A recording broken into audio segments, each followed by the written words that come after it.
welcome to the Petronas Sepang International Circuit for the penultimate race of the year that everyone has been waiting for. That is the Sepang 1000km.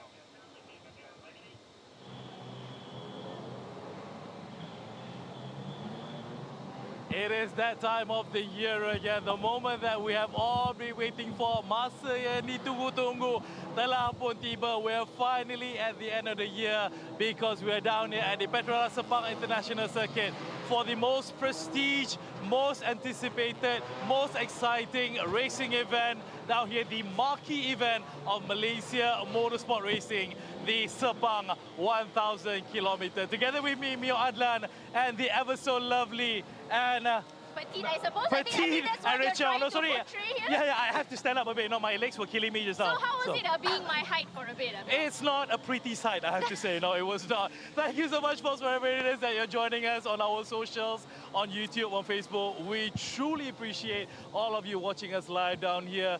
This is your first time for S1K? This is my first time, yes. It's my absolute first time for S1K. And I have to tell you, I was not anticipating this crowd at all.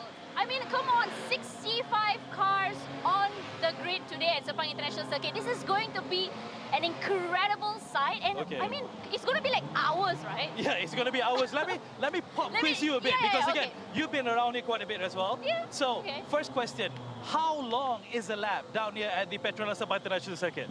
I know it's roughly about 5.53 kilometers, is that right? 5.543 kilometers. 543, okay. So if you do the calculation, 1000 kilometers, berapa lap kita cerita ni? And he's giving me a math question during live here, but I'm going to say, I know the numbers because I did my research, but 181 laps that we'll be witnessing today, 65 cars on the grid. So okay, that's a lot of laps, that's a lot of cars, a lot of hours that we're going to be going through. Hence why, for the S1K races, it's not about being the fastest. It's about enduring and able to control the machines that they are going to be in to last for 181 kilometers. Tak senang ni. It's not easy. No, of course, we standing here is already, you know, we are feeling the heat already right here on the tracks. But imagine all the races. It's going to be an endurance for them as well. This is going to be testing our racers in their vehicles as well. So this is going to be a long journey with us, and I hope you guys stay tuned with us right here as well. And as you can hear from your speakers, the cars are roaring coming up on the pits, heading on the track, because we are going to be, as always, speaking to a few of the drivers down here on the track.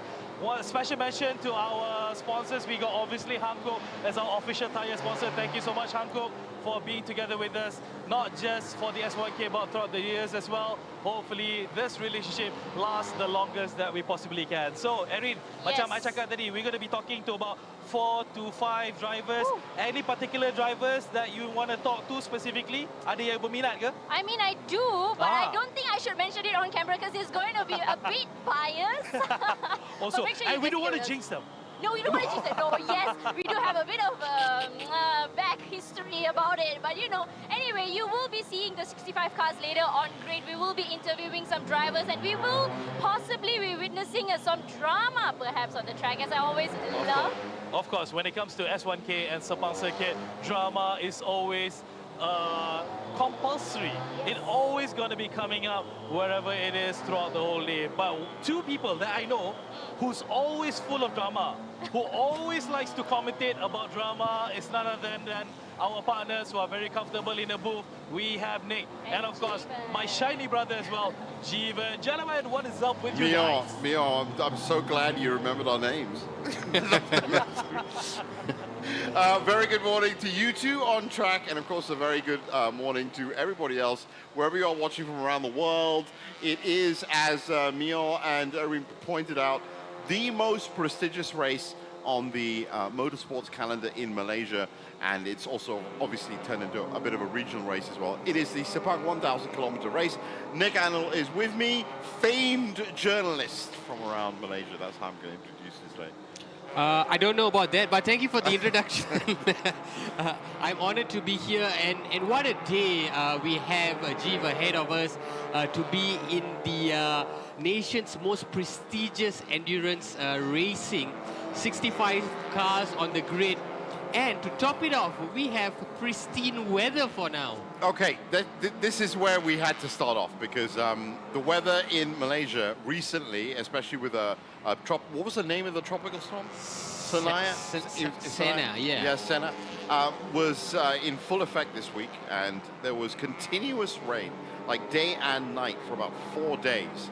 And we and a lot of other people were thinking, well, how are we going to run a 9-hour race with, as you said, 4 different classes of car and 65 entrants in this weather? But because I think the heavens are motorsports fans, they have cleared. And you're right, this is like the first sun we've seen all week.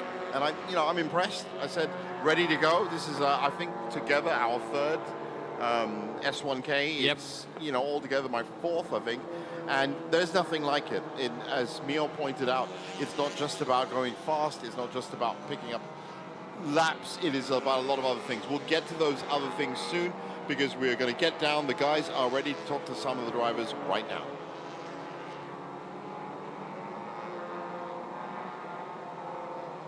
MTC car number 39, and of course I have to mention that there are actually 4 categories in this S1K endurance race. Today will be the MTC, MT2VNG, and as well as the Vios Cup. But of course, right now, like we sing, car number 39, how are you feeling about today's race? Yeah, exciting. Yeah, this is how to say, it's a end year race. It's waiting for every year. It's a bigger race in Malaysia. Everything we prepare from the whole year, then everything come through. Yesterday, the car performed very well. We like super happy we can put in the pole. Yeah, that's it. So since you mentioned about the qualifying that happened yesterday, so of course clearly yesterday was a wet track and it was very tricky. How do you think you performed yesterday? Do you think there's going to be any leverage that you're going to utilize for today's race? Yeah, yesterday is very tricky because qualifying 1 and qualifying 2 still wet. The qualifying 2 about 4 or 5 seconds faster than qualifying 1, but we still like 10 to 20% gap to the drive, full drive. But like need to have confidence with the car and the track, have the good traction, then we can put the car on the pole. Yeah. Truly, we're truly looking to see you up there now. Of course, like, what is your strategy in terms of races? Because you guys have been preparing for this S1K endurance race. This is going to be testing yourself as well. So with you and possibly Leonku as well, how are you guys going to transition this? Yeah, I think we just play safe because behind us all is a Malaysia top driver and youngest. Like, this is a long run. I think we will play safe and much possible we can. Let's, how to say, the strategy work and see what is the weather today. Because past 3 days we are, to say, no stop raining. We not much data from the dry setup, but we try to push the good fight for the young driver.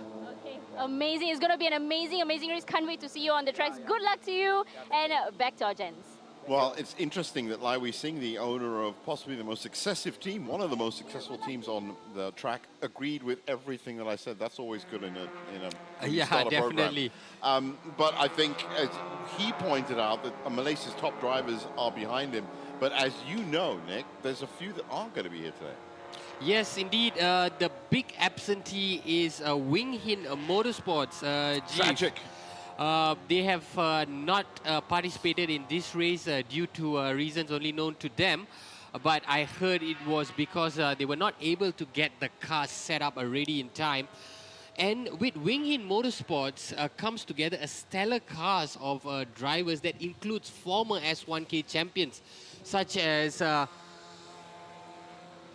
Well, we'll get to that in a second. We're just going to get down to the grid again. We're going to catch these drivers while we can.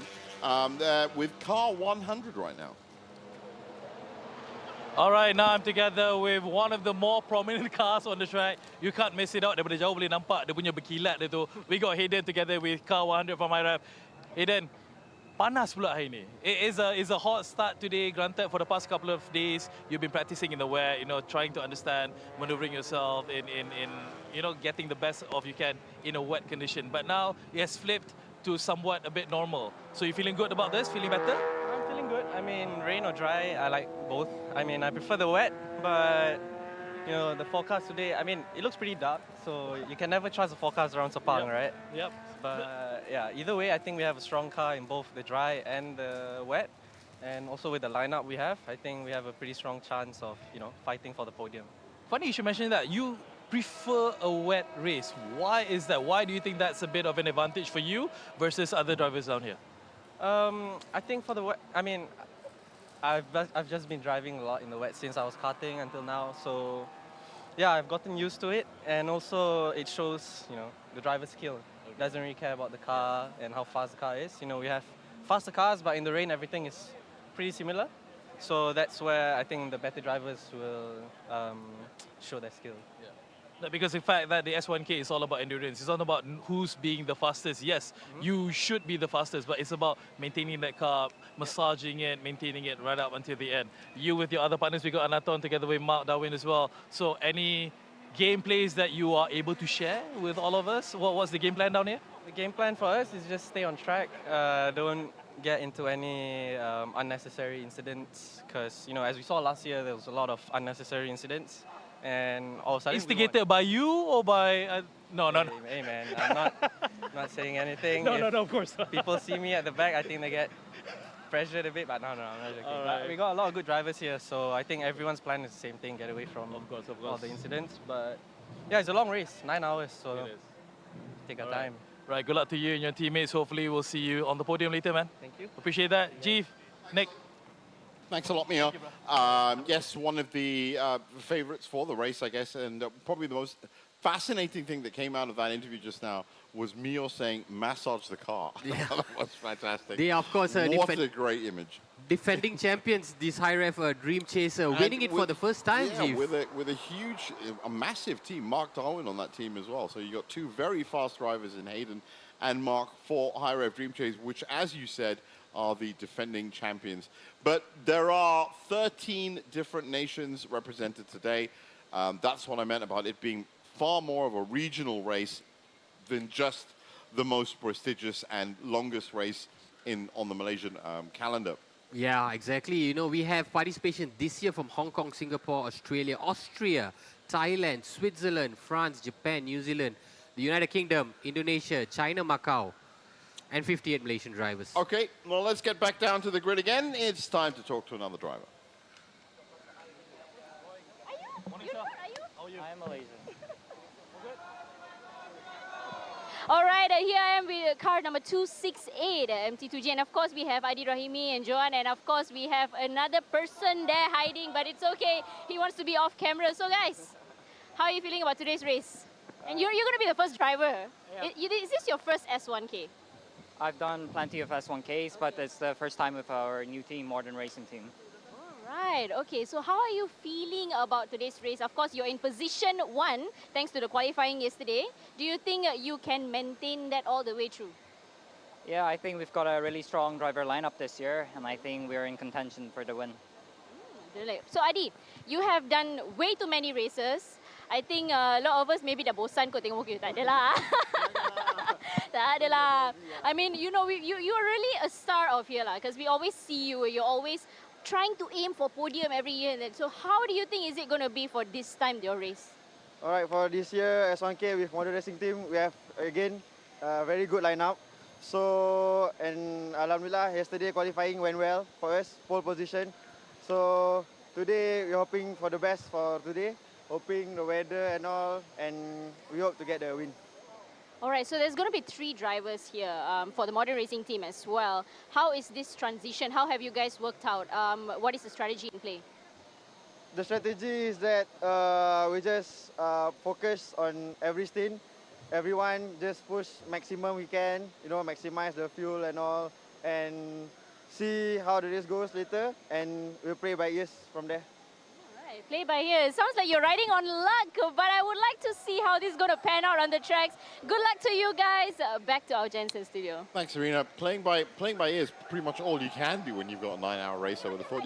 You can plan for the first hour or two, but then that's if everything goes well. Now, what's very interesting there is, of course, that Ali Rahimi was one of the drivers, if not the only driver, that has successfully transitioned from race room driving, which is simulated driving on a video game, into actual real driving. There was an initiative a few years back now, the EMCS, where he basically took part in the simulators, race room simulators. Now, the reason I'm telling you this, by the way, the prize for that year was a drive in an actual car, which he then took and then became a big champion. So it has been really the perfect story from going from video to racetrack. And before I go any further with that, we're going to go back down to the track because car 90 wants to speak to us. Yeah, as you can see, we're down here with car number 90. The gentlemen from Bay Racing. We got Eddie, we got Roy, we got Bisoon down here. Eddie is going to be starting the race today, followed by Bisoon. And if they need, apparently Roy will come in anytime that they require some rest. So, Eddie, how's the car doing? Of course, again, we're talking about 1,000 kilometers, different setup from previous MTCCs and whatnot. It's definitely going to be a bit more challenging. Yeah, our car is running good. We got second position for the qualifying. So hopefully today can doing well. And let's see the weather. Okay. Yeah. Because the weather is always the question mark down here in Sepang. You never know what might come. So when it comes to all of you three, Roy, Bisoon, as well as Eddie, who's the better driver when it comes to a wet race? Who wants to declare? Who wants to admit? I'm looking at Roy here. Roy, you are definitely the better ones, right?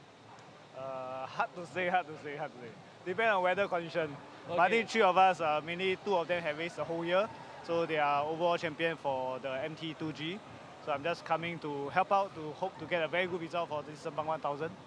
Of course, and coming to you, Bisoon, the fact that this is now a 3-man race, you got 181 laps.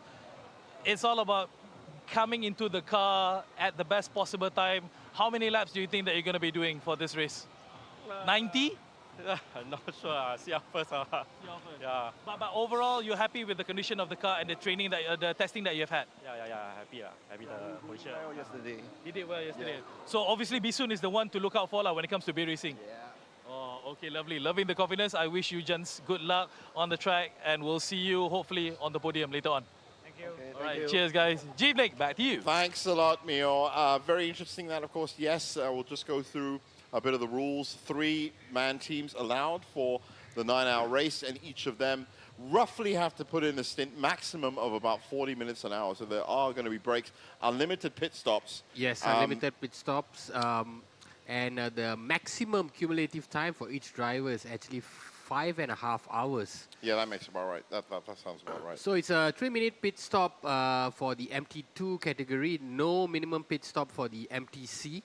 Yep, there are which is the turbo class category. 4 categories, M Production, that's MTC, MT2G, MT2V, and the Vios Cup also running this year at the Sepang International. So 4 different races happening within the big race around this wonderful FIA Grade 1 circuit. 5.543 kilometers, 15 corners, those 2 long straights of 927 meters.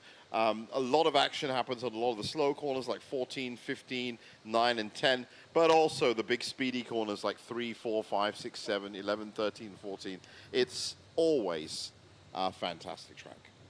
Yes, indeed, and in the context of a 1,000-kilometer race. Well, let me give you some context. I literally just went on a wonderful family holiday up to Penang, and I do suggest and recommend to anyone to go to Penang because we all ate well. But in 2 days, I drove 720 kilometers. That's 360 up, 360 back.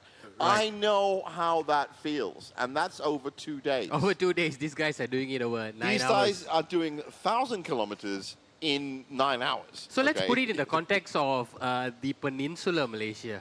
We start off in Johor. It's about 800. You're looking about 800 from JB up to Perlis. To Perlis, that's right. It's about 800. To, the Thai border and stuff. It's about 800. Yeah. So so 1,000 kilometers. Will take us up to Thailand, Songkhla or Phuket. Back a bit.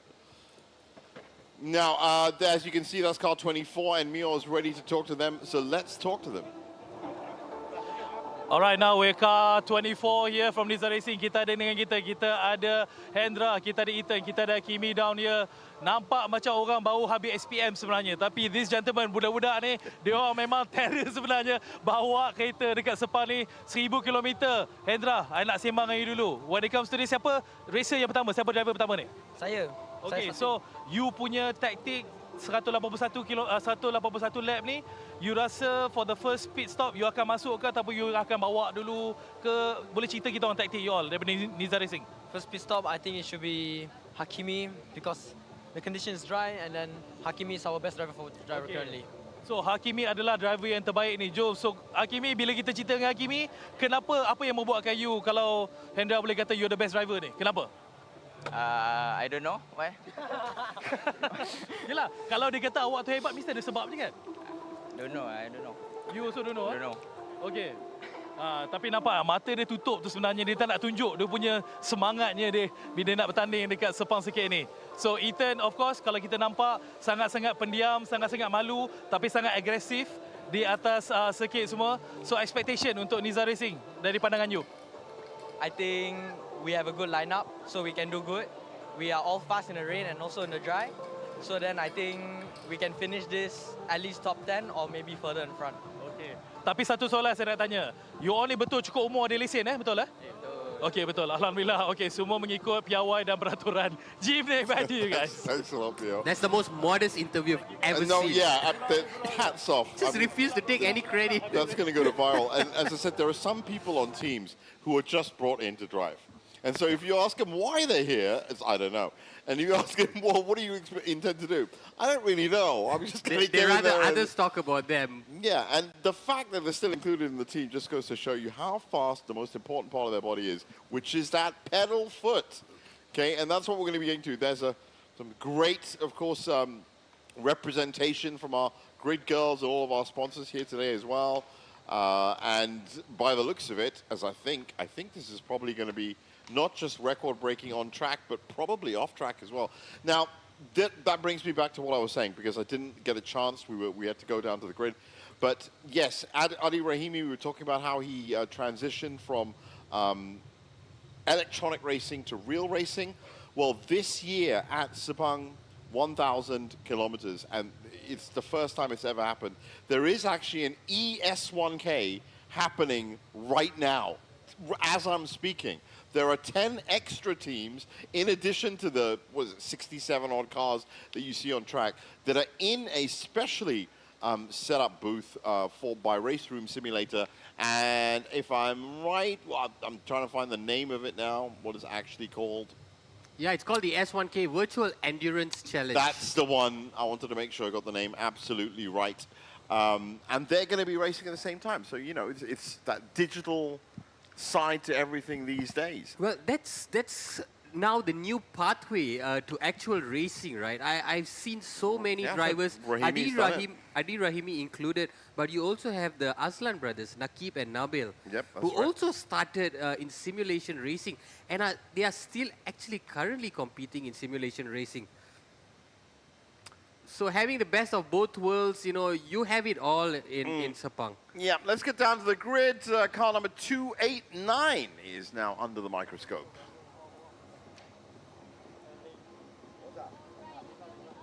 First position for the MT2V category. First position, we have car number 289. And of course, I'm with Chong Kiat Wai, which is actually one of the racers as well. So can you tell me, based on how your projections have been for the entire year leading up to this race, do you think you've had enough practice, enough endurance to withstand today's race? Yeah, of course we are always ready for this race, and we are not the newcomer.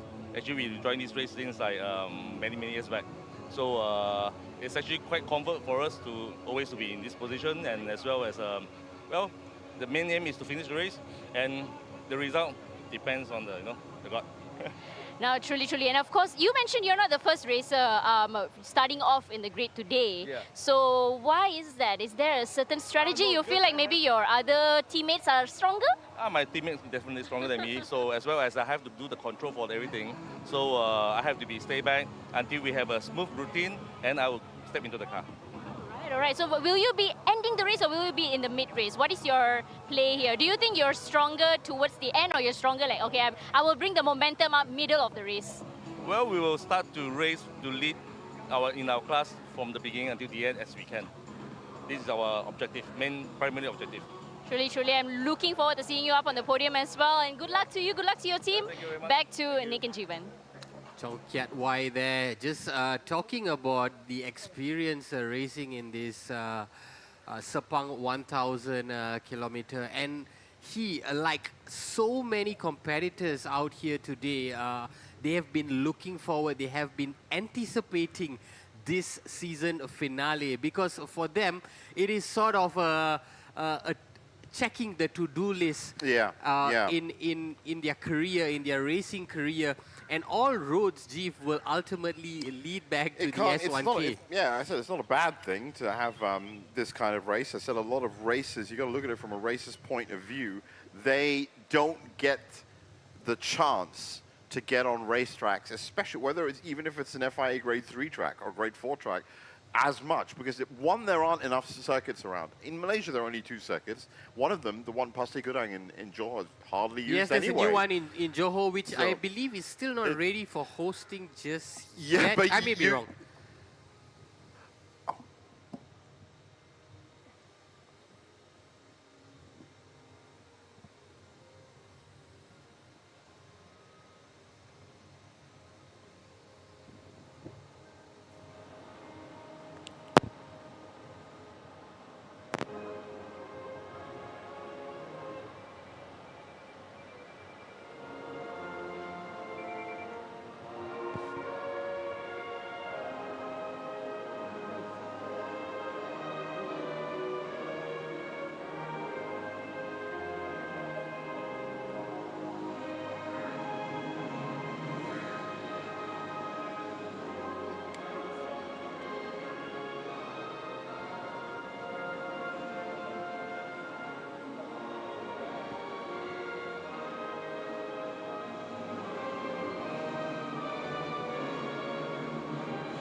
National anthem just kicking things off for us. Paying respects to that national pride, national spirit, and that's what we need. And it was good to see everyone respecting the moment, shall we say, the right way. 44.7 is the track temperature right now. We never envisioned that temperature yesterday. No. And I don't want to talk too much about it because for all we know, that might plummet. There are a lot of things that could happen on this racetrack right now, as I said. And the most important thing for these guys is to get these mildly modified road cars, which is what they are, up and running as soon as possible. And as I said, to keep the best possible pace. That's the key term. Best possible pace. Doesn't mean the fastest pace, doesn't mean the slowest pace. It's a consistency thing over 9 hours. You can see the heat haze on your screen right now. That is not a camera effect. That is not in any way AI or CGI. That's what, by the way, what I love about the world, that the world has its own AI. That is shimmering heat haze, which you can only really get in Malaysia. And you are just as surprised as we are, because nobody in this country expected that heat haze today. Yeah. Cloudy, 29.5 degrees ambient, 44.7 degrees track temperature. It's near perfect when it comes to getting race times. And the race times I'm thinking about, 2:24, I reckon. Wow. I'm going to stick my... That's really fast. I'm going to stick my heart out. Mark Darwin's on there. Hayden Heichel's on there. I reckon somewhere today we're going to hit a 2:24. Whether it's early or late, that's up in to these the conditions, race. I believe we could. Definitely, we have so much of quality and class out there. One of our A lot of hungry drivers, teams as well. Yeah, exactly. And you're right about the mild modifications. There is no modifications to the engine. They must all be standard type. No modifications are permitted. So the modifications that you are witnessing is all external, right? It might be in the livery, perhaps aerodynamics, yes, but nothing to the engine, which ensures a level playing field for all 57 of our competitors. Well, as you can see, the main body of people are beginning to make their way off the grid, and that's usually an indicator that's either the 10-minute board or, in fact, it should be the 10-minute board because we are scheduled to get kicked off at noon. This is the grid. Lai Wei Sing and our engineering up top. Putra Adam and Avia Baha, very fast car there, 27 in second. Aram Lim and Hayden Heichel, third and fourth. And in fifth, we have the high-ref Dream Chaser combination of Rahul Daim and Aaron Hakim. In sixth place, Tadco Racing. Seventh, we have Fadzil Alang and Khalid Adam. And in eighth, Bay Racing Team. In ninth, the Modern Racing Team that we talked to just now, Bay Racing Team, Eddie Liu and his partners, Jonathan Z, is in effect great. Number 17 car, Schmacko by Piston, and Sochi Xiang in 12th. In 13, we have another Bay Racing Team, Lin Guan Yu, Jasper Wong, Wong Mun Seong. In 14, we have Sakudo Racing. In 15 is the AK Boss Motorsports, and the Night Racing Team in 16th. Ami Duzai Subanga, good to see him back. Tang Yu Chin in 17th, Lim Yao Hong in 18th, Pisa Fan in 19th, and Tanawit and Siramat, the Thai team, in 20th. In 21st, we have R-Works Rias of Chong Kiat Wai, Henry Adiputra, Ethan Sito Hakimi, who we spoke to earlier in 22nd. Privateer team comprising of Arif, Najif, and Kingston in 23rd, and ST Power in 24th. Shazul Isham, Brandon Ho, Brendan Paul, and Divyesh Parajan's teams take us up to 28. 29, we have the Japanese combination of R-Works Rios. In 30th place, 5512 Racing. 22 Pro Shop in 31st. 32nd would be Gilbert, Yen Yao, Edwin, and Timothy Tan. Yeah, a lot of privateer teams taking part today. Lokar Chun, Stuart Hine from Axel Sports in 34th. Tanakorn and Vorapat in 35th, and Alvin Toh and Justin Yap in 36th. We continue with the Black Wolf Racing Team in 37th place, X-Works in 38th, 39th is Team Chun's Motorworks. Eugene Lim, Lai Ng Tiam and Anson completes your top 40. Really great mix today as we keep going. Ken Urata, yes, 41st. Li Jianhye in 42nd. Jonathan Lee and Freddie Armstrong in 44th. In 45th place, we have the Modern Racing Team, R Engineering in 46th. Mark Chu leads the line for Pitworks Kuraz, and Agi Racing Team in 48th place. And 49th is Tanwei Ji. 50th is Chan Jung and Ling Qiang. 51st, Lim Yi Chiok. And 52nd, Kendru Wong. We're almost there, almost completing our classifications. Nathan Daly from Axel Sports is in 53rd. Wing Hin Motorsports is in 54th. 55th is Tech Ming, Calix, Jimmy Wah, and Nurul Auni, Rafim, and Hasif completes the Rock Racing Team. 57th, Surasak. 58th, Daniel Storkerson. 59th, Kenny Lee. And 60th, Ashen Shanmuganathan. 61st is Axel Sports. 62nd is also Axel Sports. Agman Nangdev, Genevieve, Alistair Yong. Audrey Leong of Motul Art is in 63rd, and MSA Motorsport in 64th place. And that leaves one last car, Gmart Best Autosport, Shafiq Shamsuddin, Amrul Arif, and Sophia Zara. Round off our grid, believe it or not. It's a 65. car grid. And what's interesting, just as we've got a bit of time, as you can see, the cars are pretty much cleared of their moorings now, should we say.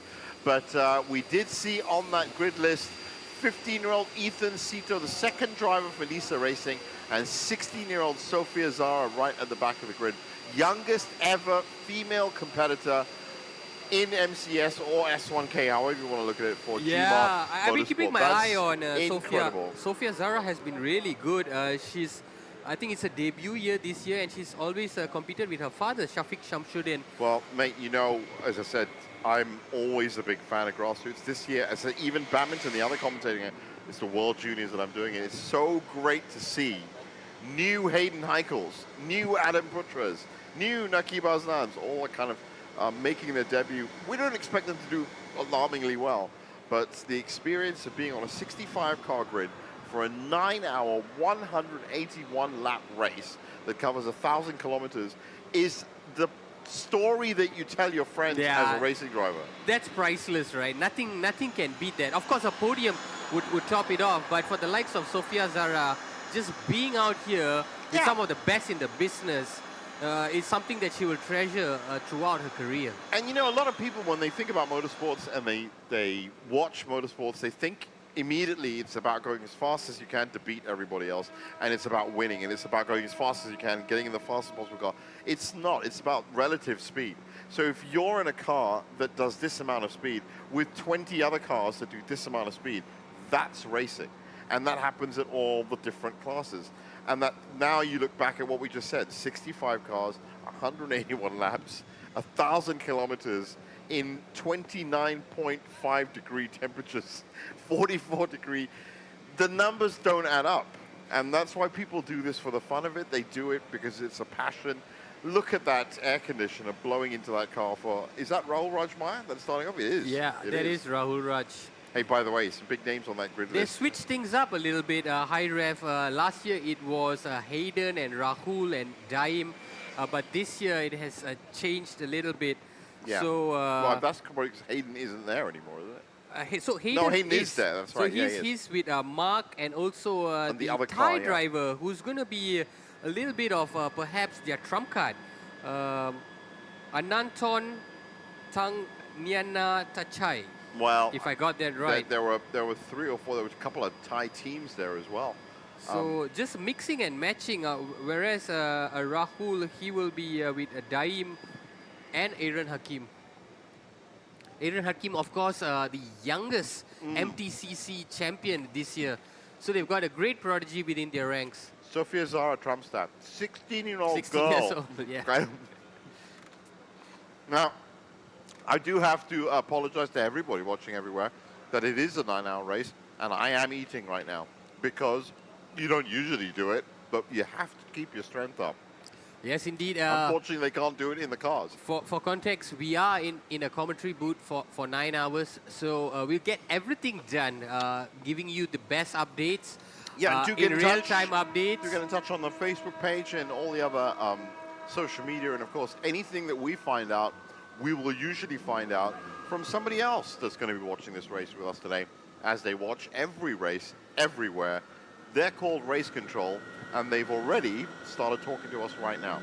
There will be a rolling start, as is S1K tradition, and get settled in. We both of us have just now in the commentary box, because we are about to get started. This race, you've got to look at in 3 different bits. There is the first part, there is the second part, the beginning, the middle, and the end, almost. But the beginning in this case is going to be the afternoon, the middle is going to be the evening, and the end is at night. Yes, when the lights come on, and then it changes the dynamics of the race. Because it really does. Even the minor details as to ensuring that all your bulbs in your headlamps are working will be factored in. That is a requirement by Race Control. But on top of that, at around twilight, which will be about 5 p.m., that's just before dusk, that is statistically, I mean, in any respect, in every industry, in every sport, a time of the least amount of daylight that you have to work with, and the cars will have already been on track for, 5 hours at that point. So that can be a very dangerous and crucial time, trying to get around this track as fast as you can with very much changing climactic conditions. A lot of transitioning happening, especially during that period. But I go back to your earlier point, Jeef, about lasting the entire race. Again, it's not about being fastest. It's not about trying to be in front all the time. It's about being consistent with your lap times and hoping that your car pulls through. Car management is so crucial, as we've seen. We've seen so many teams come 90% of the race. And then, you know, it really goes south for them. And none more so than the HMRT team, car number 26 and 27. I remember so vividly from last year, they were leading the race for long periods, only to falter at the end. And it just undid all the hard work that they worked so hard towards for 8 hours. Well, yeah, that's the thing. There's so many things to look out for, and there's some things that are in your control and some things that are out of your control. And once again, you could say that is also applicable to everything in life. The things that you can control is your output, your attitude. And we're just hearing, actually, they are just about to get underway. There you go. Safety car's off. But yes, you can control your attitude, you can control your output, you can control what your input even, you could say. But you can't control mechanical things.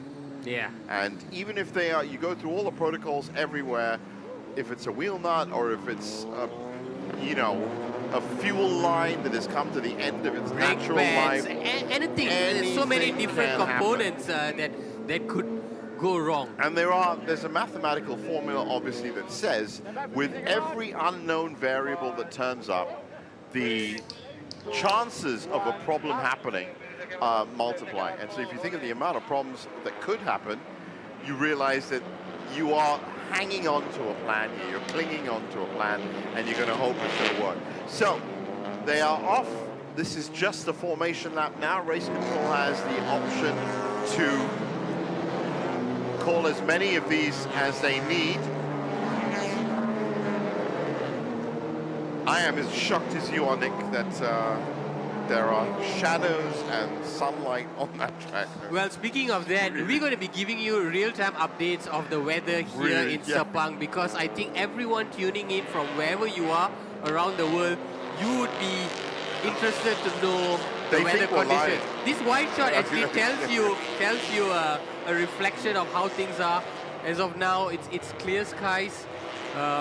Last year we had wonderful weather, Jeef. I think it was if we were to talk about perfection, last year came as close as anything you would experience. And of course, I speak for all drivers when we say that we hope of a repeat of last year, especially weather-wise. And I think there's a lot of people watching right now that just think we're lying. Yeah, I know, you heard me say that it was raining for 3 days straight in Malaysia.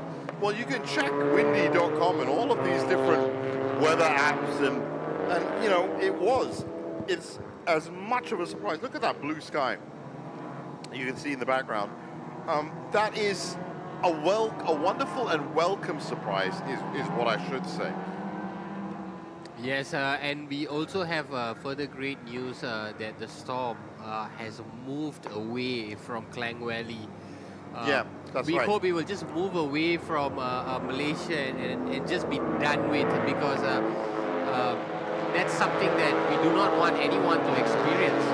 Well, interestingly enough, just as you said that, it actually looked a little bit grey off. Oh, no, geez. No, let's not jinx anything. Just that one corner. I think this is now 9 and 10. Yes. So it was corner 6. It looked a little bit grey, and that wasn't a mountain. But as you can see, it's bathed in sunlight at the moment, and that's only good.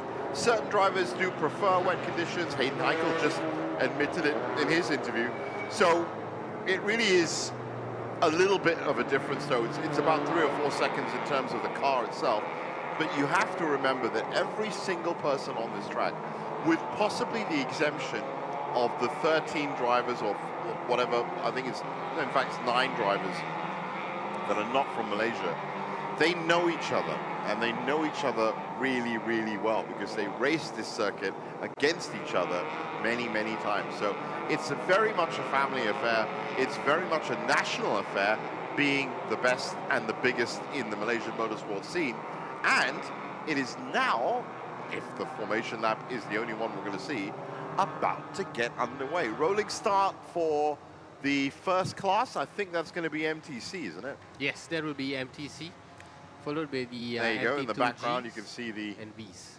So when the safety car peels in, and had no issues at all with the safety car, the lights that are green are going to turn off. Oh, well, now they have. Well, they're going to go green when the lights go green after turn 15. It's my own little limerick that I made up, but I couldn't remember. So the first cars are off. 9 hours left for MTC. That high rev green chaser has already taken its position, cementing itself right behind our engineering. Certainly not wasting any time, are they? But for the 7 cars involved for MTC, it's not going to be a problem getting around turns 1 and 2. Big switchback there. That's what they need to do. I'm very, very interested to see the lap times that's going to be produced. Yesterday we had our engineering clock 2:32 in the second qualifying. It was raining though, right? That's when the rain was dissipating. Now compared it to the first qualifying, it was 2:38. There's a 6-second drop off. Oh yeah. It's going to be a lot faster today. 2:24s, I'm sure. But this is what I wanted to see. I wanted to see 58 cars try and get into turn 1, which is what we're about to see. And I said, if you ever want to predict what good TV looks like, this is it. In about 10 seconds, you're going to see 5 cars that are not built to be on the road with anyone else, all try and get through turns 1 and 2 together. And they're green and they're off. And much as I would love to tell you, every single person moving, there's just too many permutations. Yes, it's imperative that everybody clears the first 3 rounds, which could be tricky because they're all bunched up together. Well, there's a couple of cars that have come out wide, and we will get you, as I said, we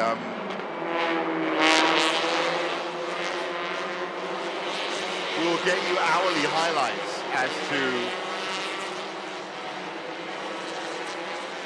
what's happened in the previous hour. And this is amazing. Sorry, that is actually amazing. For a second, I had to stop talking because it was quite a sight to see. It 58 cars go through, and those are definitely the 2 toughest corners, turns 1 and 2. Turns 9 and 10 can get a bit hairy, but they should have put some daylight between at least a few cars. But the main impact kind of crush zone is in turn 1. And even for the leaders, when they develop some sort of lead later on, it's about getting through traffic as seamless as possible. Yeah. As we see the MTC class coming through the completion of the first lap.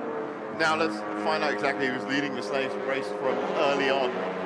It is HMRT, Aaron Lim, that's the red-white car. Our engineering, Lai Wee Singh in the orange.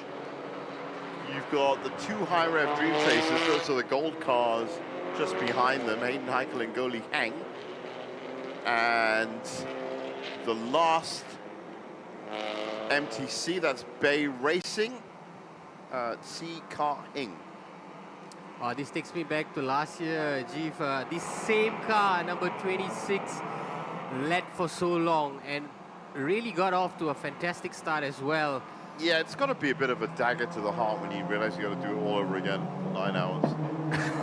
You know, after you've gone that far. But interestingly enough, that HMRT car has already set the benchmark for fastest lap, 2:33.773. You said 2:32 was the fastest in qualifying yesterday? So on the first lap, we've already hit to within 1 second of the fastest lap so far this week. That's an indicator. Yes. Everyone trying to capitalize on good weather to really clock in those best lap times, especially when the car's still fresh. Because it is all relative. I mean, even if you're on the highway, and in no way am I condoning speeding or anything like that. but the speed limit is 110. Now it's 110 in the fast lane, which means it should be about 90 in the middle lane, and it should be 70 in the slow lane.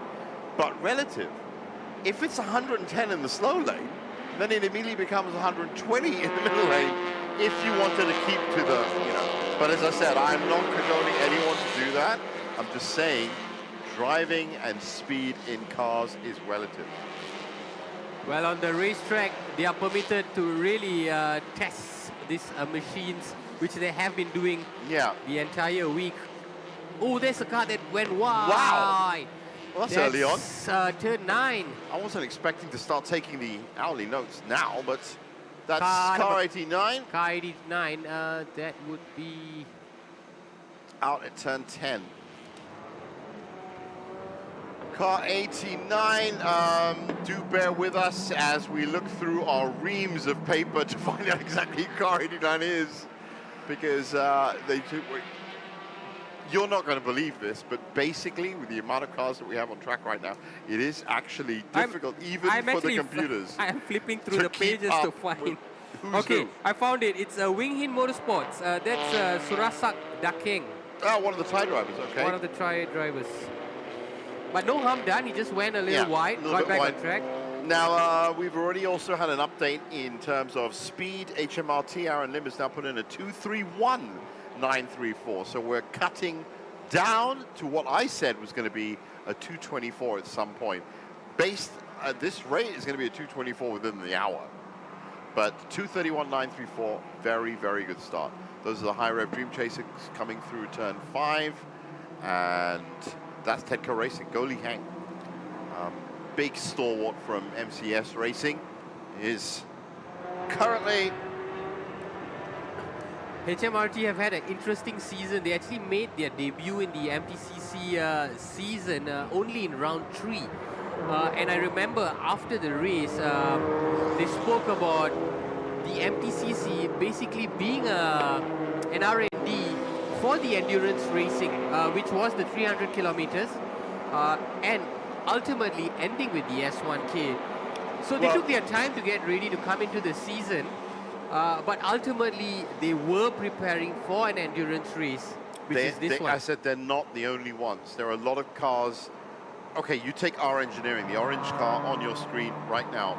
As I said, R Engineering, possibly, if not actually, the most successful team in Malaysian motorsports racing around Sepang, from the championships they've won in MCS and S1K. For them, it is not just about, Axel Sports. Axel Sports as well, yeah. Ex-F1 legend Alex Young's motorsports arm has 3 cars running today. So for teams like R Engineering and Axel Sports, it is about something else, because they have the platform to start growing other drivers, to start, testing out different cars. They have the finances, they have the logistics all behind it. Whereas High Rev Dream Chasers is slowly getting to that point as well. They usually run 2 cars every year. But there are some teams out there, the privateers, the Singaporean teams, the Thai teams, this was their only target all year. They've been literally waiting months to get on this track and see what, and they're not expected to win. They're realistic. You've got to be realistic when you take up motorsports. I'll tell you one famous Malaysian name from the Malaysian motorsports scene, Douglas Khoo, who owns Nisa and Racing. I used to talk to him on the Asian Le Mans series, and he said he'd get results, he would turn up, he would get the finishes he wanted, but the whole point was, what is your target for the year, and can you get as close to it as possible? Now, most of these guys have now dropped a little bit of speed. That is not surprising in any way. Look up the top of your screen and you'll see why. 177 laps to go. So they've dropped to 232.026, about a second off the start laps, or the fastest laps we've seen so far. I'll make a note of 231. Race control is also very busy right now. The starting procedure is under investigation. We will get you more details on that. I think the first 2 laps was just about really testing the car and seeing how fast it can go, and now it's about trying to settle into a rhythm. But you're right, Jeev. For a lot of these cars, because some teams are obviously they have more resources, they have more manpower, they have more technology, you know, that goes into R&D. And if you have a certain amount of resource, then you got to really think about where best to invest in. And S1K makes a lot of sense, especially for these regional teams coming from Thailand, Indonesia, even Australia, because it's not too far. Yeah, Australia and Thailand specifically actually do have some very good and proficient race courses, but it's very difficult to get race time on them. That's the thing. So, you know, it's not just a question of turning up at the racetrack with your race car and saying, can I just get on that? You want a competitive platform to do it. And objectively speaking, I've been on the mic here for 9 years now, doing MCS and doing S1K. Together, it comes with the likes of Toyota Gazoo Racing, with the likes of the Vios Cup and stuff like that. It comes together nicely to produce something very rare in motorsports, which is a decent, reasonable, affordable experience in motorsport to see if you've got what it takes, because that's what it takes. Now it looks like Lai Wei Sing having a pop on turn one. He's going past a couple of back markers. He's still in second right now, so that'll be Hayden Heichel behind him. And the HMRT, Aaron Lim has actually done well for himself. He's almost 4 seconds in the lead now. Oh, there's a car that is stranded coming to turn 4. Is that car number 13? Is it car number 13? It looks like one of the Nisas, in fact. Yes, it looks like a Nisa Racing. It is car number 13. I have amazing eyes. That is lap 5 that's happened. The other one was lap 3, so that's Tang Yuqin, Chan Kao Ping, Lo Kai Fung, and Lung Se-Hwa. 4 team members who now apparently do not have a car to drive anymore on lap 5. So, couple of casualties so far. You've got team members. Are we on a full course yellow? I didn't see. Sorry, there are so many cars on there. I saw a flag, but it's definitely not yellow. There are so many cars on there. I actually just assumed we were on a full course yellow, but I think right now every part of the track is going to be full up with cars. Yeah, it'll be a while before we see some solitary driving. Not just yet, though. We might not actually get to see some solitary driving. It might be a perpetual situation. Now, this is very interesting because that is Hayden Heichel trying his very level best to get past Lai Wei Sing, and he does. I think that's turn 7 or 8. Yes, coming into 9. Great, great move. Oh, wow, and he's actually put some distance after overtaking him. Yeah, in fact, I think that may have been turn 11 because this is turn 14. Yes, this is 14, yeah. 11 is fast, wow. But then, hey, Heichel, that's what I mean. The difference between these drivers is some drivers can overtake you on 2 or 3 corners. Some drivers on this track can overtake you anywhere. And he's one of them. And that's what he alluded to earlier by saying that people really get concerned when they see him in the back mirror. Yeah, and that's probably why, and I'm going to pick my words very carefully, he might get into some contentious situations because of that.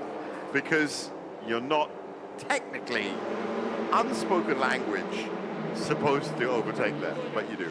Well, you do have safe driving and you do have aggressive driving. See, you know? I don't want to say that. I didn't want to go there. I'm just talking about the class of No, drivers. you're There's nothing wrong with that, right? No, it's just different styles of driving, and for Hayden that works well, you know, to really try and get a foothold so early in the race, which is what he's done.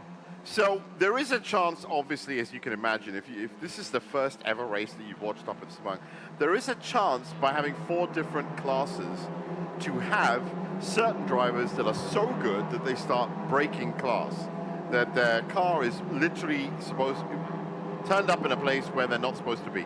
There is one of those people right now. His name is Yuta Kamimura, and he drives for R-Works Rios Racing. He's an MT2V car, and he's right in the middle of a whole load of MT2G cars at the moment, the 17th. So obviously he's topping MT2V, that's what I was saying, but he's also halfway through MT2G. which is very impressive. Now, where we stand with 175 laps to go, so it's lap 6 basically, lap 5 or lap 6 that we're on, is Aaron Lim, Hayden Heikel, Lai Wei Sing, Rahul Rajmaya, Goh Lee Heng, and Fadzil Alang and Sika Heng are our MTC top 6. They are about 14 seconds ahead of MT2G, which is currently being led by Haiwan Jian from Mon Racing Team. Eddie Liu from Bay Racing Team is in second, and Jonathan Z, our previous MVP for so many different years, is currently in third in class. So keep an eye on that. Yuta Kamimura is top in MT2V. Just gonna stop you right there, Jeev. That HMRT car is bellowing black smoke. No. Yes. Aaron Lim's car. Yes, our current leader. I just saw two big spurts of black smoke come out. Well, let's hope that was just tires locking up on a very hot track. But if it wasn't, just keep an eye on that. I'll just carry on and say Yuta Kamimura is. And there it is again. He's not coming in though. That's interesting. He's not. He's not. Yuta Kamimura is top in for RWorks Racing, Empire M Racing. No, sorry, correction. DV Motorsport are in second with Brendan Paul, long-term driver at S1K, and Tong Cheng Kiat, Justin Tong is Justin To, sorry, is in third for Bay Racing Team. That's where we are at this point. It really takes a special set of skills like what Hayden has to just be cutting through traffic like butter. That's huge. That is Lai Wei Sing, isn't it? Yes. It's car number 39, yes. And he's come in very, very early. Remember, unlimited pit stops, but he's the owner of that car and the team.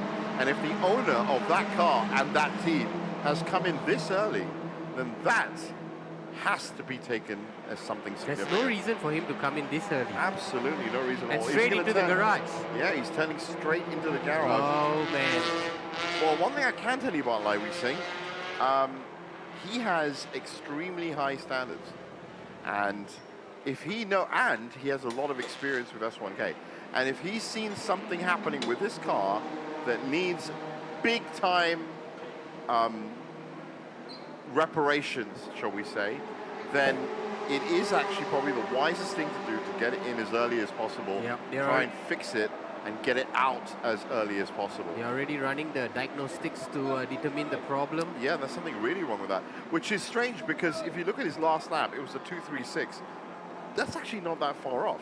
Right now, everybody's lapping at 2:35. That is those extra 3 seconds. This is after the burst of 2:31, which we saw to start off with, which is still, by the way, the fastest lap. And we do have a full course yellow. Do you reckon they left some oil around? So we've got a full course yellow. Perhaps, because there should be some debris. And again, the car number 26, this car looks to be in trouble as well. Doesn't seem to be going as fast. So full course yellow on lap 7. It might be a tentative, preemptive one where they are going to check out what's going on, because we didn't hear or see of any incidents. As far as we know, Lai Wei Sing's car started slowing down. Yeah. That's it. There was no shunt, there was no knock, there was not much of anything else. So it's interesting, as you can see, they are feverishly at work on the engine. An experienced driver like Lai Wei Sing would have perhaps already known there was something wrong with his car early on. And that's him just coming in to get it sorted as soon as possible, because you don't want to leave it too late and then spend more time in the garage. He must have felt it in his feet or in his seat. Those are the two areas you really start to feel stuff. And so our first car to come into pit is our race leader, who started off in the lead. Yeah, no. HMRT is essentially, that black smoke seems to have fixed itself, which is good. Which is good, yeah. So I'll just make a note that the HMRT number 26 car is taking the big lead. And in fact, while I'm at it, Bay Racing leading in MT2G. R-Works in MT2V. This is our current MT2G leader, Eddie Liu. Another very, very experienced, highly experienced driver, knows exactly what to do. And it's a family business with Eddie Liu. His son races, his daughters also. Adele. Yeah, she's also part of the field today. Wow. Well, I mean, it's like, it's a series that you could put on Netflix, really, isn't it? I mean, episode after episode, cliffhanger. First we saw the car out in the lead, then we saw the car coming into the pits. Now we're seeing bits of the car, okay, that are on the floor, feverishly being worked on. I mean, that car's in ICU. Yeah, that car's going to be in pit for some time by the looks of it. But again, you know, we're thinking in terms of sprint races of half an hour or an hour. There are 9 hours in this race. They could actually start an hour from now, and still mathematically there's a chance that they could win. It's not over, Chief. We've seen this time and again. I remember last year the TGR team, they were stuck in the garage for over 2 hours, and they eventually finished a commendable racing. Yeah. And, you know, we were talking about context. Well, here's a context, a classic piece of context for you in terms of S1K as compared to the rest of the Malaysian motorsport season. So the MCS season, the Malaysia Championship season with series, which is which became MTCC, the Malaysia Touring Car Championship, that's made up of 4 rounds throughout the year, and each round has 2 one-hour races. So do the maths, that's 8 hours of racing throughout the year. And we are doing 9 hours today, same cars. So now you can get an idea of the kind of reliability and issues that these normal road cars are going to face by being run for 9 hours. And there is no modifications to the engine, so that means it's essentially these cars. I said it's the same engine. Yeah, it's the same engine. It's fuel's allowed now for the 9 hours because you need it, but you know, anything that goes wrong can start reverberating and can start echoing at and any can start time. getting bigger and bigger and bigger. So Eddie Liu, he may have had a perfect car at the, Lai Wei Sing may have had a perfect car at the start of the race, but even in just those 7 laps, look at that thing flapping off the back of the number 8 car there. That's not going to help the speed of that car. And you see it as being, or we see it as being, you know, a loss in lap time. But we have no idea what that flapping in the breeze is doing to the internal components of that car. Yeah. Okay, that's the thing. It could be slowing things down. Yeah, dust could be coming in, you know, bits of debris could be coming in, rattling around exhausts. So it's a very, for how strong these cars are in terms of getting speed up, there is a consequence to everything, and that consequence is a certain amount of fragility. So we've got a load of cars coming into turn 9 right now. That's turn 9 and 10. And that's interesting because you're not supposed to have that many cars at turn 9. 1, 2, 3, 4, 5, 6, 7, 8, 9 cars at turn 9. Again, it sounds like the beginning of a kid's fairy tale. Well, it's expected when you have such a big field like this. Obviously not the biggest field in the history of S1K, but still a stacked field. Any racetrack that has more than 50 cars on it is full. Yes. Already. And that's why we saw the grid snaking from turn 14. And that's why you have coming to have, into 15 early on. That's why you have to have a split start as well. You cannot have 67 cars going into turn 1 at the same time. So this looks like well, let's see. HMRT car number 26 has actually done well to pull away even further. Now it's 8 seconds. 8 seconds in front of Nigel.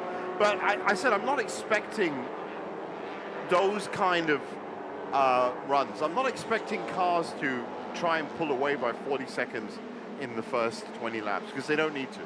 You need to pull away over 40 seconds, over 40 laps, and then 80 laps, and then 120 laps. So, but that is a very good take. I mean, if after 10 laps you're 8 seconds up, so as I said, there's 180 laps. So you can now multiply that by 18, and that's where you should be. That's good pace that Aaron Lim is showing right now. But check out the distance between both the high rev cars.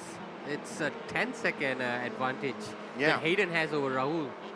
Yeah, and you know, it's interesting that Aaron Lim for HMRT is the only car that is currently lapping at 2:33. Everybody else is lapping at least a second slower. 2:34, 2:35, 2:37, and then a whole load of cars on 2:43, 4, and 5. So that black smoke didn't seem to be an issue at all? It was probably just, if it's black smoke, that seems to be a bit of an issue. Yes, a red No, flags. he got through. Got through. He got through. Black smoke can generally be locked up tires. White smoke is what you need to look for. If you see white smoke coming out of the back of a car, that's really bad.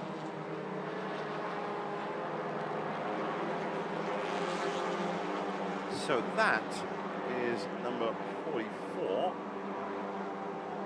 And this was the incident involving the red flats car earlier, car number 137. Oh, there was big contact.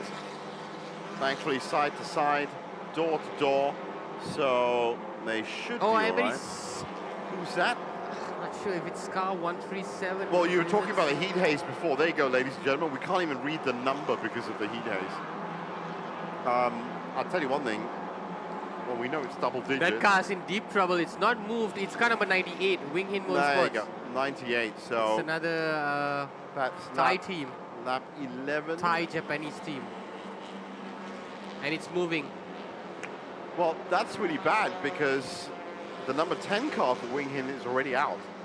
So number 11, Wing Hin had a stop, but is up and running again.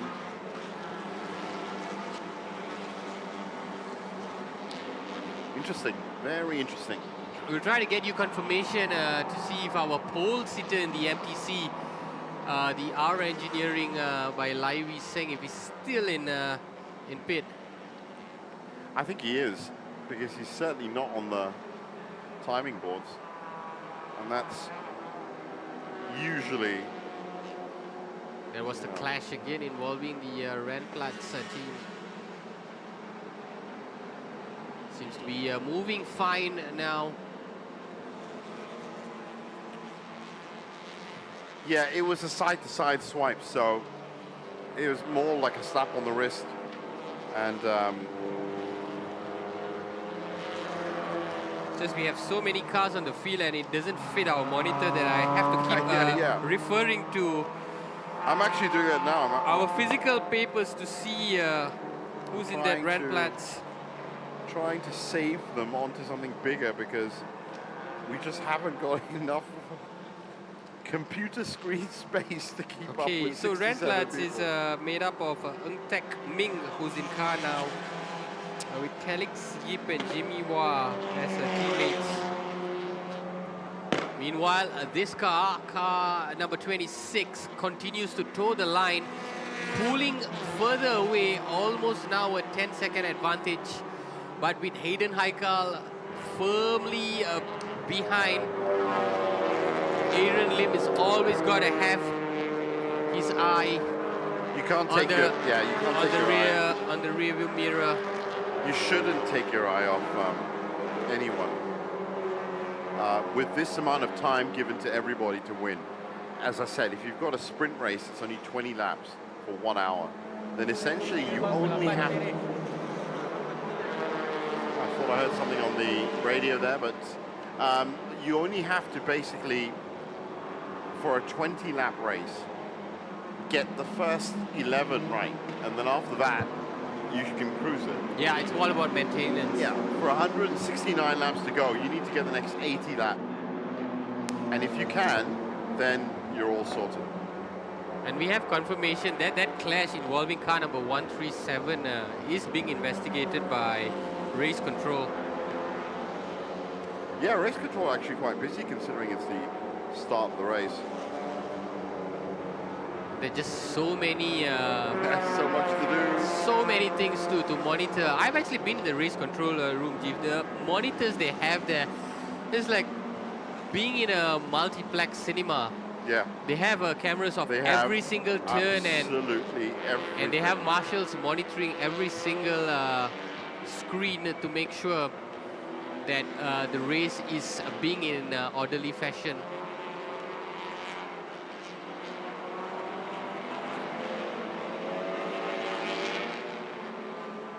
So just a glance at our current leaders. Eddie Liu continues to hold the fort in the MP2G category.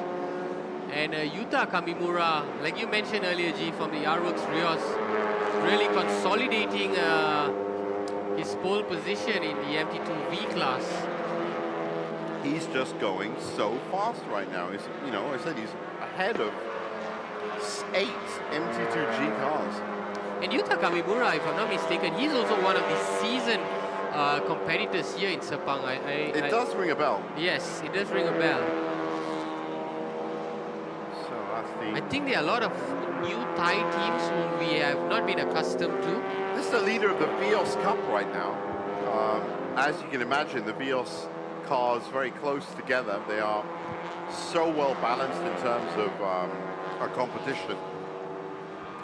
0.7 of a second between the top two, and plus 7 seconds between the top three. But great to see Vios Cup. As you can see, Axel Sports also has a car running in the Vios Cup. Yep. But great to see the Vios Cup as part of the S1K. This One Mix series has always been a part of the S1K, and well, I think it's probably more accurate to say that it's about year 6 now. I think year 6 or year 7 of the entire Toyota Gazoo festival, and that has made such an impact on the Malaysian motorsport scene. And they have been producing a lot of fresh talents Oh, as wow, well. yeah. Oh, The wow. Toyota Gazoo Racing has really been one of the breeding talent pools for motorsport racing in Malaysia. Not just drivers, but cars as well. Cars as well, yeah. New Yaris, there's a new Supra, there's all sorts of great things that come out of TGR. But we, as you can imagine, are always heavily focused. Oh, there's another car that's gone that's on at turn 9. Now, who is that? We are racking. I'm running out of space on my notepad. Car number 389. 389. 389 on lap 13. I don't see it on our screen, so I'm Umemoto Junichi. Yeah, that's confirmation there. That's the all Japanese team of R-Works Rios. R-Works has a big link. They were in a podium positions as well. It's got to be a blow for them. And that's what scores the full course yellow, because there is a dramatic change in speed and inclination in turn 9. I think it's a blown tire. There's a blown right tire, front tire. That definitely means that there's going to... Yeah, look, there's also some debris down the corner there, which the cars are trying to get through. So that's full course yellow down to 80 kilometers an hour for everyone. No overtaking allowed, as you can imagine. Ah, it's back. This is our engineering. Livestream's back. After spending, let me see. We really can't tell you how long he spent in the garage, because it didn't prop up on our... It was essentially it was lap 6 that he came in, so it's lap 13 now. But so 7 laps? Yeah, it's about 6-7 laps behind, but that's not a problem. But that's experience, G. For him to identify the problem early on, he got in, and look how fast the team... They were doing emergency resuscitation on one of the car's parts. I think that's what Mio meant by massage the car. I think they were giving it serious pulmonary stuff in the pits, and it's good to see it out and back again. But of course, way down the order now. And that's also speaks volume about a team, you know, that has so much of experience and resource that they are able to feel such a well-stacked support team each time or any time that a car, one of their teams run into problems, that they are able to come in and diagnose that problem and rectify it as soon as possible. I would say in the context of the remaining 167 laps, our engineering still has a chance to finish on podium. If they can, that would be fantastic.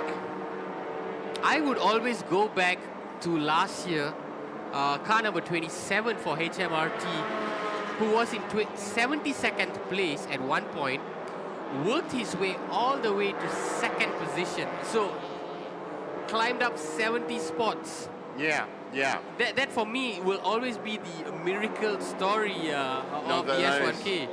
As I Unfortunately, said, that story doesn't have a happy ending because that car also did not finish the race. But the grit, the tenacity to fight your way from the bottom to the top has got to be admired. Yeah, that's the thing.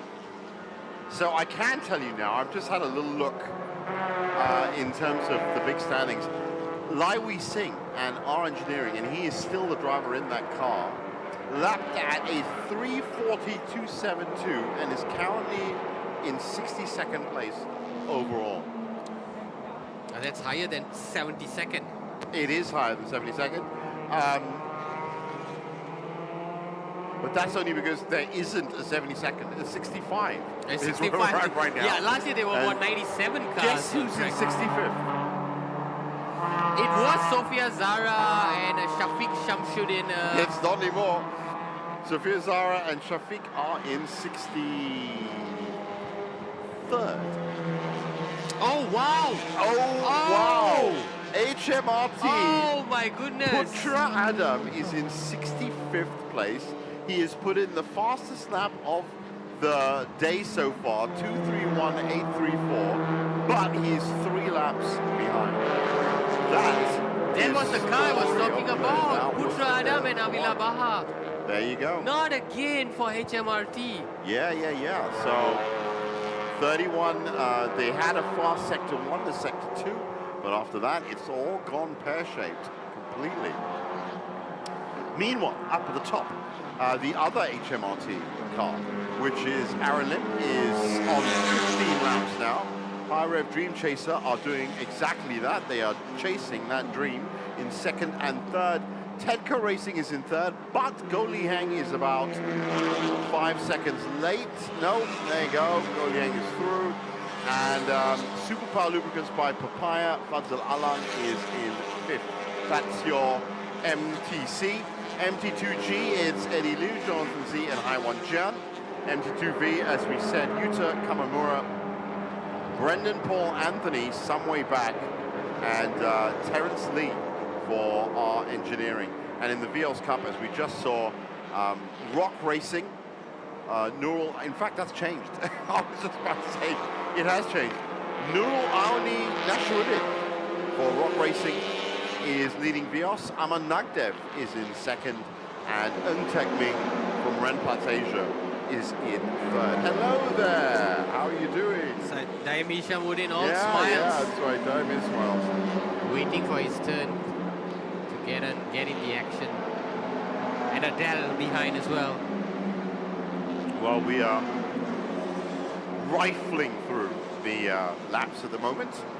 Oh wow, so added pressure on car number 26, our current leader, Aaron completely. Lim. Absolutely, completely. He's now going to be holding the fort for HMRT, who have worked all year long for this race. So track limits are looking to be enforced. Turn 15 incident involving car number 30.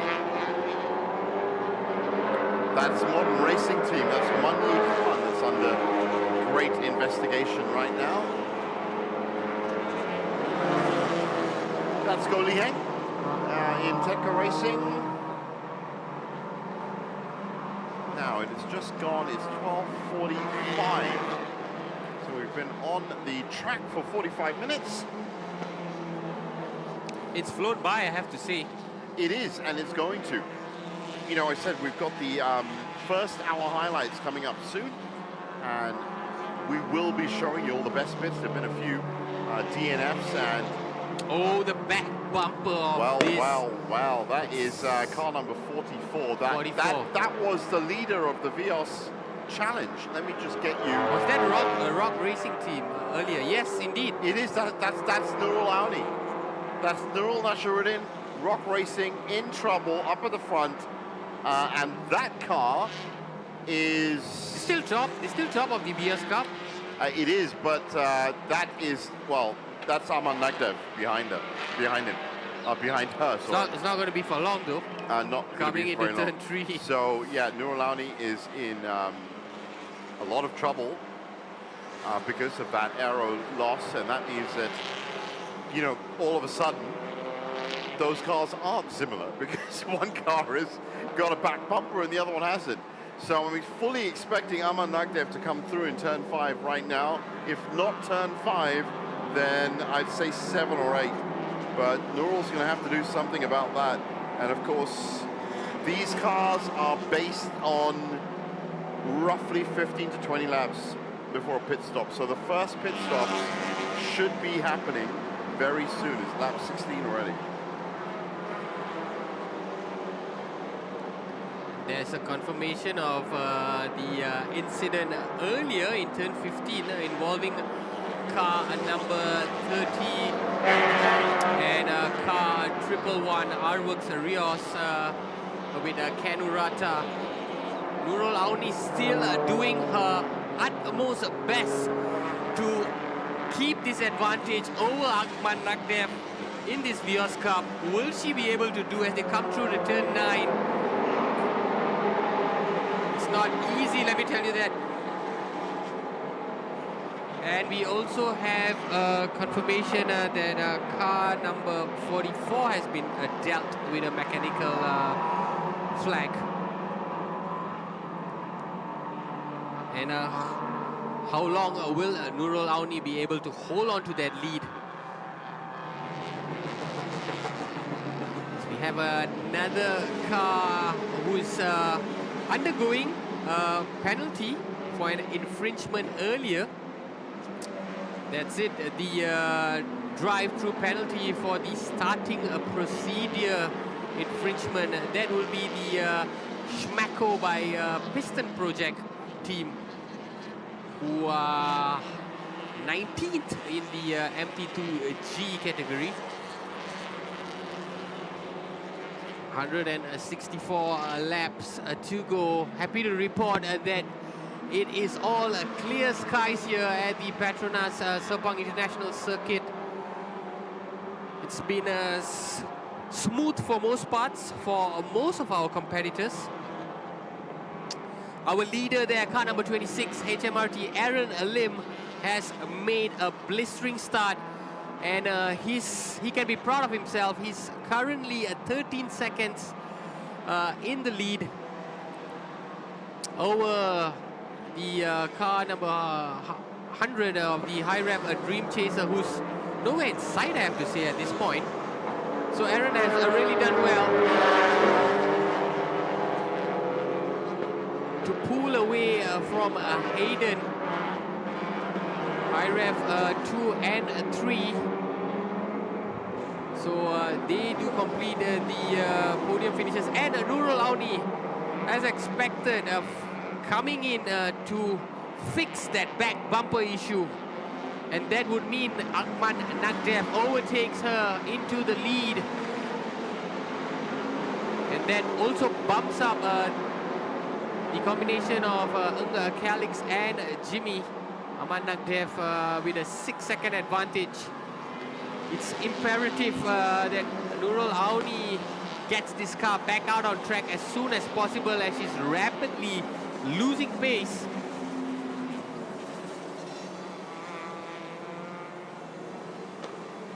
See the team working really hard to just patch that back bumper intact.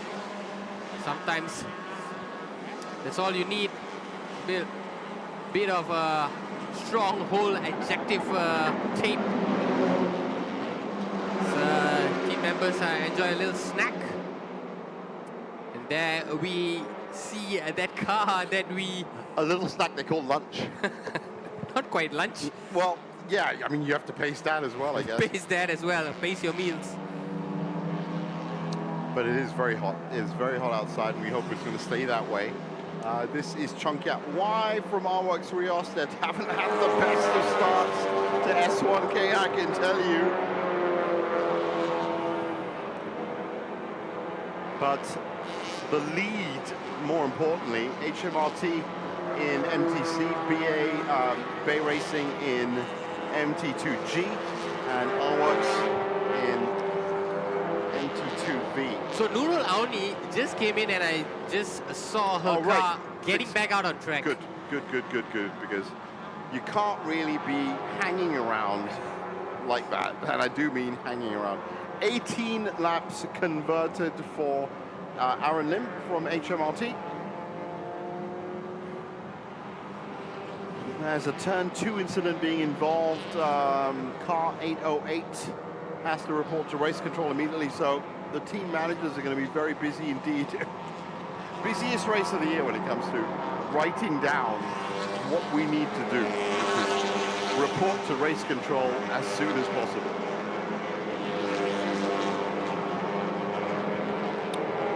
Hot days at Sepang for sure.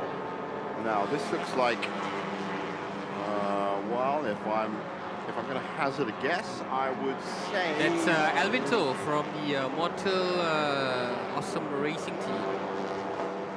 Right, so they are currently overall in 29th. Yes, that's right.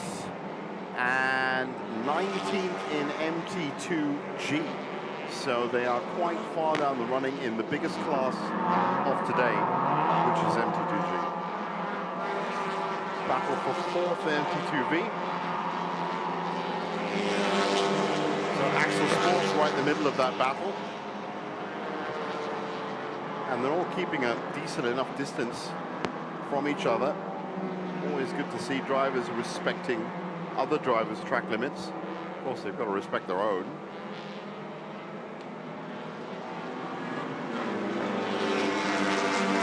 In the midst of this battle, we also have the father and son combination of Stuart and Charlie Hine.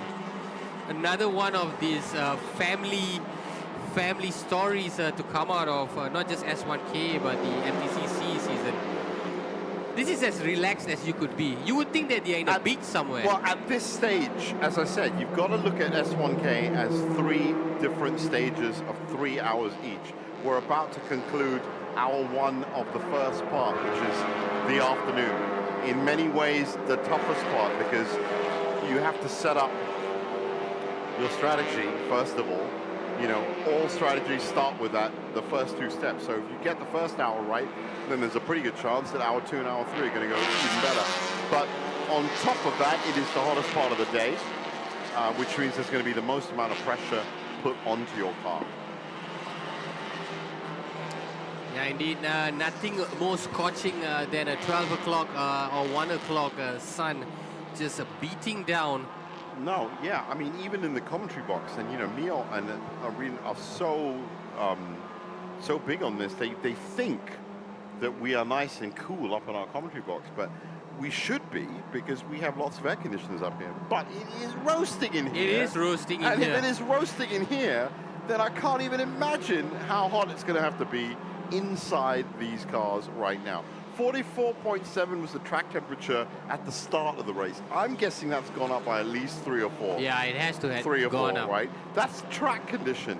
Inside the car, you're looking at about 50, 51 degrees. Taking into account the suits, that Suits, fireproof suits. Fireproofs, you know, much as we'd love to say that in the laws of physics, Newtonian physics, you can put an air conditioner on these cars and still get lap times, but you can't. No, you can't. Okay, you absolutely can't. It's too heavy, right? So there are no air conditioners on these cars. Roasting, scorching, sweltering, any hot word that you want to use, you can put to these cars. That's what I was afraid, Nick, was going to happen. 9 cars in a big bunch at turn 9, and it's all getting very, very close. Yep, Raul did well just to wriggle himself out of that bunch and pull away. But you can see, G, if you're talking about the weather, it's also clear, evident in the lap times. They've all slowed down just a little bit wary that they should not push their RPMs too high. Yeah, because you don't want to strain the engine too much so early on. I remember the last thing I said to you last night, or yesterday evening, before we even drove to the circuit, was that we were going to lead off this morning With the weather with the specter of weather looming, because that is how convinced we were as commentators that it was going to be one, a wet race, but on top of that, a very wet race. So to have a very dry race and a very hot race means if we were surprised, can you imagine the team managers that woke up this morning and went, what? Not that they are complaining, not that we are complaining. I think we are all grateful that we have this weather, but it's just something that you have to contend with, right? They're not complaining, but take it from me, these team managers would have had meetings up till the wee hours of the morning last night, based on qualifying 2 results, which was in the wet, which were 2:32. And then all of a sudden, you get a 2:31 on your first lap, and you're in an entirely different situation. So as I said, trying to get your strategy in the ground as a foundation stone and build off that, which is what you need to do, just takes a little bit more of a thinking when all of a sudden it's hot and you just didn't expect it. Yes, and this brings about a whole different strategy altogether. But I do agree with you that I'm not complaining. I'm very, very happy that it's a dry race, not just for us, but for them as well. Yeah. So, MT2V. Stuart Hines in the middle there in the Axel Sports car. And this is 362 and 829. Why am I there? I should check this out. That's Kigani Racing, 362. And it was lapping 189, so not 4th position. So we are in that state now where 1 hour into stage 1, as I like to call it, once again, big round of applause and praise to all the people that are brazing, that are, you know, out in the sun. A lot of HMRT, rather Honda fans, they seated towards the end of the grandstand. I think it's probably more shade there, to be honest. Yeah. But lovely to see fans coming out to support this endurance race. There's actually been a theme for most of the year. There's been a lot of people that's come up, even for the MTCC championship. Yes. Because they've had a lot of supporting events as well. There's been a lot of pre-event activities that fans could come and participate in. So battle for 6th MT2G, Kent Jun, Johnny Z in the 17 car. He's up front at the moment.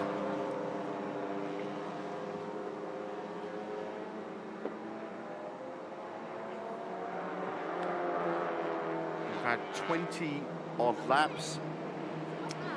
That's Adele. And friends. Looking to compete. She will, of course... upside down. There you go. That, yeah, get that one right. Be up in the Vios Cup. Her father is none other than Eddie Liu, who currently leads the MT2G. Yeah, I think that's why the P1 was up. Yeah. She did get it upside down, but...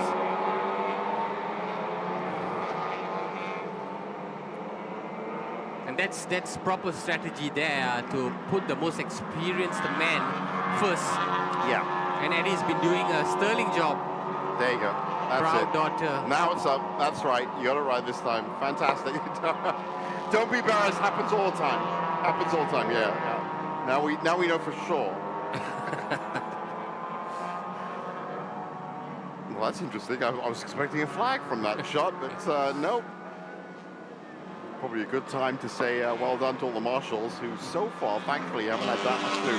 As track limits warning for car number 22, that's SD-powered PT, one of the Singaporean teams, Sochi Siang. Had a great season a couple of years back, I remember, in the Mercedes A45. But yes, one of the Singaporean teams, as we pointed out at the top of the show, 13 different nations are in attendance today. Hong Kong, Singapore, Australia, Austria, Thailand, Switzerland, France, Japan, New Zealand, UK, Indonesia, Macau. Truly is a regional championship. Every time I look at car number 26, I think that they are even more hungrier to make up for last year's disappointment. It's so early in the race, but you can see the determination from Aaron Lim to really put a foothold in this race. We think a little bit differently there, because that's a very hopeful thing that you said. Yes, I'm being optimistic for them. For me, I'm thinking, are they setting themselves up for the biggest anti-headline ever, which is where they went 180 laps last year and didn't do it, and then went another 180 laps this year and didn't do it. And that means 360 laps when they didn't do it. That's open as well. Yeah, but as you say, definitely. Yours was the positive way of looking at it. Yeah. Mine was the negative way of looking at it. Two sides of the same coin. Right now, though, that car is doing very, very well. 2:34.952 is where they are lapping. Apart from a couple of puffs of black smoke that we saw a little bit earlier that seemed to have righted themselves, fixed themselves, the car is still delivering and hasn't been under 2:35 since the beginning of the race, actually, which is why they're up top. And they're some 14 seconds ahead of Hayden Heichel in second spot for High Rev Dream Chaser. Yeah, it's quite a comfortable distance. And the fact that we don't see the High Rev Dream Chaser anywhere close to this car, on the same screen even, is a testament to how well Aaron has done. And there's also a lot of back markers around the track now. Yeah, and that's going to be another challenge to just get past these back markers and traffic while maintaining the lap times. Now, I just saw that black smoke that you've seen. I just saw that black smoke for the first time. It does come out every now and then. Yeah, it's not tires. It's definitely from the exhaust. Yeah, it's from the exhaust. So I wonder. I'm going to keep an eye on that for sure. Drive-through penalty has been awarded for car number 808 for the incident at T15.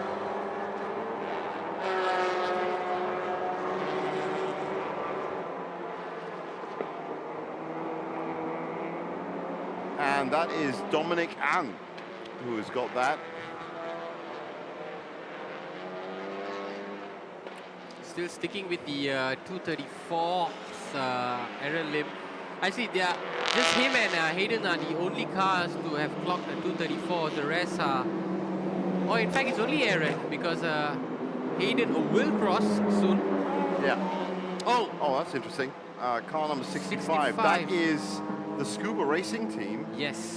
But it's not Johnny Z. It's the other car. I'm gonna look on. That's the all-Thai team. Oh wow, yeah, they look like they are out.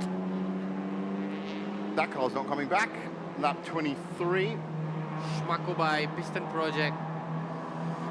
This car's been all sorts of problems. Just now it also had to go through a drive-through penalty. Pit stops in normal regulation season, we would say the pit window is open. It's not. This is just generally when these cars are going to have to come in. So all the cars I'm expecting are going to come in for their first pit stops at lap 23. And as we can see, the steward is already waiting for our leader to come in, anticipating Aaron to come in soon. So Dominic Ang has come in for his drive-through penalty. And there's a FCY as well, full course yellow. I think it's because of car 65. Yeah, that makes sense. Dominic Ang, interesting story about Dominic Ang. I actually came up here for a Michelin press weekend, and Dominic Ang took me around the Sepang International Circuit for 5 laps in a Lamborghini Super Trophy. Oh, wow. Scariest time of my life.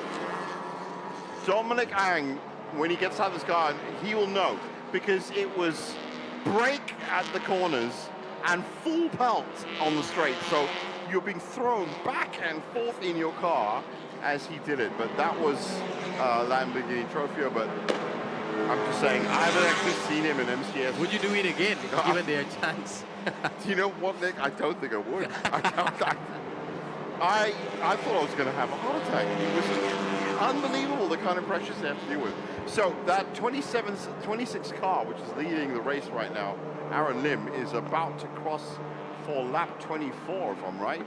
Interesting, he's choosing to stay out still.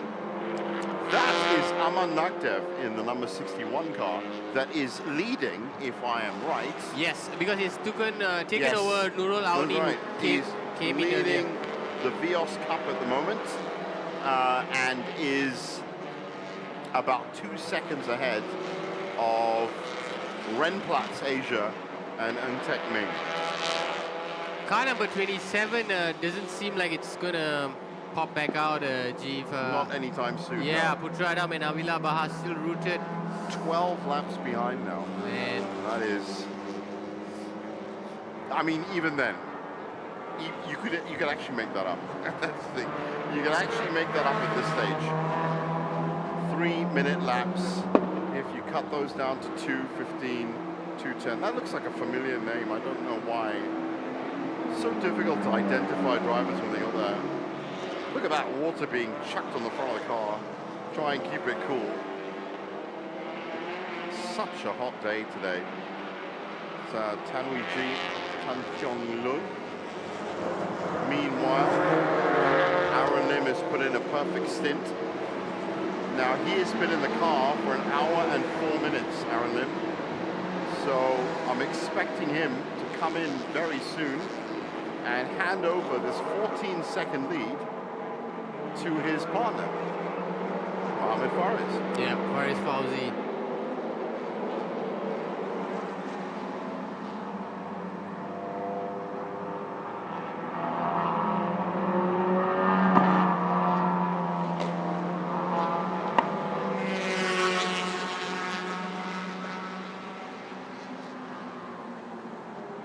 And that will be a new challenge for HMRT, our leader, to maintain that position. Yeah. Because if Hayden is looking at this, he may want to stick around for a little while longer and feel that he can close the gap. Yeah, Hayden Heichel might stay in there for a long, long time. There are rules, there are limits as to how long you're allowed to stay in the car.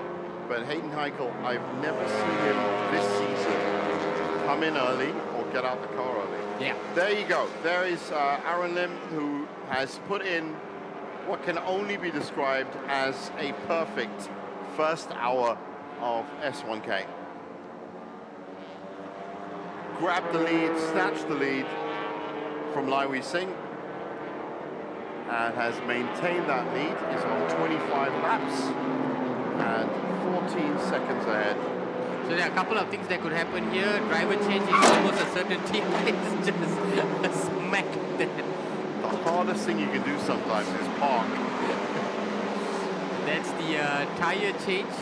He's very lucky he's not going to get fined for that, by the way. Perhaps not a tire change, but I see smoke coming out of that. That's brake disc. Yeah, the brake disc probably needs to be changed as well. Well, right now they just need to be cooled down because, as I said, it's a good break for the brake disc. But yeah, that's a decent amount of smoke to be coming off them. It's hard to tell. It's literally a grey area. But right, so that's Faris Fauzi getting into the car. And there's a tire change. Strange car. It says 25 on the side, 25 on the front, but it's the 26 car. 26, yeah. That's obviously 25 years, I'm guessing. Yeah, 25 years in existence, yes, sir. So, that, believe it or not, brings us to the close of the first hour. Let's have a look back and see what happened. This was the MTC start. It was very good for Lai Wei Sing for a while anyway. Two high-rev Dream Chaser cars, defending champions here in S1K, are sandwiching the car in the end that would lead. This was the second start for MT2V and G, the biggest category on. We were very happy to see all the cars get through turns 1 and 2 smoothly, though race control did have a little look. And it didn't take very long before that happened. That was a Wing Hin Motorsports car that came out. Lai Wei Sing spotted a problem for our engineering, brought that car in early. That car ended up being in the pits under serious scrutiny, as you can see, for about 7 laps. Now, some of the other tournaments, this was Vios Cup, Rennplatz were having a huge battle. There, that was with, well, that was 44 was the Rock team, Rock Racing, and Nurulaini had a big problem with the back bumper, had to give up the lead. Meanwhile, in MT2G, it was Bay Racing all the way for Eddie Liu, and in MT2V, it was R-Works that led the way, but this is the car right now that everybody is watching, and that is Adele Liu, who was supporting her dad. So that's hour 1 out the way, and we're moving into hour 2 now, and now Fariz Fauzi has taken over up front at HMRT. It's quite a fast lap. Just the tire change, I didn't see any refueling happening. Enough in the tank. I think they'll save the refueling for the second pit stop. This is going to be a lot of tires. It's going to be a lot of generally checking to see how the car is doing. Yeah. Because that first hour is very, very, very important. Tire and driver change. So as a result of car number 26 coming into the pits, Hayden Haikal finds himself in front. As we see, Raul has also come into pit. Hayden, as expected, as we predicted, Jeff, he's going to stick around because maximum driving time per driver each stint is 90 minutes, so he still has time. Oh, it's 1.5 hours They have extended it. Actually, yeah, I thought it was... Last year was 75, this year is 90. Before that, it used to be less. It used to be 45 minutes of every hour. So it works, this new regulation perhaps works for the likes of Hayden, who I'm sure will want to try and close the margins as much as possible. But he isn't into the pits just yet. That is interesting. Raul Rochmeyer's got into the pits already. As you can see, the Fariz Fauzi is still in the pits. Fadzil Alang has also come into the pits, so there might be a charge from Superpower Lubricants. And in terms of MTC, that's it for pit stops. So right now, the longer game is being favored by Hayden Heikel, Goldie Heng, and C. Car Heng. Right, car number 1 also eager not to waste any time. Been back out. Just a driver change. Well, if it is running well, then you don't want to overcook it. You know, just get the driver in there. The human resource that, as I said, is probably the thing that has failed the most. So, with Rahul now exiting, I think it's Daim who will take over the wheels. Such a well-stacked team. They have Rahul who's the really architect behind the team. Really well balanced.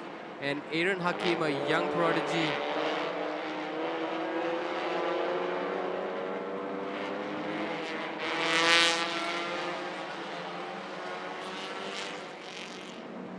And we have Hayden who has finally come in. He had to come in at some point. He had to come in. I mean, I was actually thinking when you said 1.5 hours, that it's now 1 hour 11. I thought he was going to stay out to 1:27 and 1:28, to be honest. I didn't think he was going to come in this early. But hey, who knows? Maybe even he thought it was a bit hot. A couple of scuffs there on the car. Brake discs, as you can imagine, still smoking away. So who's next up on this team? So Daim has taken over the other car. Daim has taken over. And I would think that it would be Mark Darwin. Yeah, that probably makes sense. They probably leave their new Thai teammate to take over the final stint for this first phase. But between these three, I would think that Hayden and Mark would get more race time. I think that they'll use Mark Darwin if they need to. I mean, they're going to use him. Obviously, they're going to drive him. But in the phases of the race where you're going to need to catch up, if they need to do that, that's when you put Mark Darwin. And this Thai driver, Ananton. I don't know much about him. Yeah, he's a trump card in that regard. Yeah, he might be the conciliatory, the consolidating driver. So you need a driver in there that's going to, you know, just keep getting the good laps in, not the best laps in. Is that a problem? They're just fitting the back tire in. They need some extra help. Well, let's look at the amount of time that they're spending. He's at 1:59, so about another minute left on that pit stop. Tedco Racing is also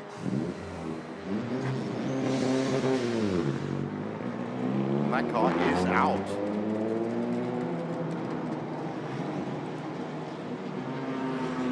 Green flag racing. So our top three from the get-go have all completed their first pits. Yeah, and that's important, very significant. So Hayden, whatever Hayden advantage Hayden did or didn't get from that from that first pit stop, they're probably going to have. So if it happened on lap 27, let's just take it as every 25 laps you're going to see them coming in. So lap 50 should be the next one. One thing that I'm so glad for, Jeev, is that in our monitors now we actually get to see who is in the car as opposed to before. Yeah, now it's confirmation of... It was very much guess as you go. We had to play a lot of the guessing games before this, but now we have confirmation, so we can tell you exactly who's doing the business for their teams. This is High Rev Dream Chaser? No, it's 778 Autosport, that's what I thought. High Rev Dream Chaser doing well enough.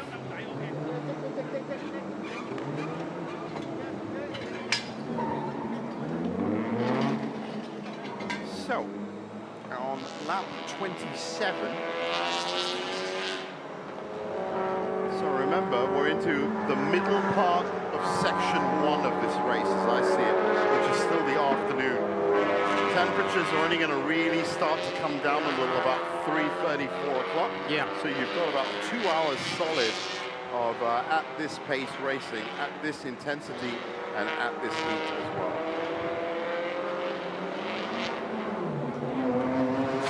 All sorts of water being sprayed onto the engines. I don't know if that's just to keep it cool.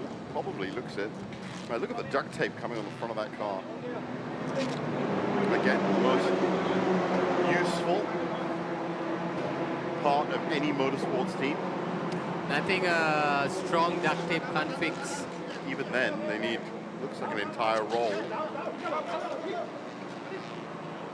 It'd be funny if that bonnet still comes off, even after all that duct tape. Well, that's a car that's out. Lively Sing's, well, not Lively Sing anymore. Not Lively Sing anymore. It's going to be, I'll tell you who that is. In fact, it is, because it's still going to be down at the bottom. They're running in 64.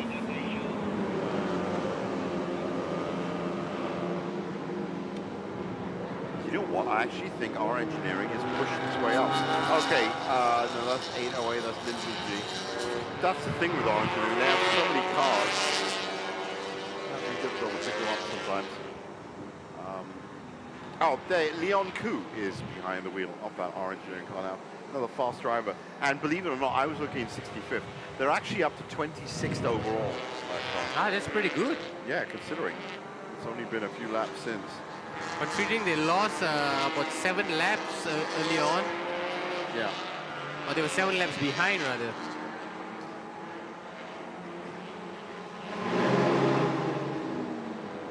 So that number 90 car is Bay Racing.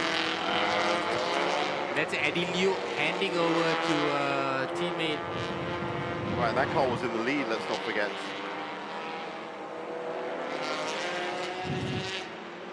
Well, I'll tell you who it is. Well, they still haven't announced it yet.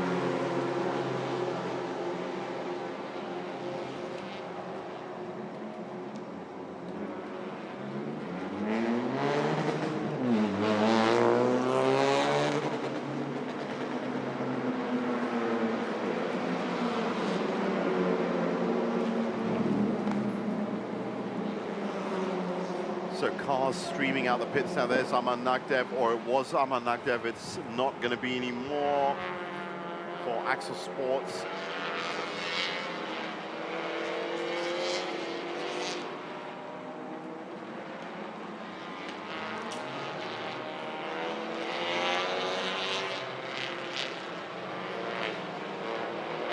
And looking at the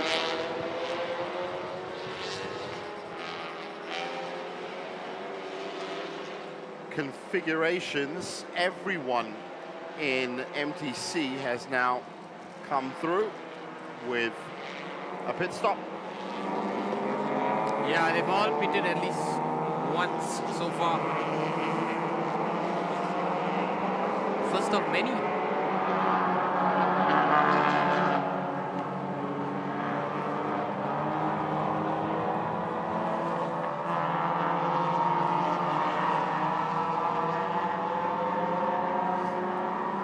Well, that's oh no, that's the car. That's Yes. the Bay Racing car. That just came out. That's Roy Tang. That is Roy Tang stranded coming into turn 9. Man, what a blow. As soon as Eddie Liu handed over the car. Yeah, well, you know, sometimes you can get into the car and you can think you know what's going on, but actually you can push it just that little bit over the edge, and that's exactly what's happened with Roy Tang. So is that car out? Like out? I think he's just waiting for assistance. He didn't seem to be able to move Well, it. I'm going to write it down anyway. Lap 27, Bay Racing. Wow, so we're going to have ourselves a new MT2G leader.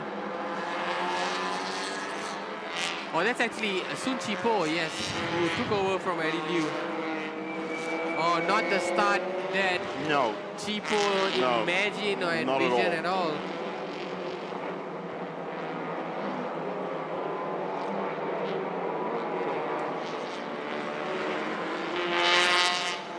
It's just one of these things, one of these unforeseen things that you really can't plan for.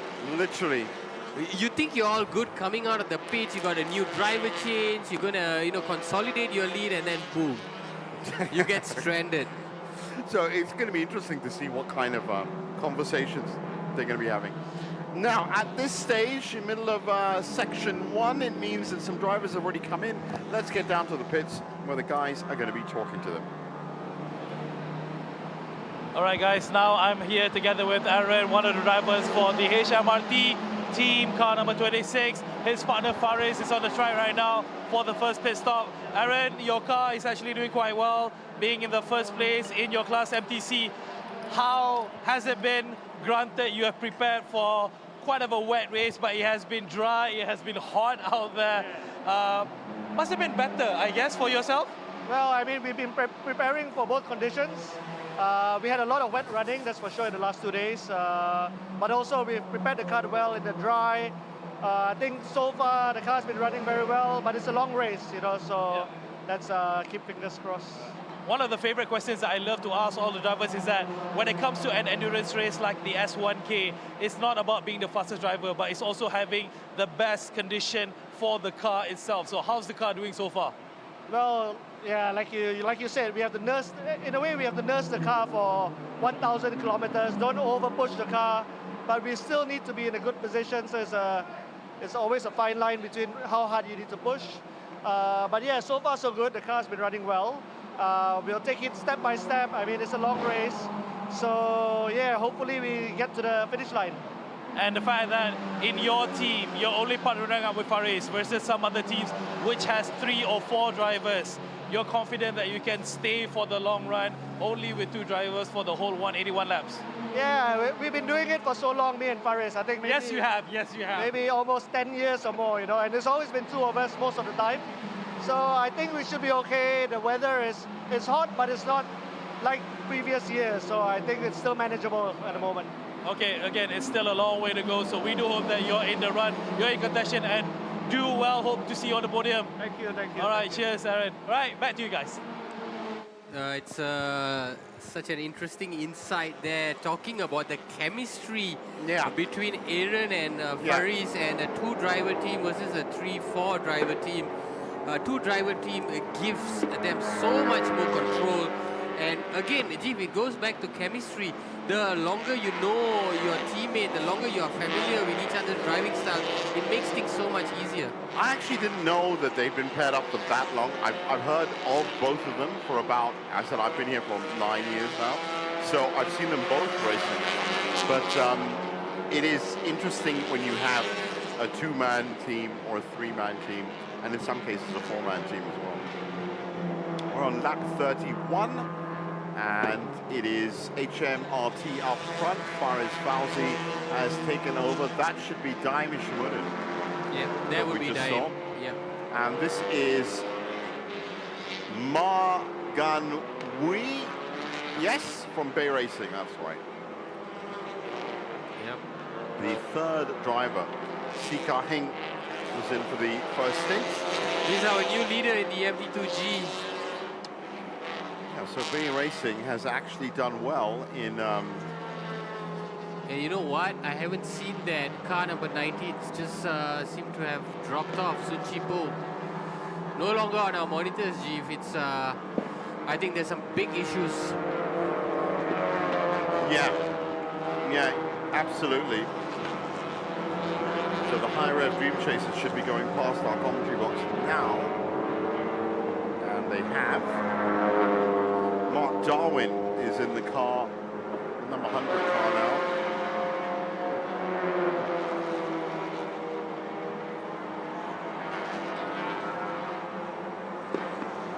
Mark Darwin, I thought I saw him park at the same time as we arrived. So he probably arrived around the same time. He may have parked at the same time, but I guarantee you he got here faster than us. Yeah, he should have. He should have. He has a way. There's our engineering. That's Leon Koo that is now behind the wheel of that. They are, well, they're making their way through. Said they're 21st in overall right now, 7th in class, so at the end of MTC. And that's all Lai Wei-Sing is going to care about. He's going to care about getting that second number, 7, up to 3 at least. Because if he gets that, it might just be, I think, probably the most amount of podium finishes for a team at S1K. If our I'm not sure. I always said that. Speaking of podium finishes, I actually found some interesting stats for this season. And surprise, surprise, that our engineering are among the contenders. In fact, Jeev, throughout the MTCC season this year, our engineering have conquered the podium the most number of times. That's what I was saying, yeah. Yeah, in double digits. Can you just take a guess of the number of podiums they've been on? Between 10 and 20. Various cars, so they got 2 cars in each. I'd say 13. You're so close. 14 podiums. 14 podiums, wow. 14 podiums out of 32 races. That's almost half. That's what I mean. It's about half. Most consistent, most successful team on this racetrack in terms of championships. And I said on this racetrack because it's not just MTCC, it's S1K, it's a lot of different championships that they get involved with. So that looks like that's Shazul and Sharizal. That should be Empire M Racing, the 41 car. Oh, sorry, the 34 car, yeah, that's right. That 34 car, Empire M Racing car, has had such an interesting story over the last few or 4. I mean, it's been out, it's been flipped, it's been crashed, it's stopped, it's had great runs. Unbelievable. Now, this is going to cause some controversy. It's basically the England football team. it's very watchable, extremely watchable. And if you're going to start commenting on Facebook, by all means, go ahead. I will stand by that statement. But you just never know if they're going to qualify or not. So the 26 cars you can see on lap 32 now, 1 minute ahead of that High Rev Dream Chaser car. High Rev Dream Chaser, the defending champions. So now we get an even better insight as the Modern Racing team's manager is going to be speaking to one of the guys in the pits. All right, here I am with Daniel, of course, the team manager for Modern Racing team. Daniel, unfortunately, all your racers are introverted, as you say. So we had to grab you here on the spot. How do you think the team is doing so far? As you can see from the timing page, and our driver is doing quite good, quite well. When we try to maintain our car at the same pace, 44, 45, and yes, this is our first time participating in the Sepang 1000km, and we hope for a podium. That's all. Definitely looking, everybody's aiming for podium here, of course, for the S1K race. In terms of preparation for your team, do you think the strategies that you guys have actually planned out, is it going according to plan, as you think? Yep, our strategy and our plan is going very smooth, going very well. Big thanks to James Russell beside me. Yeah, everything went smoothly, and we hope it's maintaining a few hours later. And fingers crossed that our car is not a problem. It's doing fine, doing well. Everything went smoothly. Yeah. All right, it's really good to hear that, because I think you've seen a lot of different, I would say your opponents had a lot of difficulty among the race. Do you actually foresee any challenges that will come due to the long hours of endurance that you will be withstanding later? Yeah, definitely we are afraid of mistakes. Everyone does mistakes, and we hope we'll minimize the mistakes and see what goes on. All right, we can't wait to see more of your performance as well. Back to Nick and Jay. Thanks a lot, Serena, and thanks a lot to our, well, as I said, all the teams really. I didn't just want to kind of make one thing, but it's great to hear from the modern racing team and what they're going through. And, you know, as I said, this is part 2 now. We're coming up to the second stage, which is going to be an hour and a half from now. Debris at turn 2 is the latest news that we've got from race control. And it's on the right-hand side. It's actually very, very specific as to where it's going to be. Turn 2 is, as you will know, a very difficult turn because it's the switch back after turn 1. Sharp turn after. So people are going to be keeping an eye on that. And there was, I think, a yellow flag at turn 9 as well. Faris Fauzi has his right signal light turned on for some reason. Yeah, I noticed that too. Well, he just might be a very polite driver. He might be extremely polite and telling people generally that he's always going to be coming in on the inside. So this is turn 2 now. And it looks like that debris got cleared pretty quickly, as you have to. Let's face it, because it's not going to be one of those corners you can just, well, he's through now, which is good. So that 26 car still looking good, lapping at 2:35.312, which doesn't sound fast compared to the beginning, but is actually faster than the other cars who are also, there's only 3 cars at 2:35 at the moment. Yeah, and most importantly, it's one whole lap ahead of the high rev Dream Chaser, and that's all what Faris will be concerned about. That there's enough daylight. Half a lap. Yeah, because shortly after that... Well, 1 minute after that, they're going to start their 34th lap, which they have now. But, I mean, the big difference is, if you look at the VL's Cup, they're at lap 29. Yeah, quite a distance behind. Surasak and Vanruchit are leading the this is our VL's Cup. third leader. Surasak and Vanruchit. Rook team next up. Oh, and so unfortunate for Nurul Auni and team. They've not recovered from that back bumper. Oh, no. Rock Racing is 11th in the VL's Cup and 58th overall. And it is Rafim Daniel that is now behind the wheel of that car. Not the last car in the VL's Cup. That is an honor that is currently being held by Sofia Zara's team, the G-Mart Motorsports.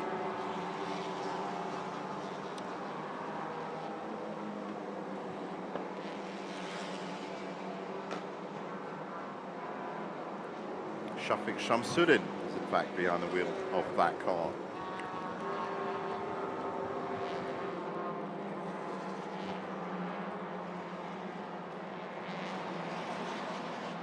Right, so we're going to go down to the pits with an interview with car number 70. Okay guys, saya sekarang dengan driver pertama daripada tim MSA Motorsport, kereta nombor 70. Kita ada Hafiz kat sini. Hafiz, okay, soalan yang I biasa tanya ke orang, the fact that hari ni kan sangat-sangat dry, sangat-sangat panas kat luar tu, berbeza dengan you punya qualifying, berbeza dengan practicing round. Macam mana condition track? Sebab I dengar cerita slippery sebenarnya sekarang ni. Ya, keadaan track agak slippery kerana semalam hujan. Jadi mungkin warp dia ada naik. Jadi so nak manage pressure agak susah sikit. Nak control consistent timing. Okey, dan you adalah salah satu daripada 12 kereta yang tengah challenge untuk Vios Cup. Kita tahu kita ada 12 kereta untuk challenging Vios. You sekarang berada di tempat kelima lebih kurang sekarang.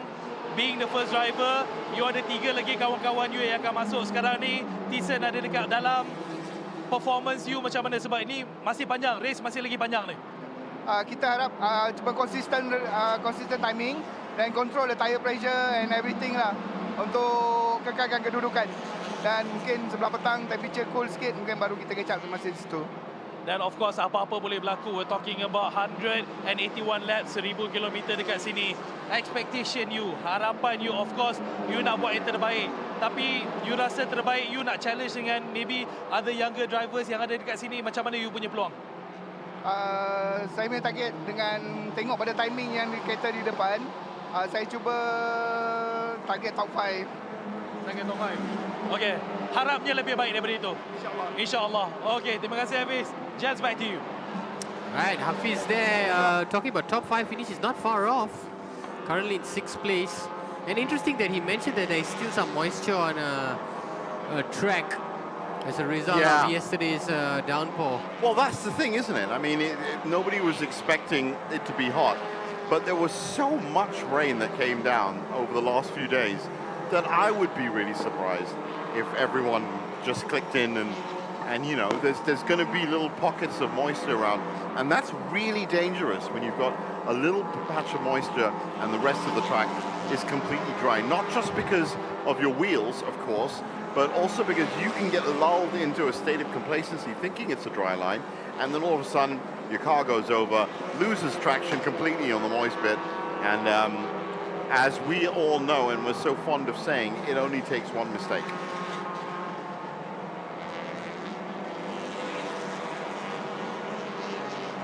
Right, well, we're going to be taking a break now. Of course, don't go anywhere. We'll be back with the S1K 2025 in just a bit.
The ultimate. Main technical partner for Lamborghini Super Trofeo. Ventus. Hungkop Tire.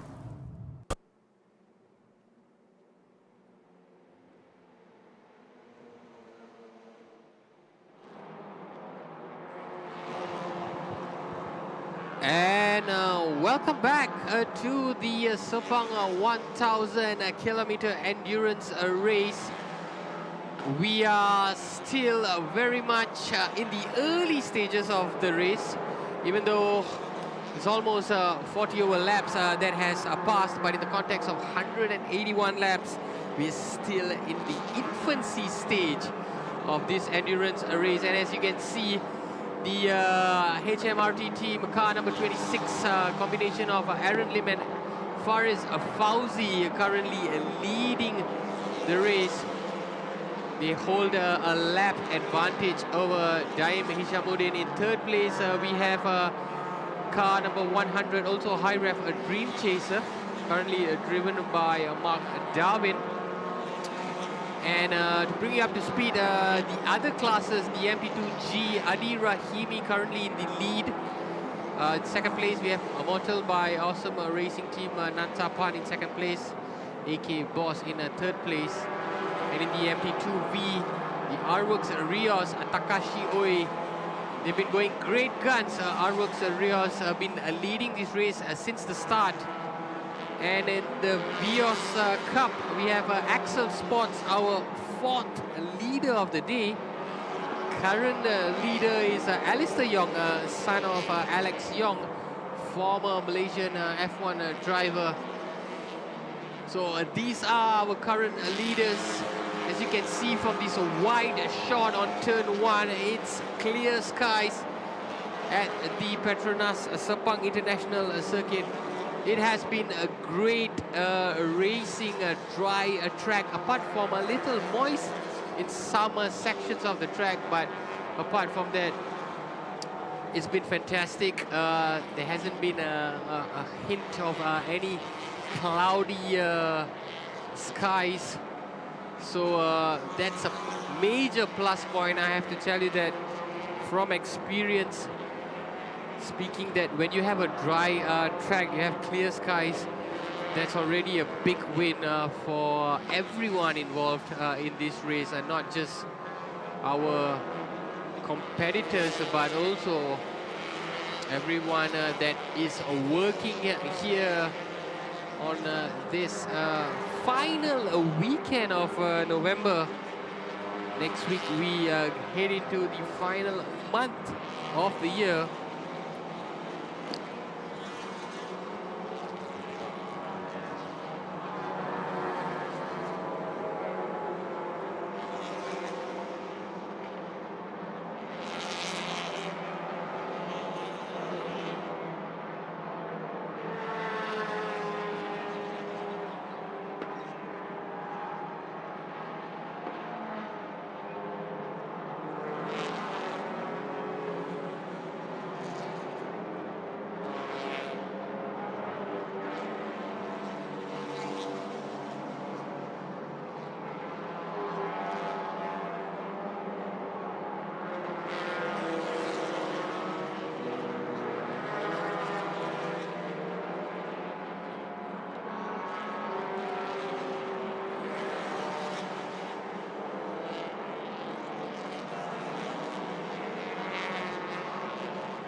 So, 139 laps to go, and a little bit of a break for the, well, in a relative break for the team managers and team drivers, as we just had a full course yellow here at the Sepang 1000km race. And that lasted up to about lap 37. Now everyone's back to green racing again, and I can tell you that we are just about to cross into hour 3. That's how quickly things change around here, Nick. And in this hour, HMRT in MTC have still maintained their lead. Modern Racing and Adi Rahimi moved into top spot in MT2G, MT2V. R-Works kept the lead. And Axel Sports through, I think, Alistair Young are currently topping Vios. Yes, the son of ex-F1 legend Alex Young, and of course the principal founder of Axel Sports. Alistair is up top for Vios. One of the biggest stories to come out since the break is the rise of our engineering chief. Look at where Leon Koo has now found himself. Back in the top 10.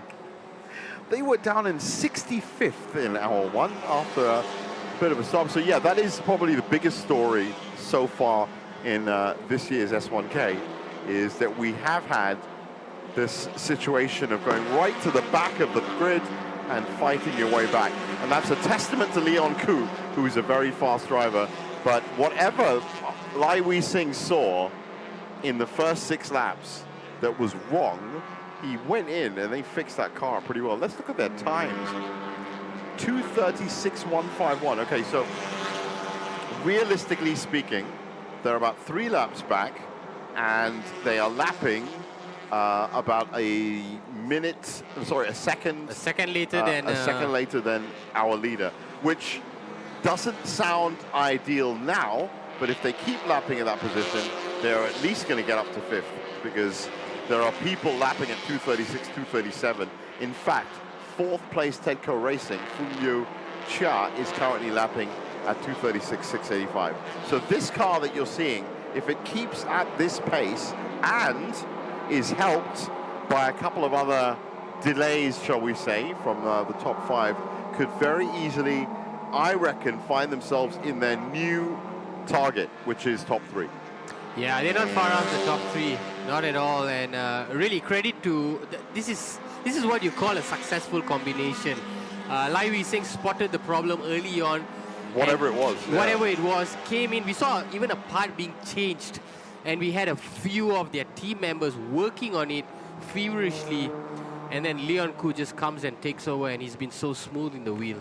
Once you get that matchup of car and driver in any sense at 80% for both even, then you can start getting some proper results in. Mark Darwin has taken over 2nd spot in the 100 high rev Dream Chaser car, but is still a minute off Faris Fauzi, who's in the lead. But Leon Koo still has a lot of race, and up next on his radar is going to be Adi Rahimi from the Modern Racing team, the only MT2G in the top 7. That's a shock. Yeah, and even though he's like so almost fast. a minute behind, you know, this turbo-powered cars, I don't think he's going to take long before he gets past Adi Rahimi.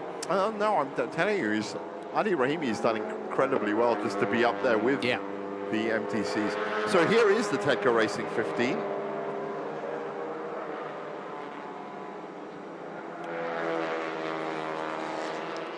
And we haven't spoken much about how well Faris Fauzi has actually done to now leave a 40-second advantage.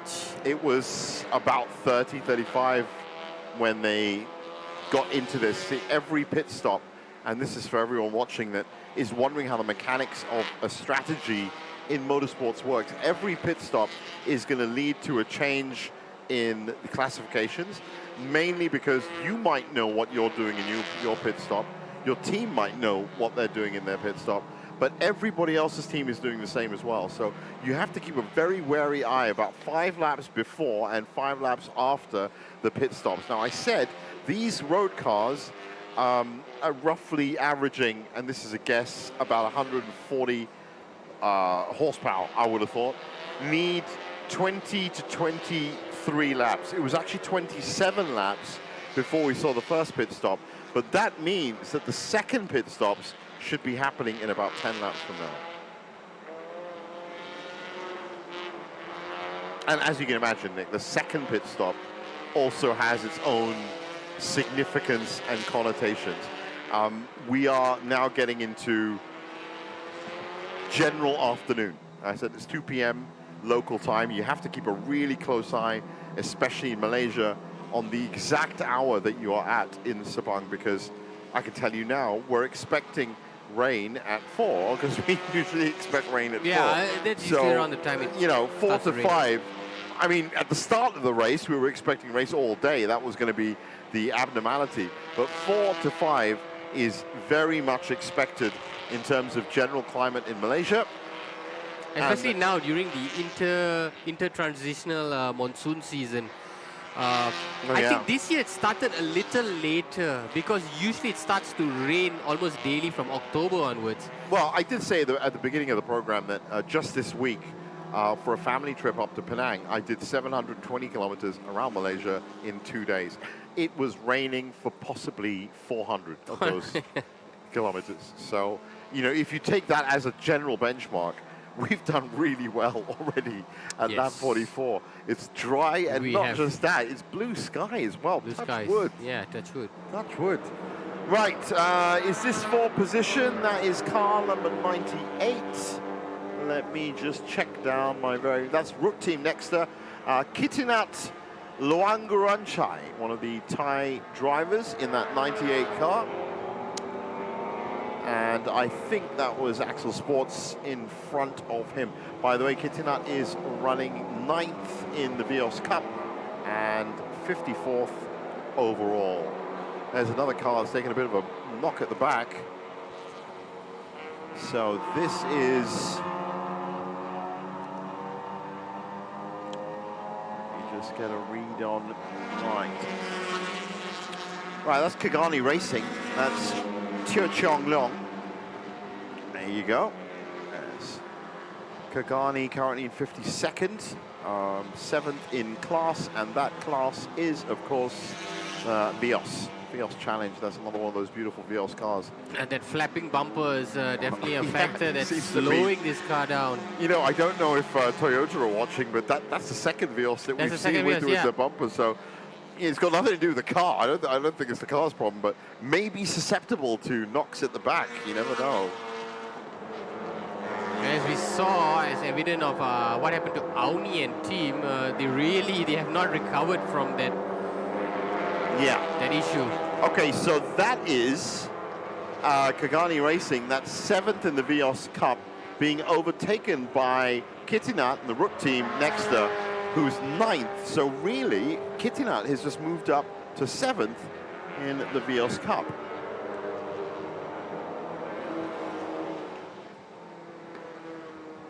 And we literally need, this is just a little insight into the commentary box, we literally need 2 screens. We have massive flat screens up here, but we actually need 2 TV screens to get through. To see all the classifications. To get through all the competitors. So we've got 40 of them on one big screen, and then I've got the other 35 on the laptop as well. Oh, the things we have to do up here. That is RX Rios. They have been ruling MT2V for most of this race. Currently in 17th in Class 1, that's Junkyard Y. Of course, that's Takashi Oi now, if I'm right, behind that car. Almost a minute ahead of second place, which is Harkis Jiva of doing PV very Motorsport. well. Doing very well. That is Takashi Oi.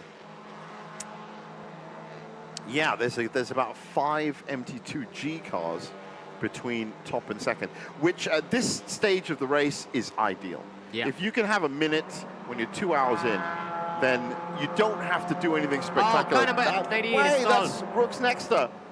I think it's Rook's Nexter. Yes, it is a Rook Team. That's right.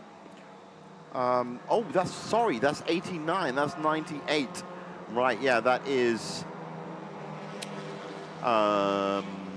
Kitinat. Yeah, that's Kitinat that is now done. He was having a bit of a push for 9th place or 7th place in the Vios. He's up and running. I reckon that's a gear problem. I reckon he missed a gear. Now, you know, that can be the hardest thing for a driver to deal with. Yeah, gearbox issue is one of the most common problems. Yeah, if the car is the problem. I mean, if you're driving and the wheel pops, it's not your problem. If you're driving and the engine blows, it's not your problem. If the car misses a gear, is that the car's problem? that's what I'm trying to say here. There's a little bit more driver involvement in that specific direct situation. Involvement is a higher percentage. And you know, ultimately, in the end, it's about things you do in the car with the car that lead to faster times. So if you miss a gear, that's on you. Direct. It's a snakes and ladders thing. It's the big snake at the end of the board. You know, the one that when you just before 100 and then you go all the way back to 1 again. No car wants to go slow. Alistair Young, Genevieve Oy, another female driver in the MCS. It's good to see up at S1K.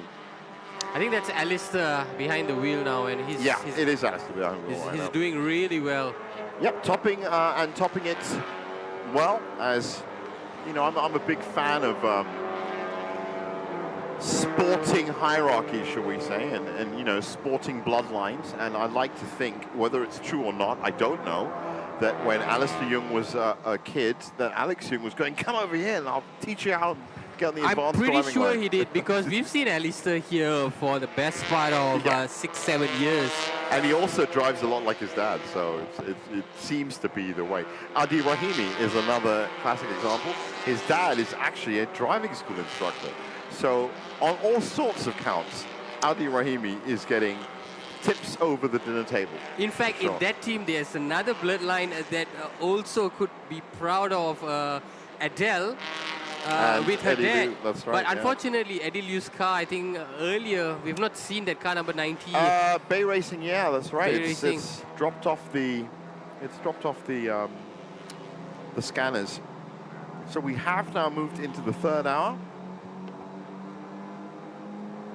There's the Vios Cup standings. As you can see, Alistair Young up front, 34 seconds ahead of Ashen and Shan. Kenny Loke in 3rd.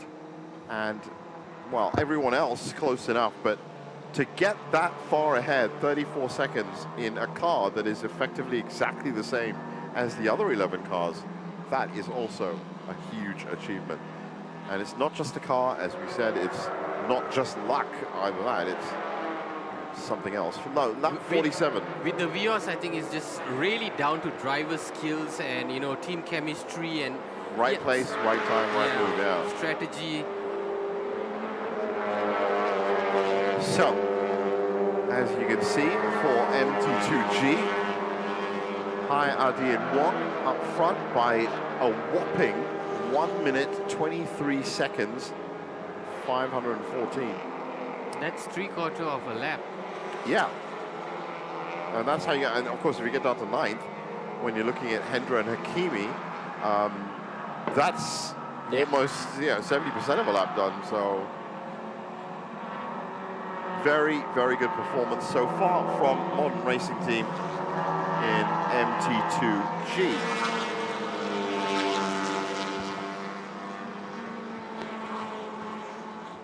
So Leon Koo and that R Engineering car are the only car that is logged. Oh, sorry, I tell a lie. I was about to say with 2 pit stops, but 7-7 Autosport is not essentially in contention anymore. And MSA Motorsport as well. Kishan behind the wheel of that also. Running 5th in Vios, also came in for 2 stops. Interesting to see that, because you do get an idea about generally how the car is handling if it needs to come in for a lot of stops, as we saw with Lai Wei Sing earlier as well. Sometimes you really do. Here's the car coming in for another stop. That's actually early. That's about 6 laps early. I reckon the next... So, we are now ready, if you've just joined us for S1K 2025, to have a look back at hour 2.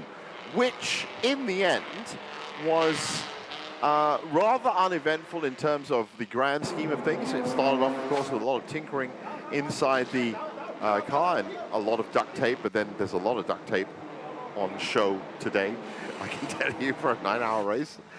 And as we got back on, as I said, HMRT, sorry, up in MT2, in MTC, they were leading. Modern Racing took the lead in MT2G. R-Works in MT2V kept the lead, and Axel Sports, through Alistair Young, took the lead. That was Rooks Nexter, the 98 car. Kittinat got in a bit of trouble right at the end. But all in all, it was a well-marshaled and very fair and respectful, I should say, hour for the Sepang 1000 kilometers. So this was one of the Vios leaders. That 61 car is the Axel Sports car, so that's the leader of Vios going around turn 2. This looks like the MTCs. Yes, that is. That's, you know, a 15 car up at turn 5. So that's Fuyang Che, who is currently in 4th overall. And a lot of damage, but minor damage to some of the back of these cars. And as we noticed, Vios cars as well. So that was the end of Rooks Next Steg at the end of the hour. There may have been a misgear. Nick and I were talking at length about that. But as you can see, thankfully, I'd like to say it's an uneventful hour, but that's a good hour. Yeah, right? I mean, I was just about to say it's as successful and smooth as any hour could that's go the thing, so in a S1K. Motorsports is a funny and cruel mistress at times, you know. Is an eventful hour one where everyone's come off track? Or no, I think an eventful hour is where everybody managed to get their plan out.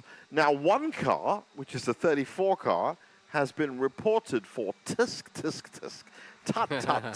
speeding in the pit lane. Just no. Overexcited to get back out. I can think of a few members of our Royal Police Department that would love to have been in that lane and to be out there with the whistles. Hey, come here. Salmon. No, that's not going to happen, but you will get penalized for speeding in the pit lane. So that number 34 car, I'm just going to go check on the identity of it. I can't remember straight off. It's Empire M Racing. Remember I told you about Empire M Racing? They've done it again, and they've now got another headline. We need to check the stats on how many times Empire M has had a mention or has had something happen to them in a race, because I think they're going to have a consistent run there. 132 laps to go. Lap 49 is what we're on. HMRT, as you pointed out, Nick, are on the road to redemption, but it's still a long road ahead. Yeah, still a long road, but they have a 51-second buffer, which will be doing their spirits real good. Yeah, that's for sure.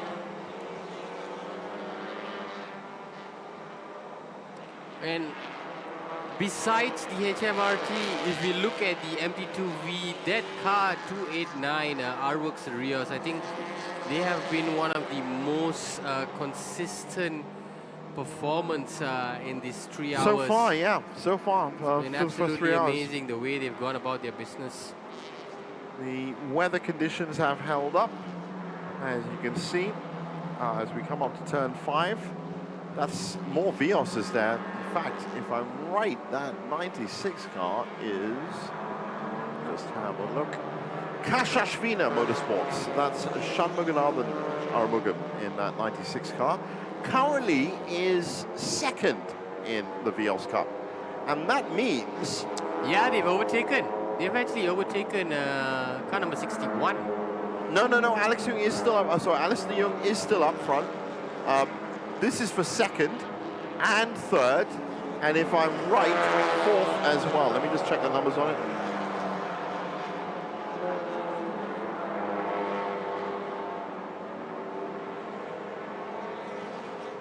Well, that's another car that stopped.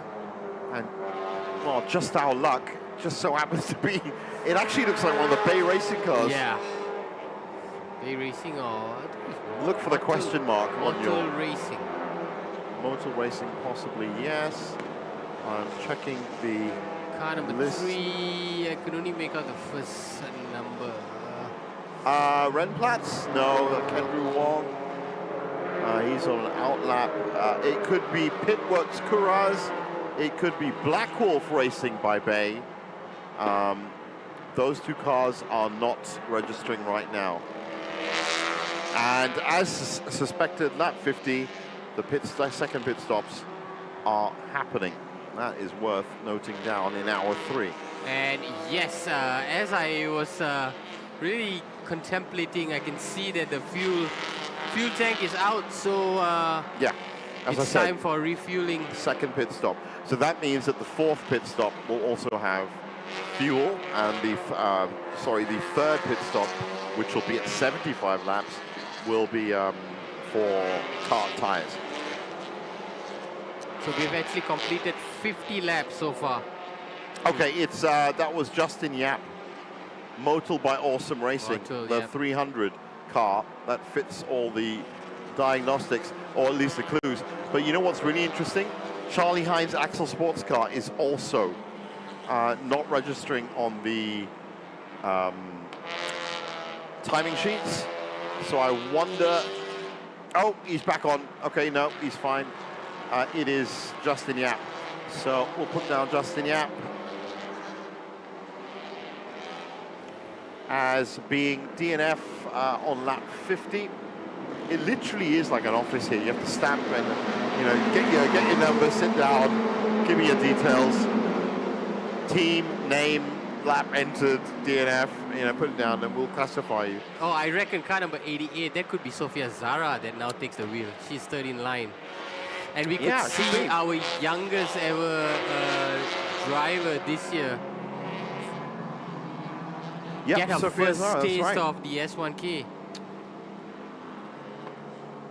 Yeah, fingers crossed, you know. I hope everything works so well. So stop and go for number 89. No, number 89 I did know. That was another one of the VSs. That's the Rook team next so Kitinat has Varun Shit is the new Thai driver behind the wheel of that 89 car. Mark Darwin doing his best to try and close the gap. He's got a long way to make up, Mark. He hasn't really been cutting in though. He's lapping one second faster. He's actually shaved off 2 seconds as a result of that fast lap time, 2:35. So right now, as it stands right now, and that's a good example, Fariz Fauzi is lapping at 2:36.990. Mark Darwin is lapping at 2:35.350, 1 second a lap. He's 49 seconds behind.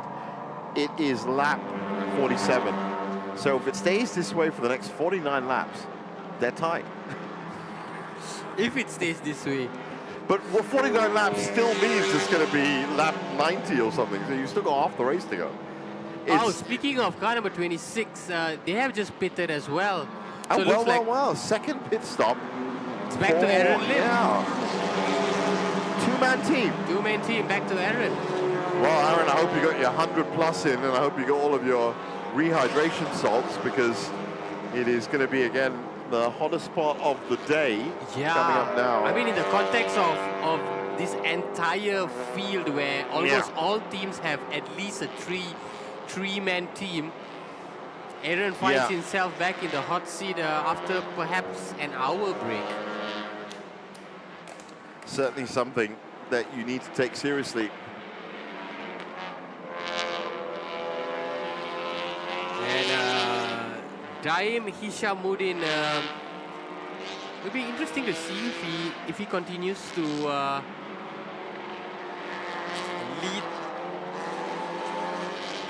that car. Daim, of course. So 26 car is in the pits now. Unless Faris continues to stay on, but I don't see that happening, because he doesn't have much time before he needs to eventually get back out.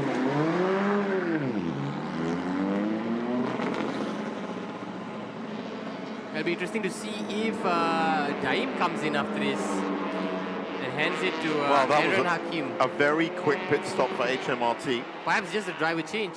Yeah. They didn't need to put anything else in. So they've come out. Mark Darwin, of course, is going to have to come in for... Oh, wait, Putra Adam is back out. That car number 27 is back out. I just don't think... I think they're about 12 laps back. Let me just check.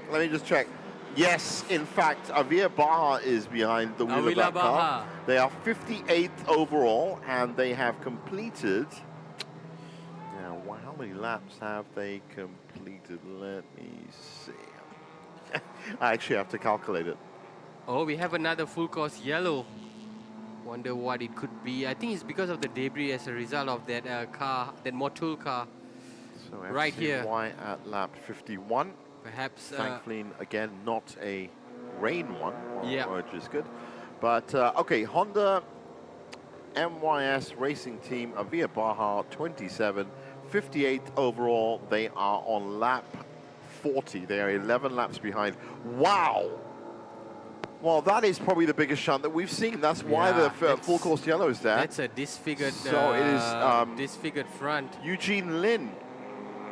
In fact, let me just check to see exactly who is on the wheel. And this is probably the reason of the full course yellow. Oh, it is, for sure. Debris left on track. 100%. Now that car is going to have to be dropping down the 63. That's the DNT car, which is DNF now. Eugene Lin is the driver behind that. And this is the replay of what had happened. Oh, that wasn't his fault. That was not. Oh my goodness. That was not Eugene's fault. And almost he's very, flipped over. very lucky to come out of that. Yeah, I wouldn't be surprised. I just hope that he's fine. He's getting out of the car. He looks okay, just gingerly walking away. Looks a little bit shaken, as you would be if you started flying. That was exactly quite an impact. If you look at it, it was going fine and suddenly just swerved off. Clipped at the back. Oh, he was clipped at the back. Oh, that's gonna be something you don't forget. Now the question is, who is this car over here? It's got to be some penalty for that car who clipped him. Yeah. It's got to be a massive penalty, I would say. Well, that car, unfortunately, even if they do get it back to the right side of the track where the pits are and get it fixed up, as in rebuild the whole front of it. Initially, it looked like a mechanical problem that he would just swerve out of nowhere.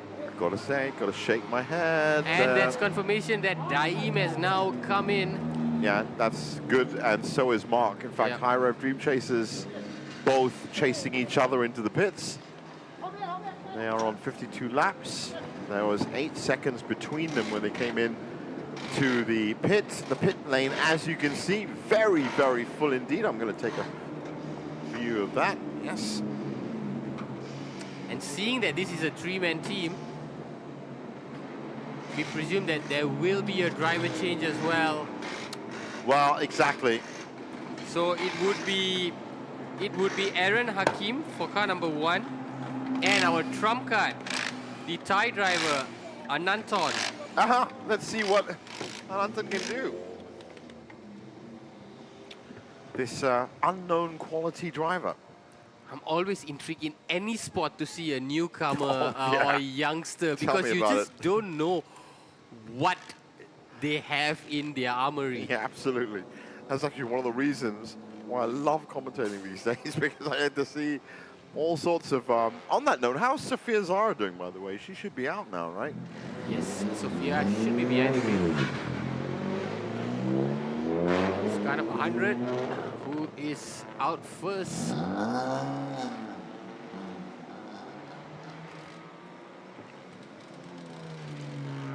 The update on the G-Mark car is that they are 2 minutes into their pit stop. Shafiq Shamsuddin is still in the car, but yeah, we're expecting Sophia Zara, the young starlet, to get in. She can. A lot of cars in the pits right now. There's car number 1 following suit. So, right, yeah, both High Rev Dream Chasers are now out. Modern Racing Team, R Engineering, Bay Racing, SD Powered. They're in the pits. Night Racing's in the pits. R Engineering, Nisa Racing, Motul, DNT 117 S 5512, Black Wolf, Chun, Project X, Project S, Axeworks, Empire M, Pitworks, Kagani, Schmacko, Mogan. I'm not just saying these names, those are the teams that are in the pits right now. If you look at car number 26, it has not left the pits, has it? No, but it's still on 1 minute in its stint, so it should be all right. Oh, hold on a minute. I see what you mean. Yeah, stopped. it's an unusually long stop. You're right. The actual pits timing now is at 5 minutes and 48. Tedco Racing's is at 8 minutes.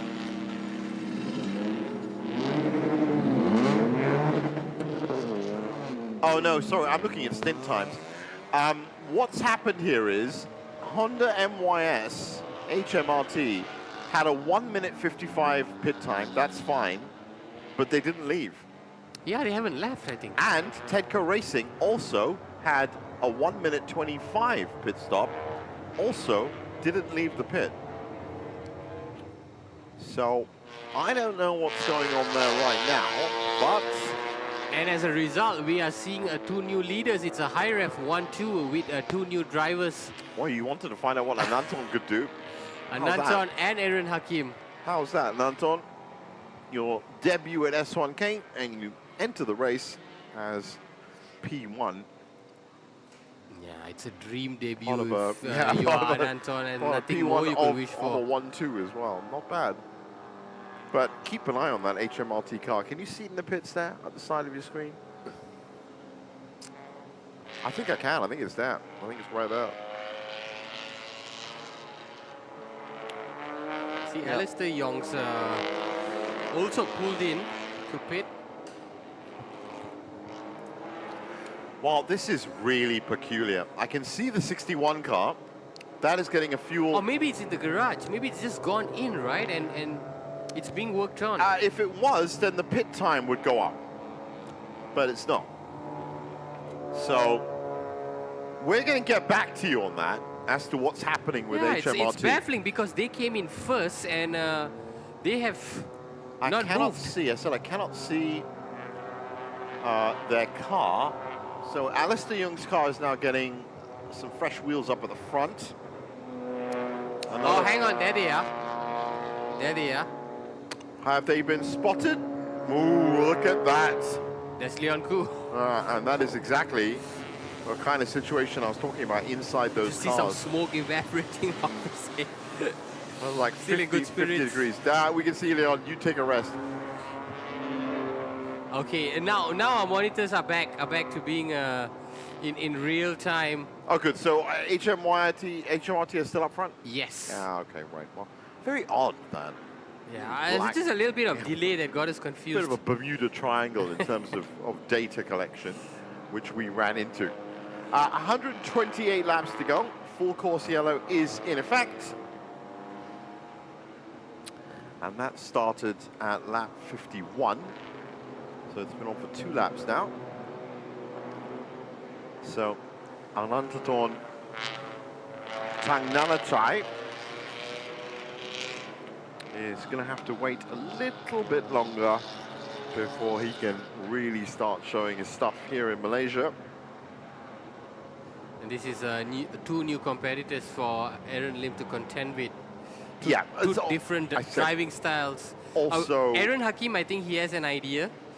Even Aaron Hakim, because HMRT really they weren't a consistent fixture in this year's MDCC. No, that's right. And Aaron Hakim is a new driver, so it could be a challenge for Aaron Lim. It's interesting at, as I said, 2.5 hours in, as to these changeovers. But this next part, and as I said, the first section of the race up to 3 p.m. is going to be over in just half an hour. So I just heard, or read rather, that the full course yellow that started in short notice because of what happened to that DNT car is going to end in short notice. It now has. We're back to green flag racing. that explains why car number 26 and 27 were That explains why. behind each other. Yeah, because they were all trapped in a full course yellow pattern. So that does happen. Anyway, now we are back, and it's a 17-second gap that is logged on right now. We'll have to see how that's changed by the full course yellow once they get onto the home straight. A lot of work to be done. That's Avia Baha.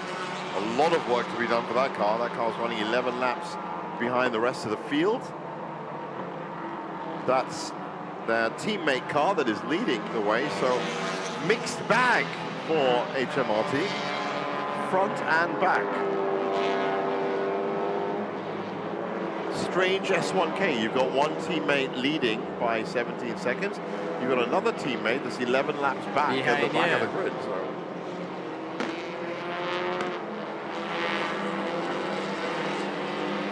So far, so good.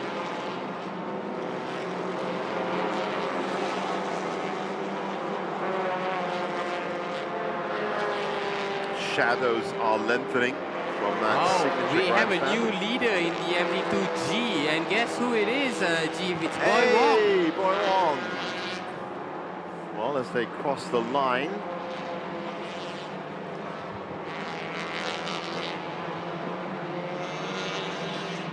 And even in, oh no, Arworks Rio still leads MT2V.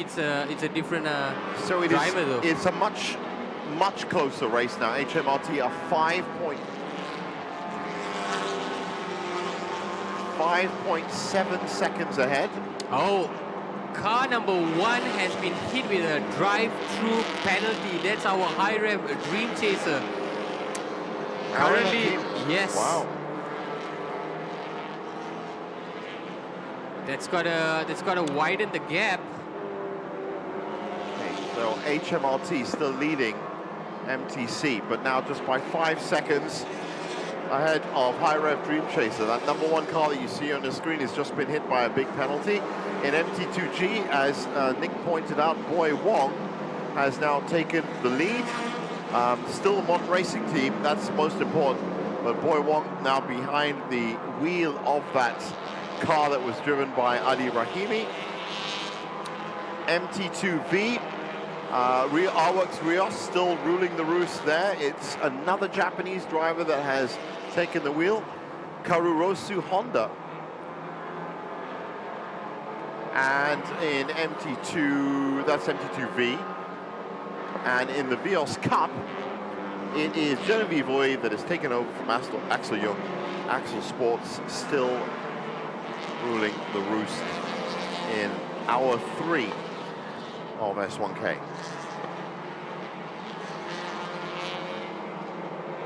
I'm very fascinated with Aaron Hakim. He's just come on to this MTCC season, but already he's achieved so much. And in fact, Jeev, an interesting stat, he actually shares the most podium this season along with teammate Daim Hishamuddin. Wow. Yeah, so what a season it has been for Aaron Hakim. 7 podiums in the MTCC season. And, yeah, that is incredible. This that will is be amazing. This will be a testament to his driving caliber to not just maintain this podium position, but also to overcome this drive-through penalty that that they have been hit with. Yeah. So there's debris on the track entry at turn 4. That's something that the cars and the drivers are going to have to watch out for.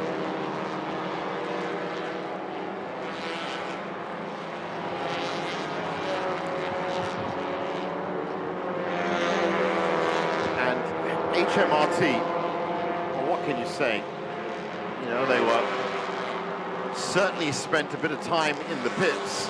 High Rev Dream chasing their lead, but HMRT have now extended their lead to 7.178 seconds at the front. So right now, their strategy, as I said earlier, has been locked in pretty well, pretty nicely.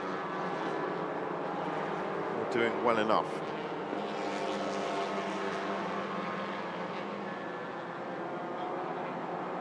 Yeah, sometimes when you are in the lead for such a long time, it's easy to get complacent, and not because of a choice, not because of out of choice, but just because of the conditions that you are in, having to be out there for such a long time at one go.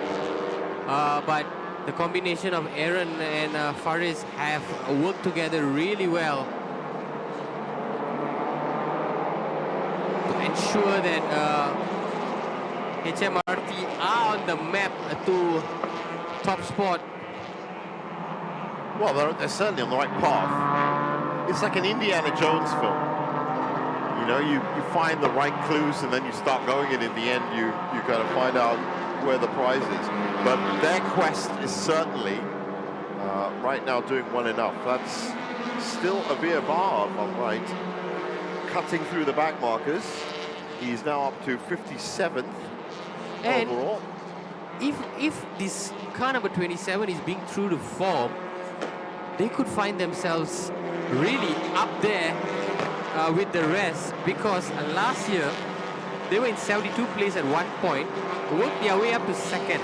Yeah, I mean, they are... Could happen, Chief. It could well happen. They are currently,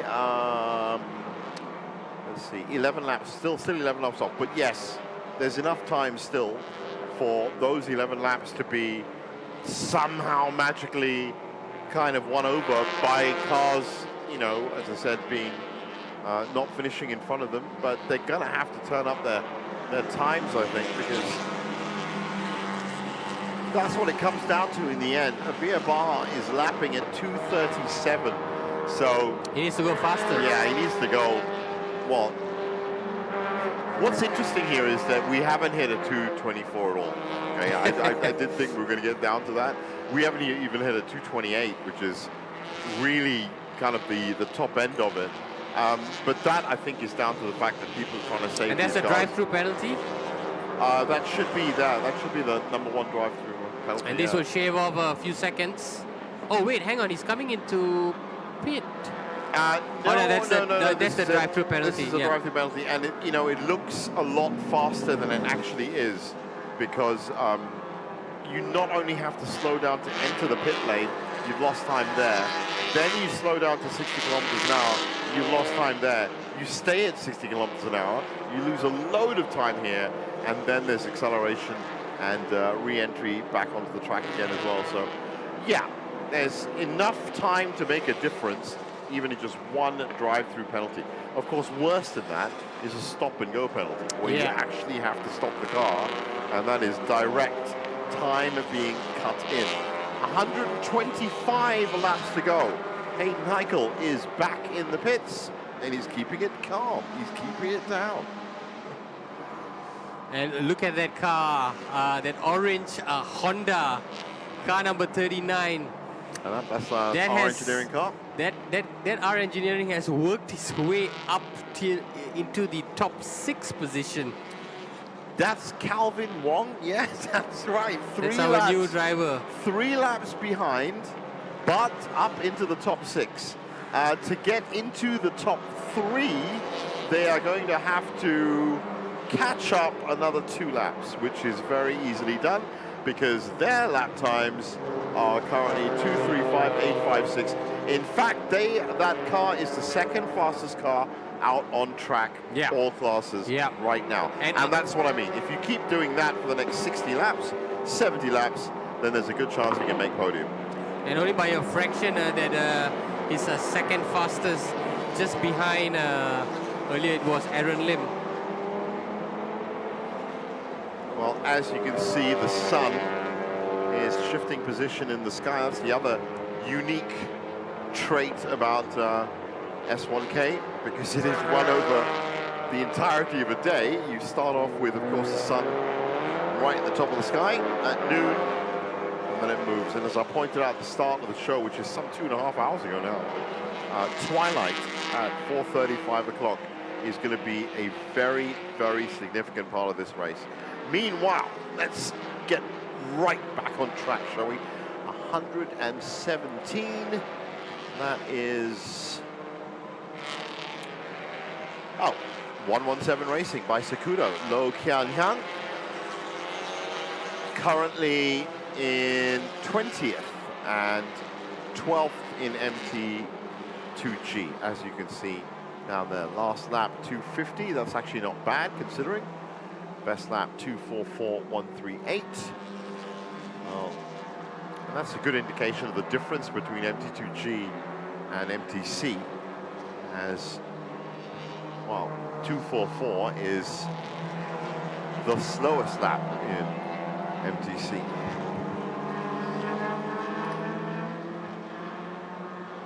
But there are only 3 cars in MTC that are currently wrapping at 234, and one of them is Calvin Wong in our engineering. Calvin Wong's made a back. bright start, and so he's been impressive.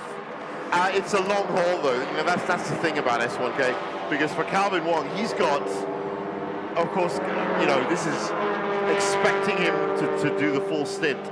His entire stint is going to be catching up. He's another trump card. He's another Ananton. Because we know about Lai Wei-Sing, we know about Leon Koo. Yeah, we know the usual Calvin suspects. Wong, not so much. I know he's the younger of the trio. Well, Calvin, as I said, has to. Right now, it's a different proposition for him. If you're given the car in any one of these stints, and you've got a chance to take position, or you've got a chance to enhance your lead, that's great. Yeah. But his job is clear set right now. Calvin Wong for our engineering, and that is he's got to push as hard as possible just to catch up. And then the next driver is going to come in and push as hard as possible just to catch up. So a different kettle of fish, as they like to say, for our engineering right now. And that's, let me just check who's behind the wheel of that car right now.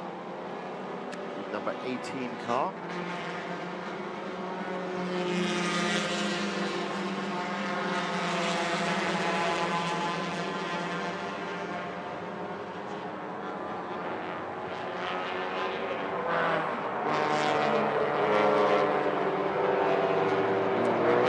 It is Audrey Leong. So that's Audrey Leong just being taken on the inside. That's Vios Cup action. In fact, Audrey 7th in class and just been taken by Kittinat, who is back for Rook Team. And just in front of Audrey is the team of Auni, Rafib, and Hasif, who have done well. They were in 11th at one point. And I mean, this very much is for Vios, the Vios Challenge and the Vios Cup this year.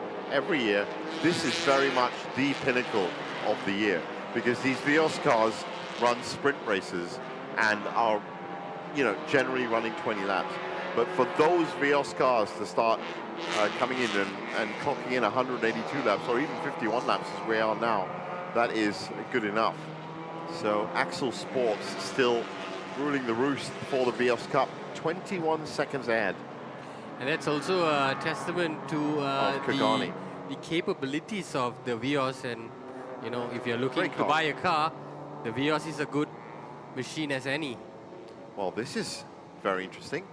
7 laps after the last FCY, there's another one. It's a short notice FCY. It is, which means there's been a very, very high impact, high intensity shunt somewhere. I think it's got a lot to do with Lam Si Seong from Sakudo Racing. Either that or well, there are 3 cars. MT2Gs. Yeah, there are cars.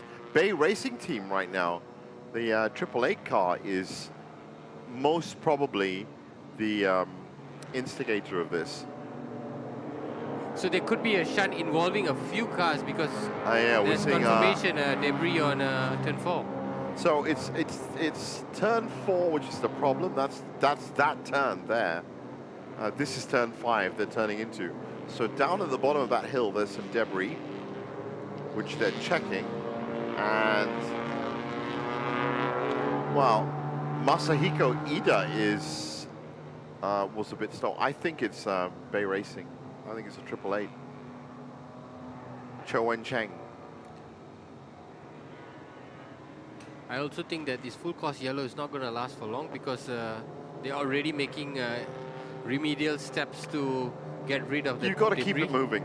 You know, you got to keep everything moving, and in this case, if it's not a serious, and the most serious full course yellows are when you have oil, of course, on the track, because that's going to affect. Yeah, that takes a bit of time to. Yeah, if it's debris, if it's a bit of a back bumper or you know, a bit of a wheel, obviously we wish them the best of the people that lost a wheel, but to brush that stuff off track and get going isn't that harsh. So I'm expecting a couple of laps at least. I can see Aaron Lim in the car just asking to move it along, move it along. I think it's 111. I just saw 111. That's R-Works Rios. It is Masahiko Ida. I thought so. Because he needed to report to team managers, so could be one of the reasons why. So Masahiko out. There he is. Oh, he's coming back on again. Masahiko, I just logged you as a DNF. You know, the amount of administration that needs to be done up here. Well, he's not moving. He's tried his best to come up. He's got about 10 feet. That's Ken Urata's car as well, so I'm a bit disappointed, I have to say. Ken, one of my favorite drivers up here. That car needs to be nursed back into the pit. That car will be lucky if it makes the corner. Look at that. It's actually... Oh, is he found a gear? I think he has, but you're not going to win any races like that. You're certainly not going to win any race at that speed.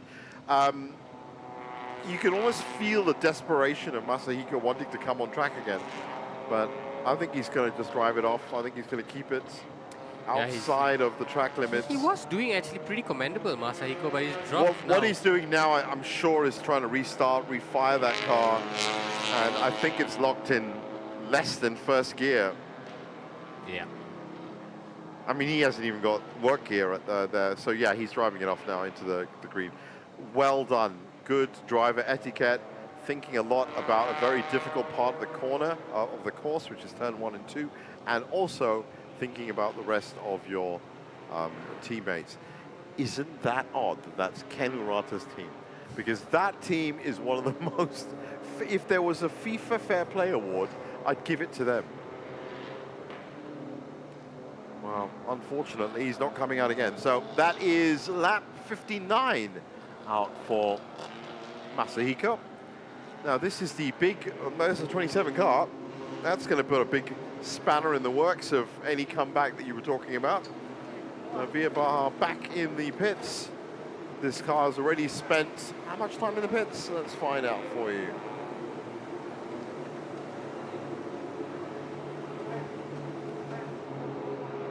This car has spent, well, it's 2:45 right now. It's second pit stop. It's about to hit 3 minutes, so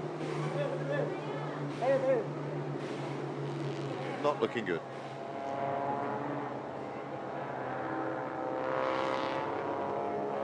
So I think we can safely say that comeback not materializing. No. Yeah, we can safely say that that second HMRT car is not coming back again. Right, it could be more than a tire change, because if it was a tire change, they could have just done it. Yeah. They didn't need to bring it all the way in. Well, then you've got this situation of why would you put tires on a car that doesn't work? So clearly I don't to know. Get out there. Yeah, I mean, you don't get any extra points if you do your R&D for the rest of the race. Competitively, this car is done for. You can probably get away with one pit stop. Once I remember I saw Johnny Z, who loves to sometimes have long pit stops. He had a 7-minute pit stop and he came out. And one pit stop you can get away with.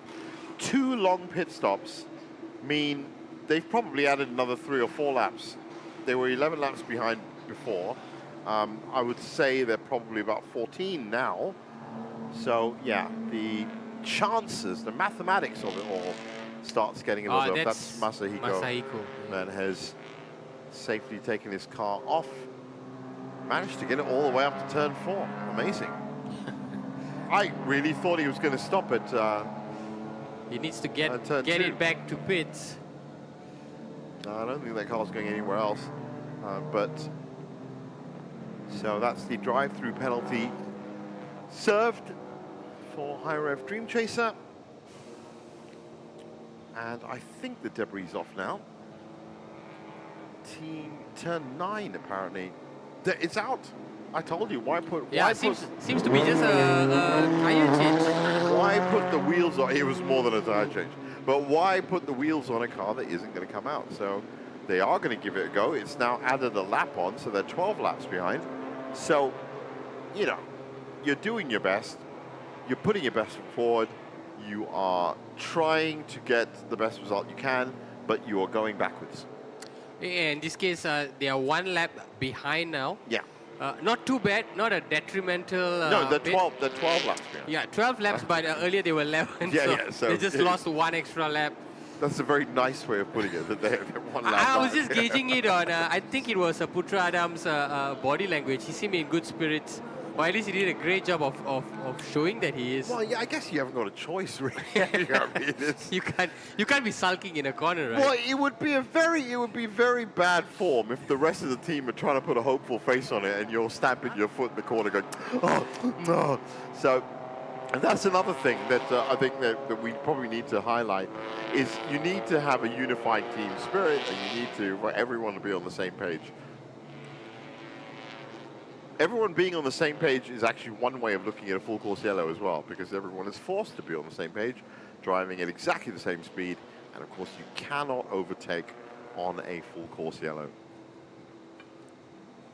Yes, our engineering, I was talking to you because you look suspiciously like you're about to do it, but Lai Wei-Sing would never let that happen in his team. I know that for certain.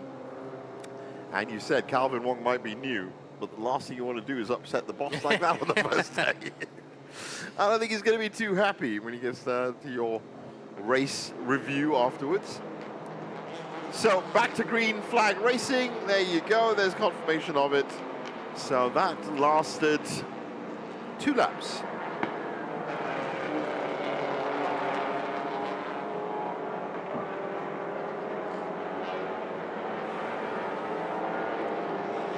And we're very lucky to have all the cars come out just at the start line as well, because it should reset our timing boards. It'll let you know exactly where everyone is. Aaron Lim is back in the car for HMRT. At 60 laps, they are 4 seconds ahead of both the High Rev Dream Chaser cars, or one of them at least. So, car 888, as I said, is right in the thick of it and has got a drive-through penalty, and car number 333. So that is our engineering. Wynand Shagan is now behind the wheel of the 333 car. And 888 is Cho Wen-Cheng for Bay Racing, who, by the way, is still unknown and under the radar in terms of transponders. So either there was a shunt and the transponder itself got hit, or that car isn't moving. That was a nice angle to see those cars turn. These smaller hatchbacks just look so fragile when they get into these big fast corners. They're meant for cornering, they're not meant for cornering at speed.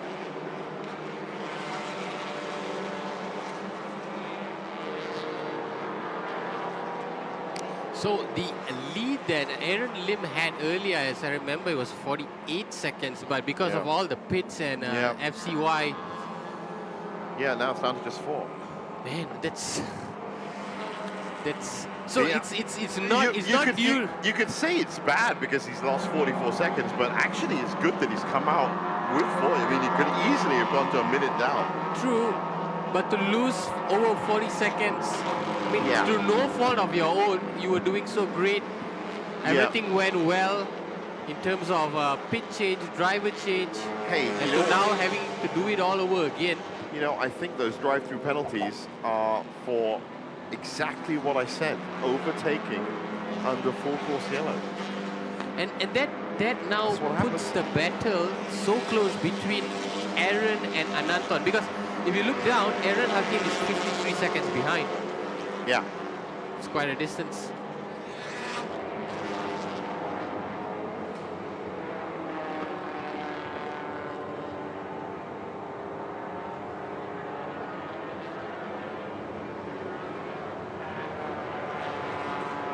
Well, we'll go to Junichi. 389. 59th in class.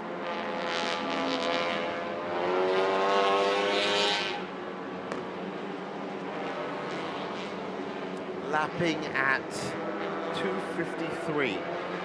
Yeah, well, our screens have not shown because of the FCY. Correct, the yeah, current lap times. Because of the FCY, there are going to be a couple of laps before things start settling back again.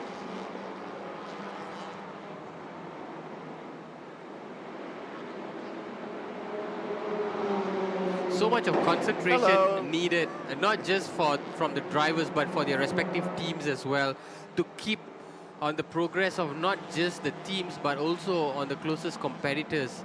Yeah, they're not allowed to switch off. It's not like they can go for an hour lunch break and come back. An hour? Or even 15 I would say minutes. even 5 minutes. I mean, they're just not allowed to do it. I'm sure that Aaron Lim probably had a bit of food in his stint break, I remember. So he's currently on 36 minutes on his second stint, by the way, Aaron Lim. He's, of all the drivers on there, it's actually Yi Kok Jun for Tenko Racing, who's on 39 minutes. That's the longest in terms of stints. We haven't really looked at their stint times, but 39, he's about to cross 40 minutes. So Yi Kok Jun, this is actually what drivers and mechanics do when they can during S1K. They don't usually sit around like that during sprint races because they're just an hour, but it is important to make sure that you don't just come into this 9-hour race and try and run for 9 hours. Yeah, you need to rest. You have to rest because that's how the human body works. So you have to work in these things, and it's not just a question of you get out the car, you have a drink, you sit down, you cool off. It's 35 degrees ambient, okay? And so you're gonna have to sit down, you're gonna have to put your headphones in, completely disconnect from the race for 20 minutes. For as long as possible. Yeah, under the fan, and then get back into the mode again. So it's actually quite fascinating the way that these things work out. Right now, it's lap 62. We have seen a couple of instances in this third hour. Time, as usual, seems to be speeding up. It's already the close of hour 3 coming up now. Indeed. So we're going to give you the highlights And I can tell you very that soon. This new hour has been way more eventful than our last hour. Oh yeah, because this hour things need to happen. And that's what I mean. Things need to happen in the 4th hour as well, which is the start of, as I like to put it, the actual evening session, which is going to be 3 to 6 p.m. And then, of course, the night session is going to be 6 to 9 p.m. Completely different conditions. One, the ambient temperature is going to drop by about 5 to 6 degrees. That means your engine temperature is also going to drop a little. Your tire temperature is definitely going to drop a little. Now, that's just in the next bit. From 6 to 9, this is a huge drop-off of temperature. And that can lead to, depending on the outside conditions, condensation. It can lead to, and you know, that's when your car's already been pushed for close to 800 kilometers. So it is a lot of things you've got to deal with. And what's important to note, these are not F1 cars. There are not, 25 300 terabyte computers sitting in the pits watching every bolt and bearing on these cars. No, they have basic computer control. Yes, they have basic, in fact, they don't have computer control. I'll take that back. They have basic communications, but the cars are essentially all analog. Yeah, essentially road cars which have now driven close to 300 kilometers. Yeah, and I'll be honest with you, 8 years ago, occasional breaks. 8 years ago, as I said, I was doing Asian Le Mans LMP3 prototypes, second fastest cars in the world. Fun, really good fun. Amazing to watch. But in terms of action that happens in races, these are the cars that deliver every time. Touring car racing around the world, most relatable racing class. And that's why it's grown from strength to strength. We see so many more endurance races happening now even in the Southeast Asian region. Well, that's car 818, Touring V, that should be. Let me just check where that is.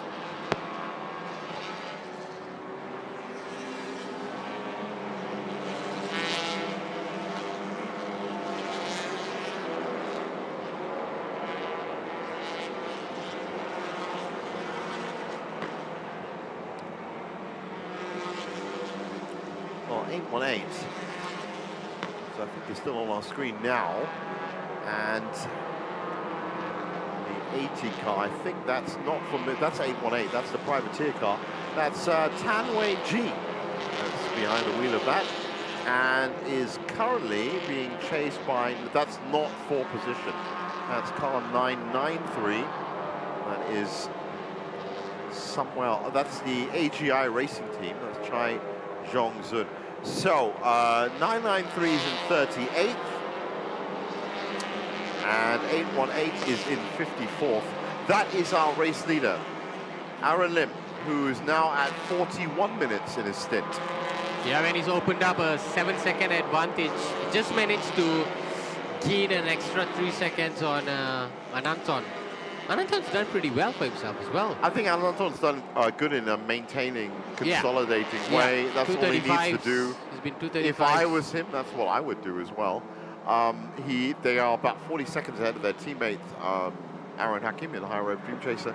Still, by the way, Calvin Wong is the second fastest, in fact, the fastest man on track, 2:34.023. Calvin Wong from R Engineering cutting into that lead. He's still 3 laps behind the leader, but he's just 1 lap behind 5th placed Fadzil Alang, who has been very quiet for Superpower Lap. Yeah, Fadzil in a different car altogether. We're so used to seeing him in the Mercedes A45. Yeah. And he's in a Civic at this time. But has kept a pretty solid 4th place. Now, looking at this big jam up at turn 10, that's 878. Another team that's been missing, Jeev, is the Proton team. Proton R3. Yeah. Right, yeah. Big achievers at S1K as well. They were one of the top performers in the early years of the S1K. Shafiq Ali, Farid Khairuman. Absolutely, yeah. So that 26 car still going. 878, by the way, running 23rd in class and 15th in MT2G. So a lot of work being done there. HMRT not taking any chances. You can see them so heavy in discussion. I'm not sure if they're talking about car number 26 or the 27 car, yeah. Yeah. So it is 25 years because of you. I'm guessing 25 years of Honda's involvement in motorsports. That sounds about right. The number 26 car is so far doing very well. That car has solidly attacked the lead. 64 laps completed now for Aaron Lim.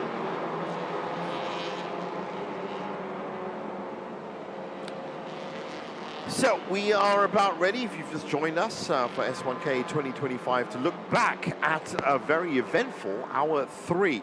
So Hour 3, well, it was about lap 50 that we saw the second pit stops come in, but this hour was again defined by HMRT up front. They were leading in MTC. Modern Racing continued their run as well in MT2G. That was, if I'm right, DNT. No, that was Justin Yap, that's right. Justin Yap on lap 50, and this was DNT. And have a look at this. Clipped at the back and almost flipped at the side. Very, very lucky for Eugene from DNT on lap 51. And as we continued through, Masahiko Ida would also stop in the end. A lot of action, but as I said, HMRT up front in terms of MTC, Modern Racing for MT2G, R-Works for MT2V, and Axel Sports leading the Vios Cup. And at this point, as you can see, some of the cars always all coming in. It was really about finding your position on track and making it work. That was the 818 car. So very eventful hour 3 and into hour 4, almost at the halfway stage. I feel like the last hour has just flown by as compared to... Last 2, actually. Yeah. They've actually really flown by. But there you go. That's what I'm talking about. These are the kind of notes. A post-it note doesn't have enough space. They have to put full A4 up. Road to victory, engine oil. That's what they need to do. Among the primary notice the team managers are just hey, what are you looking at our strategy for? You know, I mean, those are secret. Get the cameras away. Those are secret boards, okay? We weren't quick enough to take a picture to further analyze. For all we know, they've put that board up with the wrong information. Yeah, so that they it's a can keep the decoy real board. information. Yeah, decoy boards, exactly. That's what I do. I do 2 decoy boards, so there'd be 1 decoy that leads to another decoy, then there'd be the real information. And it won't be a surprise at all, because a lot of the top teams in any sport, they have a decoy setup. Yeah, most sport is actually played on the second move. It's not the first move anymore. Everybody knows the first move. It was so funny to see the team manager wagging his hand at the cameraman. Naughty. You know, I've been shooting sport for many, many decades, and you don't usually point your camera over there. It's like there's a few areas that you need to respect. So it makes for good viewing, though. Yeah, you know, you see something different. I think if in the age of the digital age, I think we should be able to see everything. Yeah. But yeah, as I said, we call it, and I'm sure our ENG cameraman right now is either very happy or is getting a bit of a talking to. Lap 66 is where we are.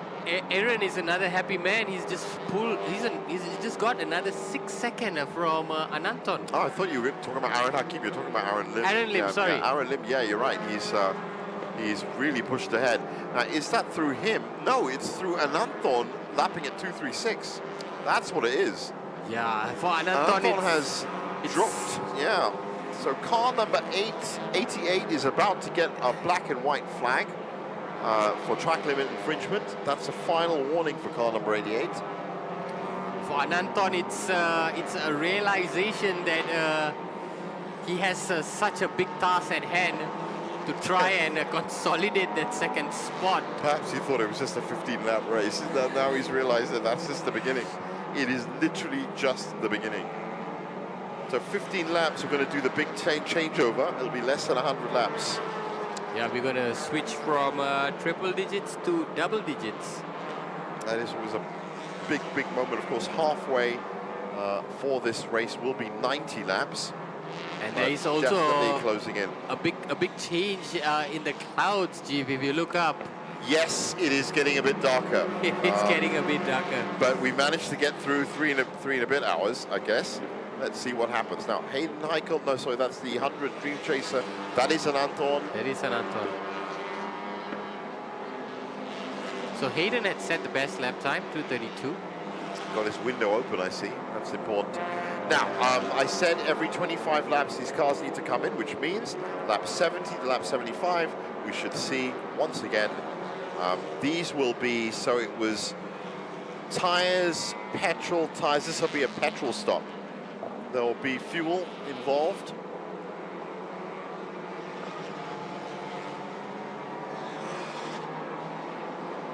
$16 seconds ahead now, Aaron Lim. Oh, wow.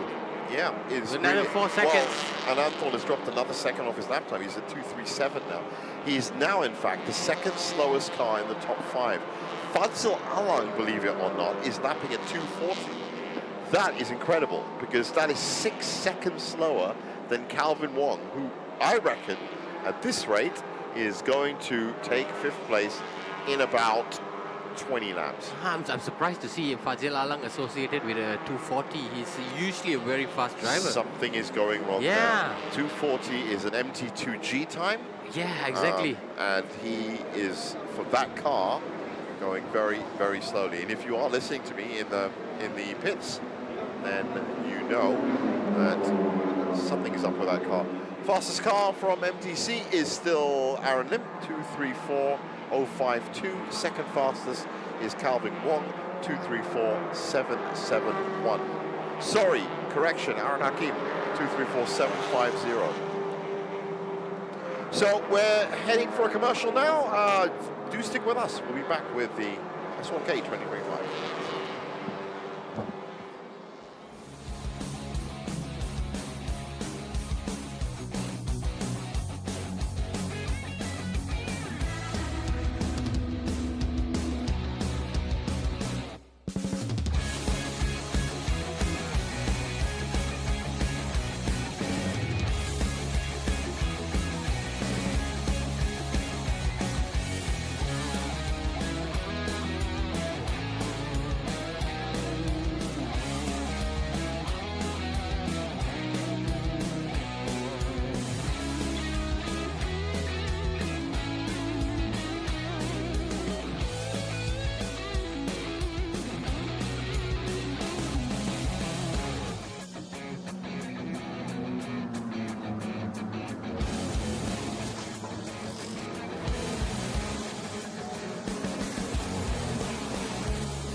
Welcome to the Petronas Sepang International Circuit for the penultimate race of the year that everyone has been waiting for. That is the Sepang 1000km.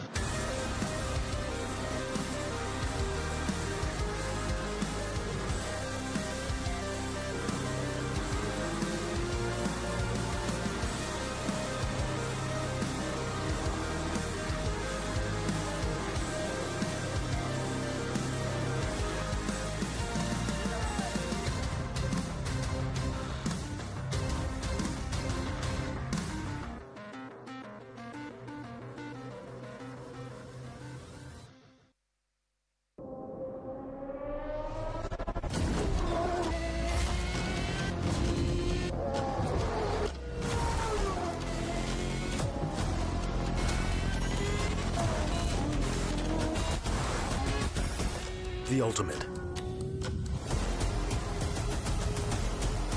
Main technical partner for Lamborghini Super Trofeo. Ventus. Hankook Tire.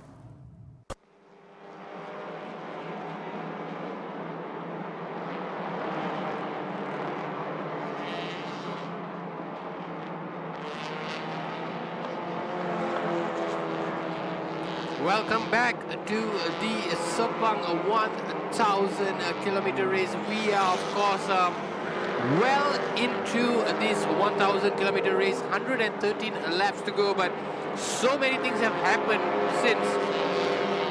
What's not changed, though, is the lead of HMRT, who are currently topping the MGC category. Doing really well for themselves with a 16-second advantage over the chasing high-rev Dream Chaser duo of car number 100 and car number 1. In the MT2G, we have Boy Wong using all his experience, currently topping that category. Almost a full lap ahead of second place, that is AK Boss Motorsports. MT2V, one of the most consistent performers out here today, is the R-Works Arias racing team, currently driven by Karu Rosso Honda. They have a 23-second advantage over the Black Wolf racing team.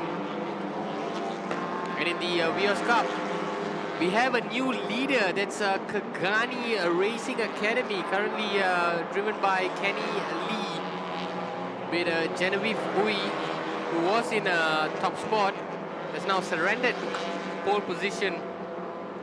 So just the one leader in the Vios category. The rest have all done well to consolidate their top spot. Yeah, I can see Kenny Lee has done very well there.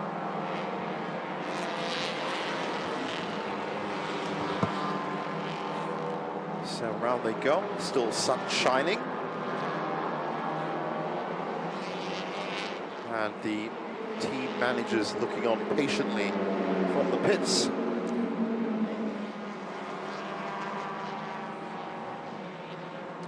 A 17-second up at the front for HMRT.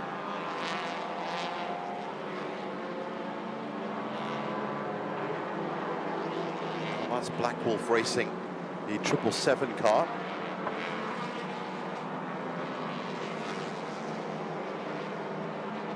Currently in 21st overall and second in MT2V.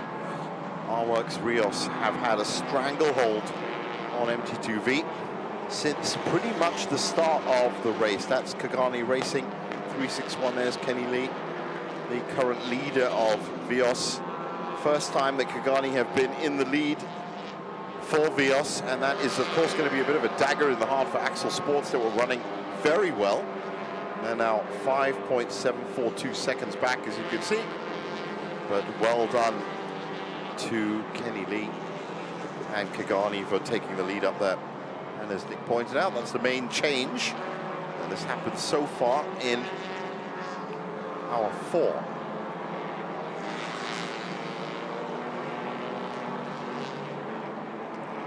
HMRT still leading. MTC, Modern Racing, still topping MT2G.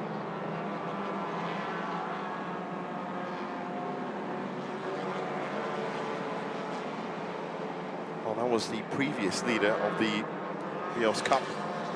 The Axel Sports car, 61 car. Aman Nagdev had a lead, passed it over safely to Genevieve Uy. Alistair Young was in the lead for a bit. They went into the pits, came out. Since then, they have been trailing by just a bit. That's the difference. That's how quickly things can change when you have 9 hours and 1,000 kilometers to play with.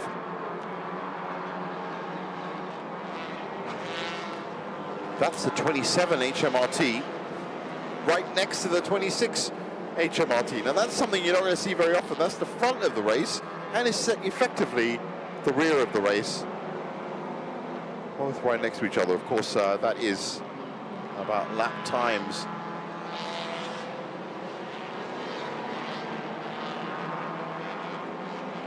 Has come through. And of course, the worst single situation that could happen would be if the 26 car hit the 27 car. You didn't want to see that. Surisak and Van Ruchet, Wing Hin Motorsports X-Rook team in the Vios Cup. Third in class, 41st overall, lapping at about 2:56, which is just 5 seconds off their top spot, or their fastest lap.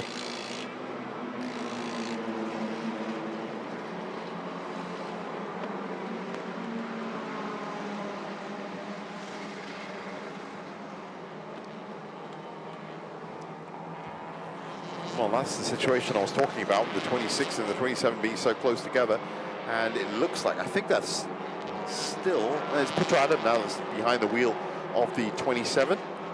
That's one of the cars that has been flagged for track limits. So if you're being flagged for track limits, it means that you are really throwing that car around this track. So the 27 car, hats off.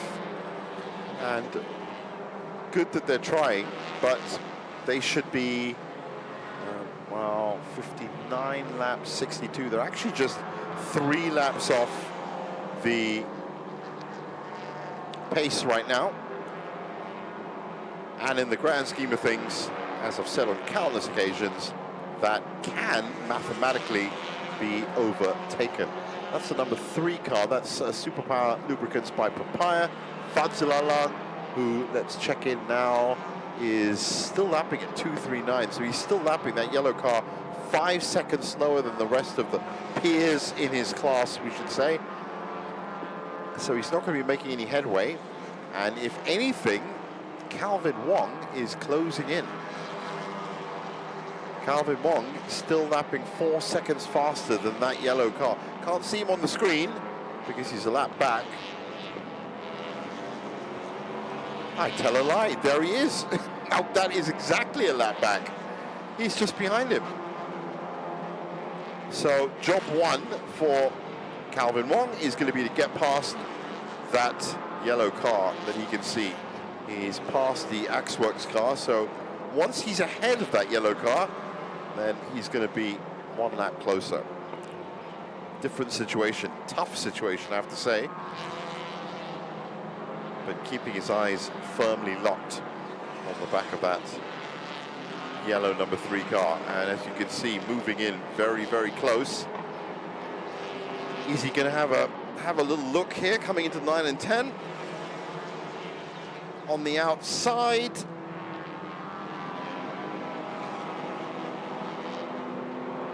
Wow, Calvin Wong is really, really pushing that. Well, let's get down to the pits where the guys are going to start talking to the drivers again. All right, here I am for the MTC category, car number 3. We are with Adam. Adam, you were the first racer earlier. Second, you were the second. Okay, so how often have you guys transitioned already? Well, to be very honest, this is our first race together. We did the 300 km final round for MTCC, but we had some technical issues. So I think again the car's new, the team's new, so they've been very on top of the ball. I think you can say that they've been on top of the ball. Everybody's learning. We're really just hoping for a clean race, and inshallah we can finish the race this evening. Yeah, and this is the first time you guys are actually working together in this.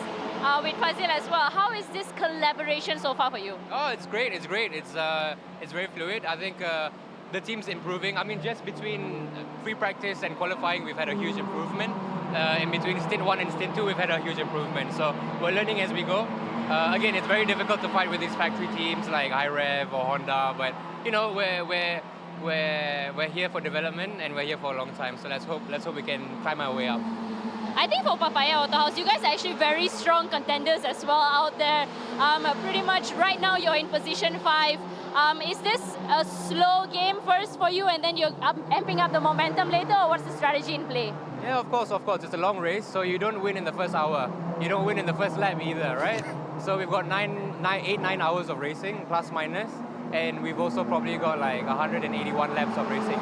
It's a long race, so we want to try and save our tires. We want to try and save the engine, especially.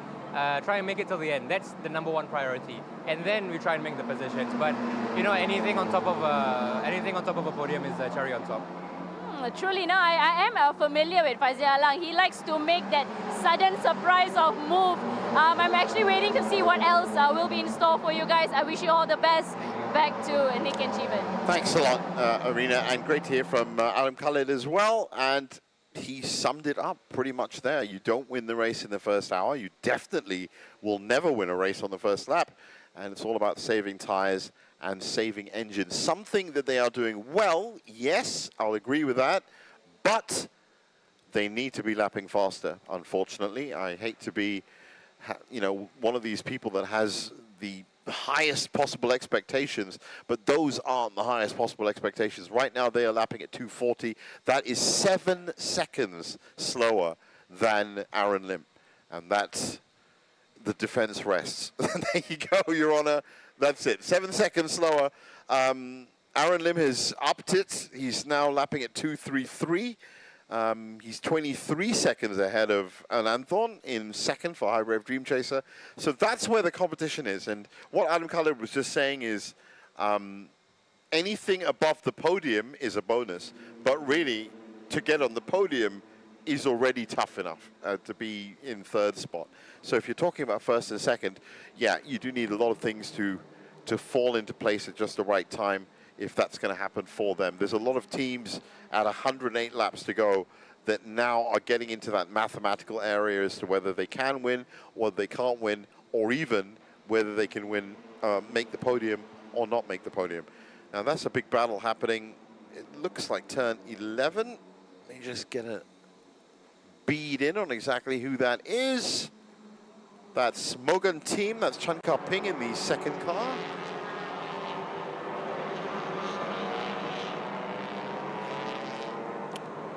That's the number 13 car, the red one. 389, that's Arworks Rios, that's Umamoto Junichi. 128 with a sweeping move on the inside of turn 9. And that car isn't in contention, so it's these two that are fighting it out in terms of MT2V.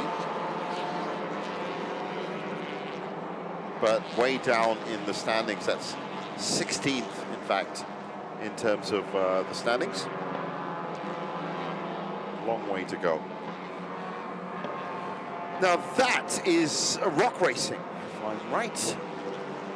They were previous leaders of the Vios Cup.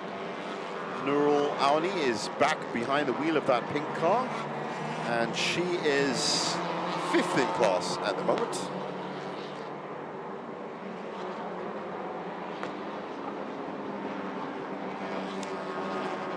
And as you can see from the duct tape, that car, especially around the back, has had a lot of work done, essentially just to keep that back bumper on. But one of the contenders in the Vios Cup that is currently still being led by Kenny Lee from Kagani.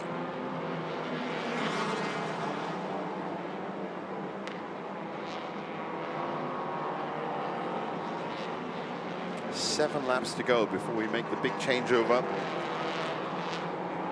And that changeover being, of course, into late afternoon. So, talking of rock racing and that 44 team, let's get down and find out what the team's actually thinking. They're with the guys in the pits.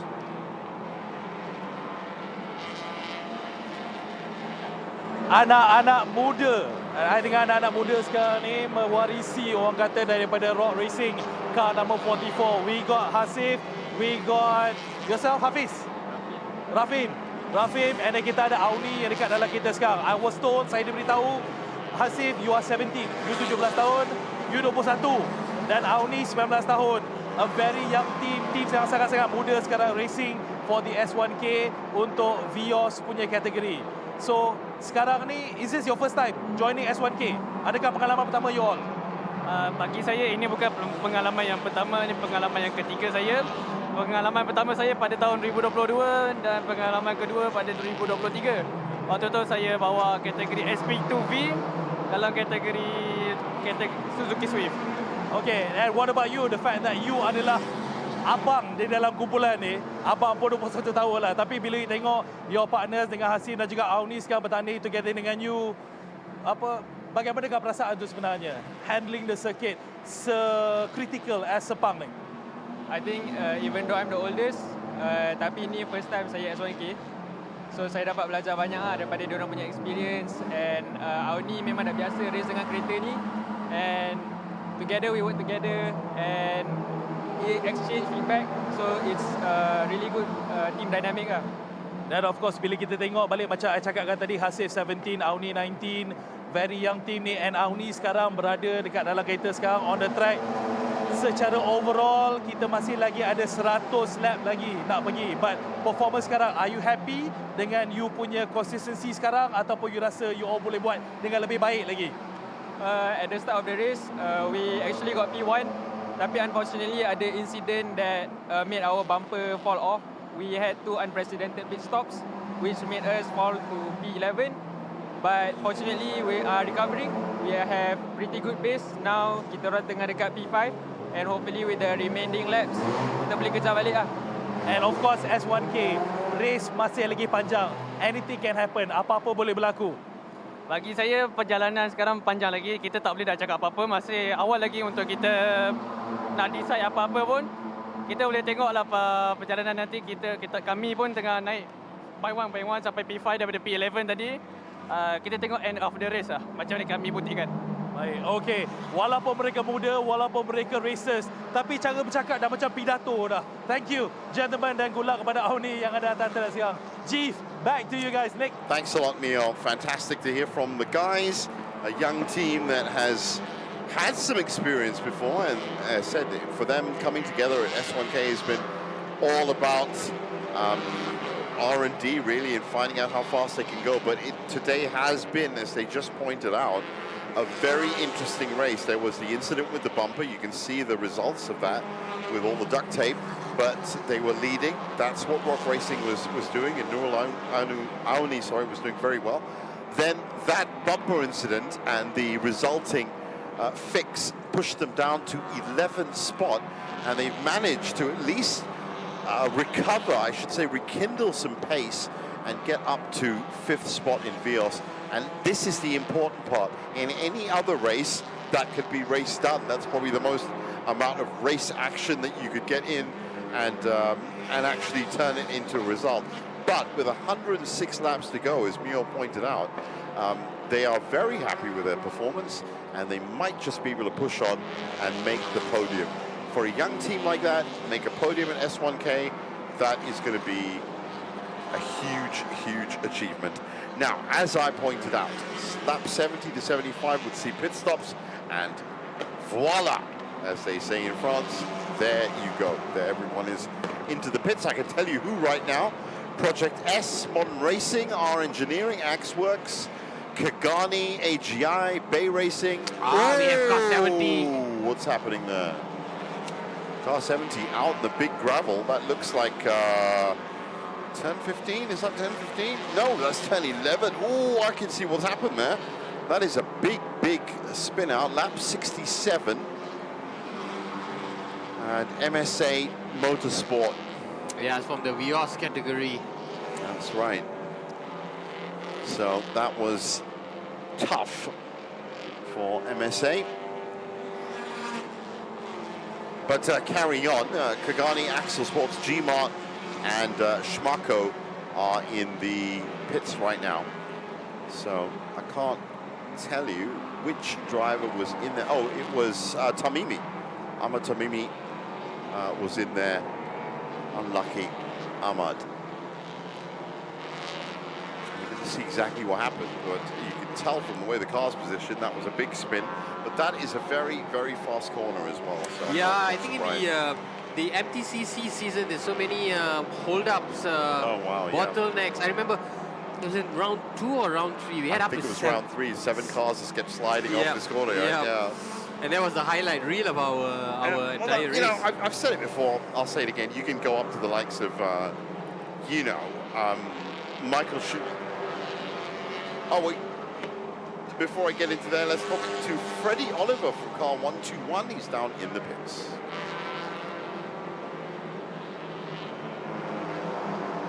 Here I am with Freddie Oliver, of course, car number 121 MT2G. Freddie, how's the race going on for you so far? Pretty well. We're having a good time. It's very hot, which is very tough. And we're drinking boiling hot water that's coming out of our cans in the car, but everything's gone smoothly so far. The car is running well. We had a stop and go penalty for having a quick pit stop just now, which is a bit annoying, but hopefully over 9 hours it won't make too much difference. But yeah, we're a team of 4, and 2 of us, this is our second race. So we just want to enjoy ourselves, get through it. Out of curiosity, is this your first S1K down at Sepang? Yeah, first S1K. We've come up from Singapore, and we did the Merdeka 5-hour race a few months ago as a sort of warm-up, and now this is the big one. We got our racing licenses in March, and then a few training days, and then before you know it, here we are at S1K. How do you feel about the collaboration so far? What is the strategy in play here for you? Because there are 4 of you, as opposed to some of them, they only have 2 or 3 members in their team, and there's going to be longer hours for them. How do you feel about your strategy having 4 races? Well, I think as far as we're concerned, we just want to finish it together as a team. You know, this year, maybe next year will be more competitive, but this year we just want to share the time, enjoy ourselves, just get quicker. Really? It's nice because I think the weather is also really nice, considering the fact that it was a wet race yesterday for the qualifying. And I think you guys had a good I would say, start when you had the 5-hour race back in Singapore, and now you're having the 8-hour, close to 9-hour race. So I'm wishing you all the best, and I really wish the best for your team as well. Back to Nick and Jeevan. Thanks a lot, Mina. And that is, yes, the brand new team from Axel Sports Stand. To get your racing license and to come to the biggest endurance race It's in basically Malaysia. the fast track into racing. I mean, that's probably even a quicker. Well, no, Adi Rahimi took 2 years because he had to do the EMCS. That is, I came to Singapore, I got myself a racing license, and I'm in S1K. Daunting, overwhelming, but great to see, as I said, one of our UK representative drivers taking it in their stride. And more importantly, and this is really important, Nick, every single driver that we've seen interviewed today by Mio and Irene have had a smile on their face.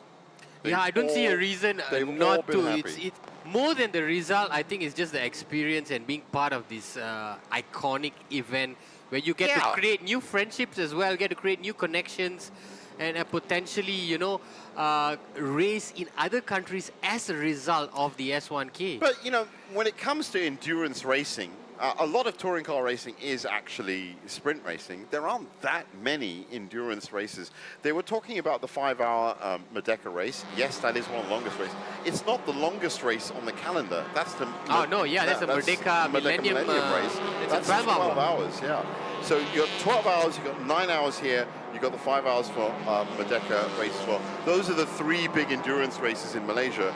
And to be honest with you, that's a lot. You know, there's a lot of other races around Europe and stuff, but in Asia, when it comes down to it, you don't get very many races that you can go out there and get this type of experience. Now, meanwhile, the 62 car, as you can see, is one of the many cars in pits, and that car is Tomo Sato. Is either getting in that car or has been in that car. It's the 3rd pit stop for that car. And that car is running 3rd in the Vios Cup. One of the few Malaysian-Japanese team combination. That's interesting to see. I'm sure brought on and influenced by the legend that is Kenny Roth. I reckon. How is he doing, by the way? No, remember we saw Masahiko Ida and Kenny Roth are probably watching this from the sidelines. But all it takes is one talismanic figure, one driver to come in. And I like to call it the Sanya Nehwal effect. From badminton. As you know, I do a lot of badminton. Sanya Nehwal picked up a badminton racket, and now there's 70 of great badminton players. Yeah. So maybe the same has happened for Ken. Maybe they've seen him fight. I told you, Ken Urata is Braveheart. And if you're listening right now, he knows how to fight with sword and shield. And I'm sure that he's led to it. We've got a good showing of Japanese drivers today. Yes, big representation, and they're all succeeding in their own right. So that is Putra Anand, it's 27 car. I told you about 11 cars back. That should be Dime, shouldn't it? Hayden Haikal is back. Hayden Haikal is back. He's actually, right now, because of the pit stops, leader of this race. It's not Hayden Haikal if he isn't tailgating someone. Yeah, putting right. immense pressure on the back of him. Even if it is Putra Adam 11 laps back, he's still going to have a fight with him. He just doesn't care. And look at him, he's just waiting to go past, and he does. Well, you know, we've come across it before in the commentary box.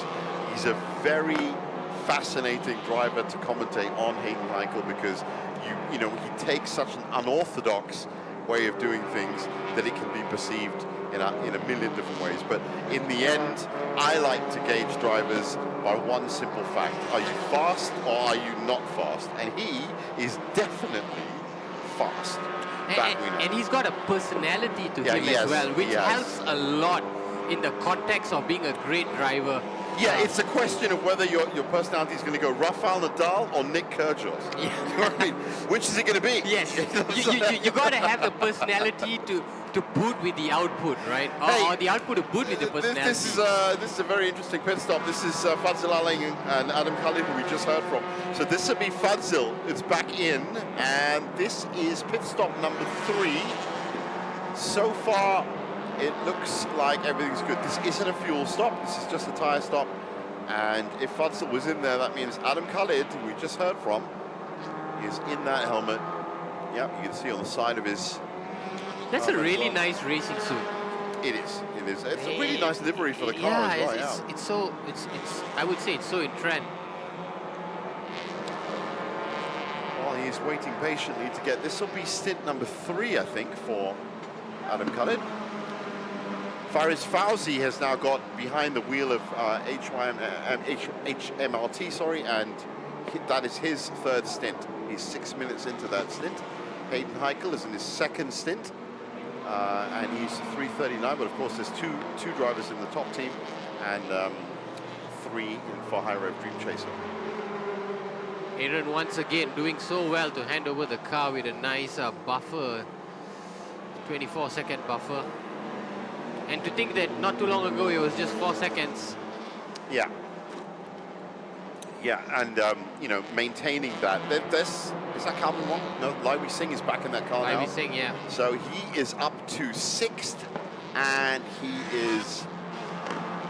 he's lapping 13 seconds faster than Fadzil Alang in the pits, right? Well, Fadzil Alang is in the pits, but Fadzil's last lap was a 2:48.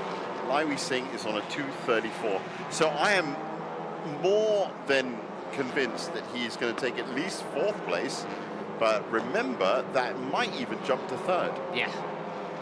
Yeah, no doubt. Our engineering has been the most... this car was in 65th. Exactly. Right at the start. Yeah. It was leading at the start. It went down to 65th. And now it's back. So Adam Khalid ready to get going. Yep, that piece of wood is probably going to need to go.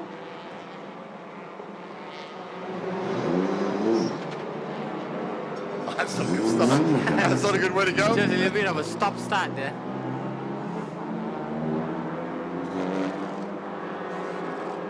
Well, you know, some of these drivers have now we've been watching them for a good few years, but they're turning into very strong young men. Let's face it, half of the young drivers that we see now are older than the cast of Stranger Things. And that immediately says a lot of things. Yeah. I was watching that yesterday, and I thought they should call it Stranger Teens because they've all grown up. But these guys, we've watched the likes of Adam Putra, Hayden Heikel, Nakib and Najib Muad here, of course, and Adam Khalid since they were about Hayden Heikel since he was 14. Yeah. And they're still so young. They're in their 20s. Yeah. Which is actually where their careers are probably going to start. A lot of racing and experience they have under their belts already. Now, Tedco Racing, they've also been in the top 5 since the very beginning. Freddie Ang is now behind the wheel of that Tedco 15.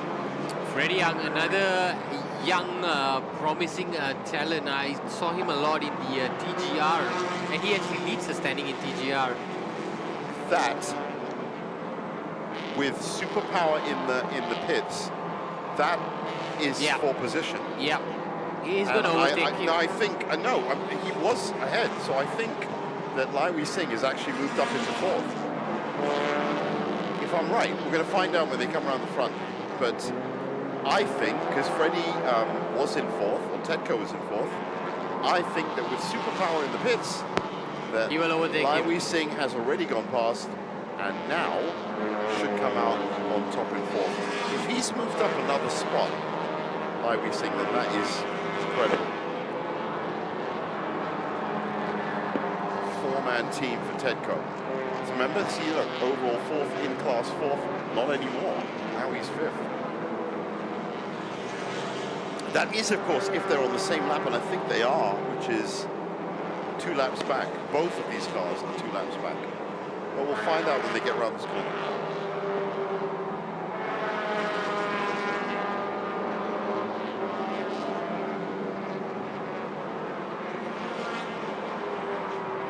Look on the inside. TV Motorsports holding them both up. I'm pretty sure that Lai Wei Sing is going to go up.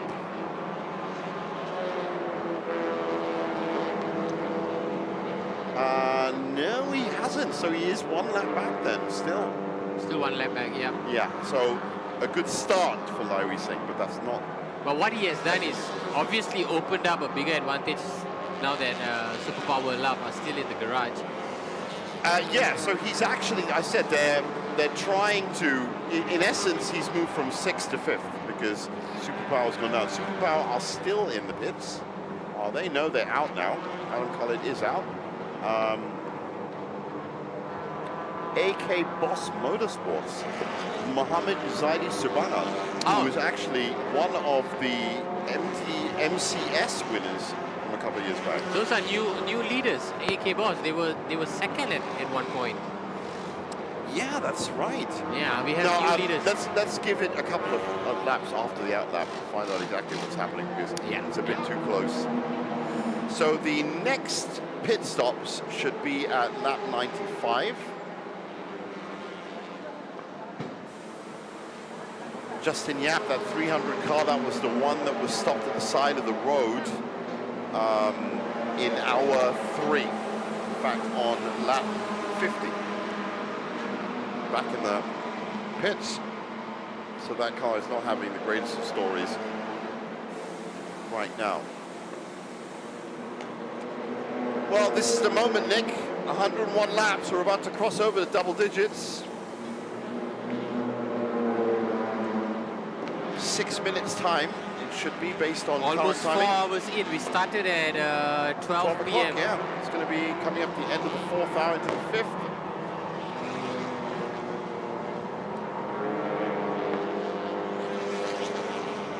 Oh. Yeah, big. That's a big shunt. Oh, that's the white smoke I was talking about. That's massive. That looks like an engine blow.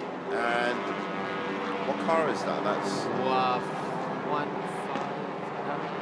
159. It is in fact 159. That is Tanawat up in Punya, one of the time Such a big drivers. blow as well. They were in a 3rd place. They were in podium. 3rd. Yeah, that is really, really tough luck.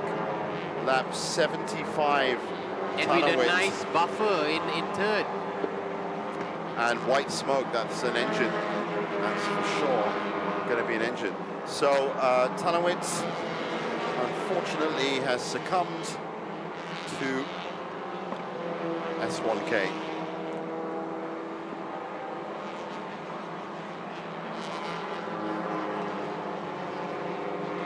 Oh, this is it.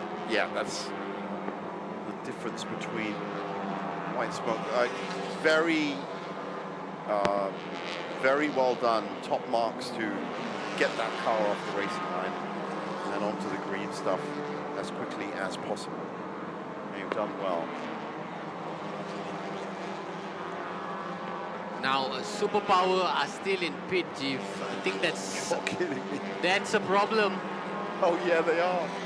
So that is... Do you know what? That's a new pit. They've come back into the pits because they're at 16 seconds. So this is like a 4th pit stop for them. Something's gone wrong with that car. Yeah, so there was an issue. They came and tried to get it rectified, came back out, problem not solved. If you're lapping at 140 and you're in MTC, that is alarm bells immediately because nobody laps at 140, or the rest of the MTC crew are lapping 140 at least.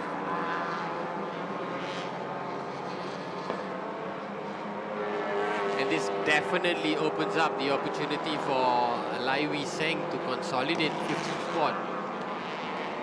So I think now it's all about him. He's got 2 laps to make up to catch up to Freddie Young. Yeah, but seeing as how he just took Freddie Young with 80 laps or 100 laps left to go.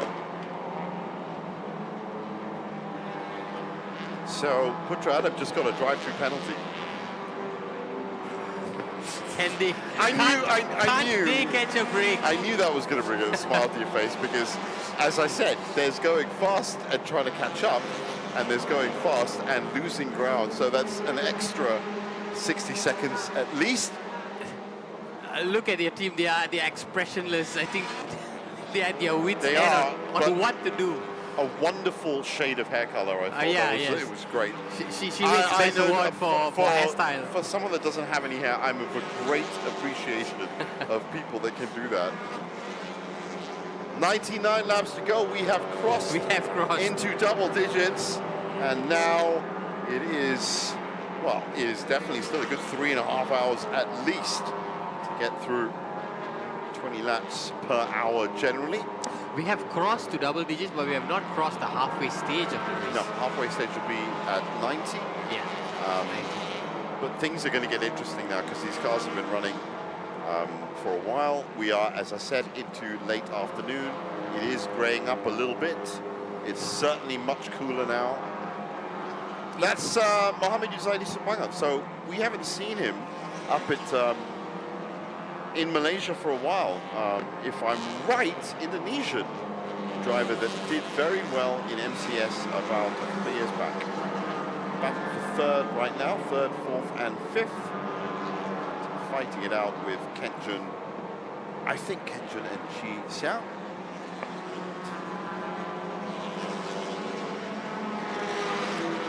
Actually, I don't see that superpower car coming out anytime soon. They just... Yeah, they're in the pits. And they've been in the pits for another 3.5 minutes. So I'm surprised they've not dropped positions. They will do very soon. Yeah, they've been in the pits for quite some time. I said, stuck at 6th. Lai Wei Sing, that's what I meant about how Lai Wei Sing and his team can be very happy because there might be DNFs. And if there's a DNF, then it doesn't matter if you're 2 laps behind because, you know, you meet in the upper place. Now, all he needs is for Freddie Yang to have the same situation and he's top 4. So that's DV Motorsports, Divyash Brajan's team. Brendan Paul, a stalwart performer for DV Motorsport. Rakesh Giva is new. I haven't heard from. I've actually spoken to Harkesh. He's a bright young boy who races in the TGR.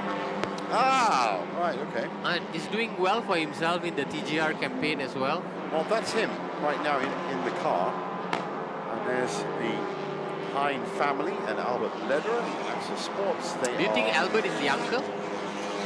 I don't know, you know. And they're keeping it in the family? I said, when I first started commentating on both of them, I actually thought they were brothers. Yeah. Stuart and Charlie. Me too, and then, me too. You know, it's nice Then I saw them side by side and like, okay, these are not brothers. That's gonna, yeah.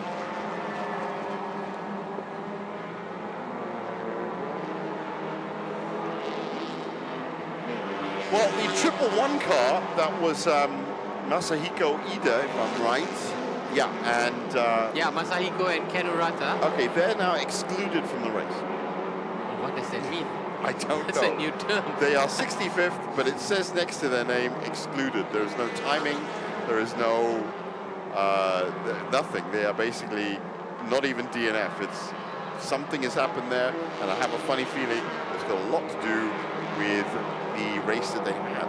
But anything, as I said, all of these stories, too much for us to get to you, even in the 98 laps left of this race. So if we do get updates on any of the situations that have happened, and of course we will get them to you just as soon as we can. This looks like a big fight. Let's have a look at that. 777, Black Wolf Racing up front. That's Liu Xuan Yan. Is this for position? So... Well, 777 is 20th in class and is leading MT2V. There you go, that's why we're tuned in. So Black Wolf have taken the lead. Oh, wow, that is news. Black Wolf. Our Works have, for the first time, relinquished their lead in MT2V. Yeah, for the first time, and massive. They have been the most consistent, the most dominant. So Our Works are still behind them and just 0.5 of a second. So if I'm right, Our Works should be the, hold on a second, the 289 car. So 289, dark blue, that was our previous leader, Chongkat Wai, and who was also on pole, I might add. Now is in second for the first time ever in this race. Albeit just 1 second behind. Albeit just 1 second behind. Both of these cars are very far ahead of Rakesh, who's third in MT2V. So we have had some changes in the MT2 category. So that is car number 268. But it doesn't surprise me to see our top two in the MT2V being driven by Suzuki Swifts, because Suzukis have so much of success in the S1K throughout the years, and I think despite it may be small in stature, but you can go aggressive on it, you can go safe on it. Cornering is amazing. Cornering is amazing. Handling is great. Fuel consumption is there. I think they have enough in the tank. Yeah, they certainly have a lot of reliability, which is good. So 268. This used to be, this is Haiwan Jian. This used to be, as I said, one of the big runners for Modern Racing Team. It's currently leading MT2G. So no change there for Modern Racing Team. For the last 2 hours, they have ruled the roost up front. So just as a summary, Fariz Fauzi for HMRT, some 16 seconds ahead in MTC. Haiwan Jian, who you're seeing on your screen right now, is, well, by the looks of it, a minute 49 ahead of the second place in MT2G, which is Bay Racing Team. MT2V, we just saw Black Wolf Racing Team still ahead of Arwads. And in the Vios Cup, Kagani Racing are cementing their lead by being, well, actually it's pretty close. They're about a second ahead of Axel Sports in the Vios Cup. So a lot happening in MT2V and the Vios Cup at the moment. And race control are also busy with handing out drive-through penalties. There have been a couple of incidents. Car number 65. Yeah. Car number 65 has gotten into trouble quite a few times. Well, Nisa Racing, Hendra Adiputra is 24 and 65. I will tell you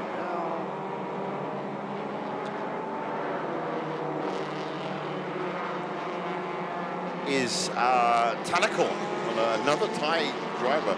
Is it me or are the Thai drivers having a bit of a nightmare today? It certainly looks that way.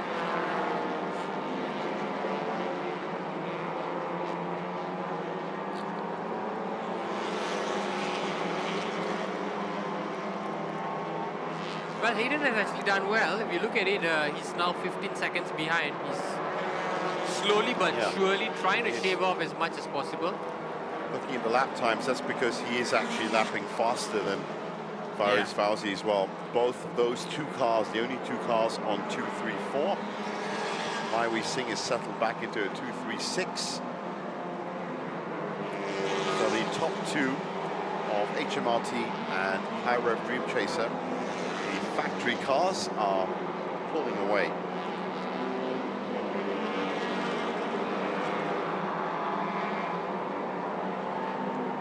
Super power lap finally on their out lap. Really? After almost 9 minutes and 45 seconds. Close to 10 minutes. That's another 3 laps that they've dropped back. So yeah, they're now 78 laps completed. The leader on 85.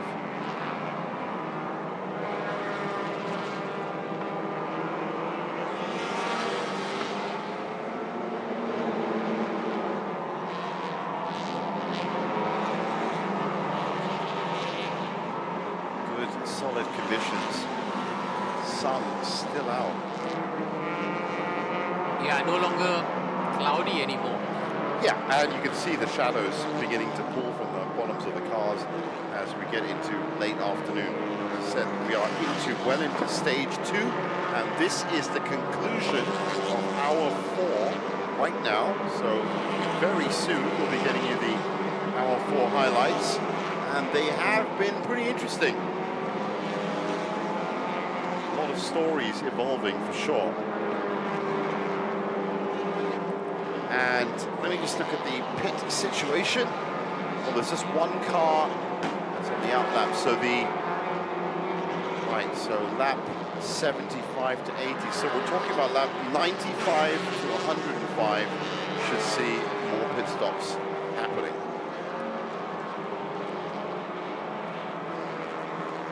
Wow, Wow, Hayden has shaved off another 2 seconds. Now only 13 seconds behind. Yeah, he's lapping a full 2 seconds faster than Fares. So right now, that car, for whatever reason. So let's have a look at our 4's highlights right now. This is 3 to 4 p.m. local time.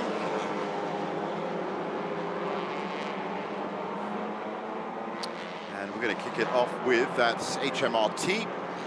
That still are up front. Fares Fauzi took over the lap 70 pit stops, we should say. And though he's gone a little bit slower, they are still maintaining a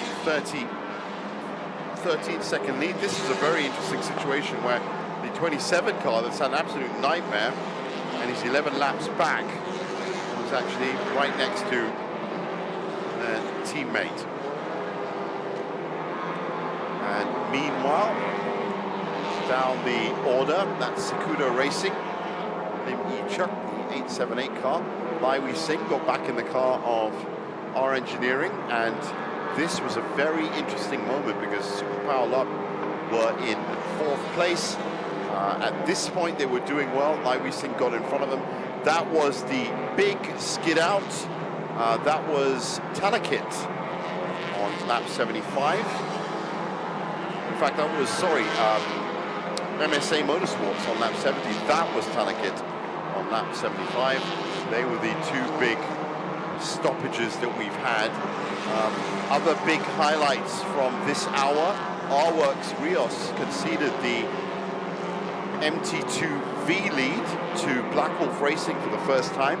Kagani managed to take the Vios Cup lead from Axel Sports. Modern Racing still in charge for MT2G, and HMRT up front. And on we go with hour number 5. An hour which, I will add, will end with the midway point of this race. Oh yes, actually we are closing in on the halfway stage. 14 laps to go.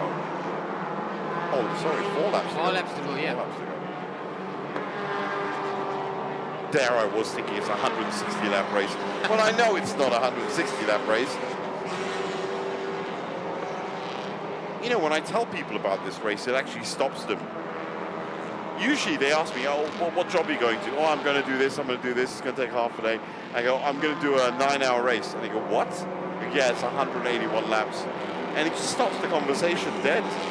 And if you factor in the driving to Sepang and driving back, it's essentially a 12-13 hour yeah, shift. the interviews and everything else. I mean, and so I told them, I said, yeah, no, it is a full day of racing. And from a commentator's perspective, it's fantastic because you get to see bigger stories that evolve. You get to see what happens over 12 hours. But from a physical perspective, it's wonderful to have one day a year where you test yourself. Yeah, it's a test. It's a test for everyone, not just the drivers, right? It's a test for the teams. It's a test even for us, because everyone has to be focused. Everyone has to be on point. Well, how about that? It's just a huge burst of sunshine that's just hit the track. The weather has just been outfoxing us all day. Yeah, I think it's just rained out over the last 2-3 days, and whatever storm that was upon us has moved away. You know, I've been back in Malaysia now for about 28 years, and I don't remember seeing that much rain in a week. Yeah, yesterday I would say was probably the wettest day of the year in Klang Valley. In Klang Valley at least. Absolutely. So the 878 car, that's Sakuda Racing, is 12th in MT2G.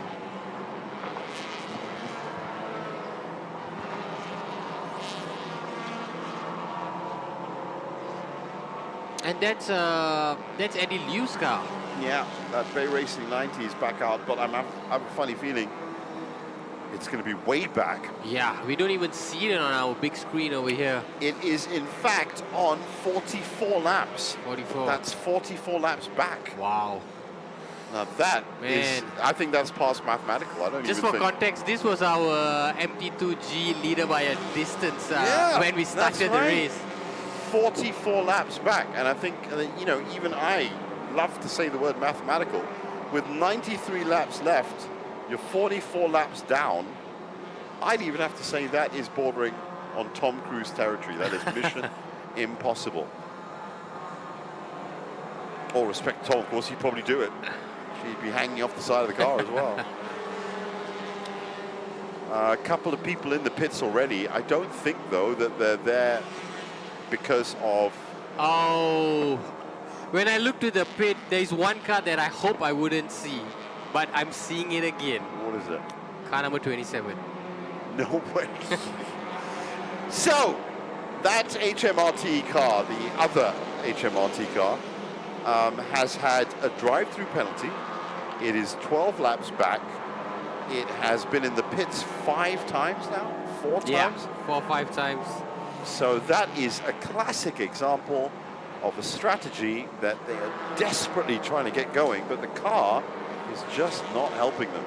Car is Simple as just that. not complying, and I would love if we could get an interview with either Putra or even Avila. Yeah, I think well, if they do give the interviews, I mean, they must be having an absolute nightmare at the moment. So that is, well, that's not Lai Wei-sing or Leon Koo, in fact. That's the superpower. Yeah, that should be Fadzalalang, if anything. That It's would be Adam Khalid. Yeah. It's Adam Khalid right now. Yeah. That is Lai Wei-sing, and he is up to 5th place. He's 2 laps behind Freddie Young, so he's got a long, long way to go. Yep, still 2 laps behind. Freddie won't be an easy competitor to take, to snatch anything from. It all comes down to lap times, and Freddie is lapping 2 seconds faster than Lai Wei-sing anyway. So right now, Lai Wei-sing is not cutting into that lead, and it's a question of whether Lai is going to be happy with just 5th. Maybe he's just hoping that something goes wrong at that big fight up front. Because if he gets to Freddie, he could well get to even the high rev Dream Chaser car number 1. He could do if he gets there, yeah. I mean, he's got to put in, I think he's got to up his lap times by at least 2 seconds. I think Lai Wei-sing has to be on a 2:33, which is really pushing it. Because at this stage of the race, would you want to go and get the fastest lap out of your car? Not really a main priority to push your machine. The temptation to go faster has got to be there every minute of every lap. But the reality of it is you can't do that. Yeah. Absolutely Patience is, I think, Is the key. biggest one of the biggest trait that you can have. Paramount. So we're going to be taking a commercial break now. Do stay with us. We'll be back in just a few minutes.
Welcome to the Petronas Sepang International Circuit for the penultimate race of the year that everyone has been waiting for. That is the Sepang 1000km.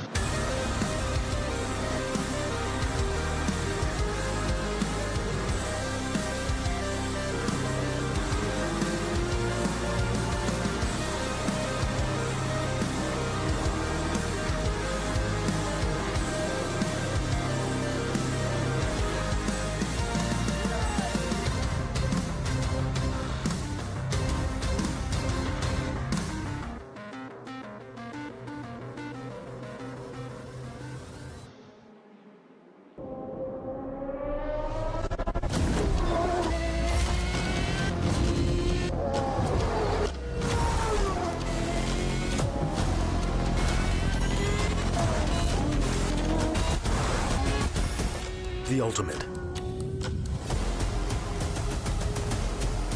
Main technical partner for Lamborghini Super Trofeo. Ventus. Hungop Tire.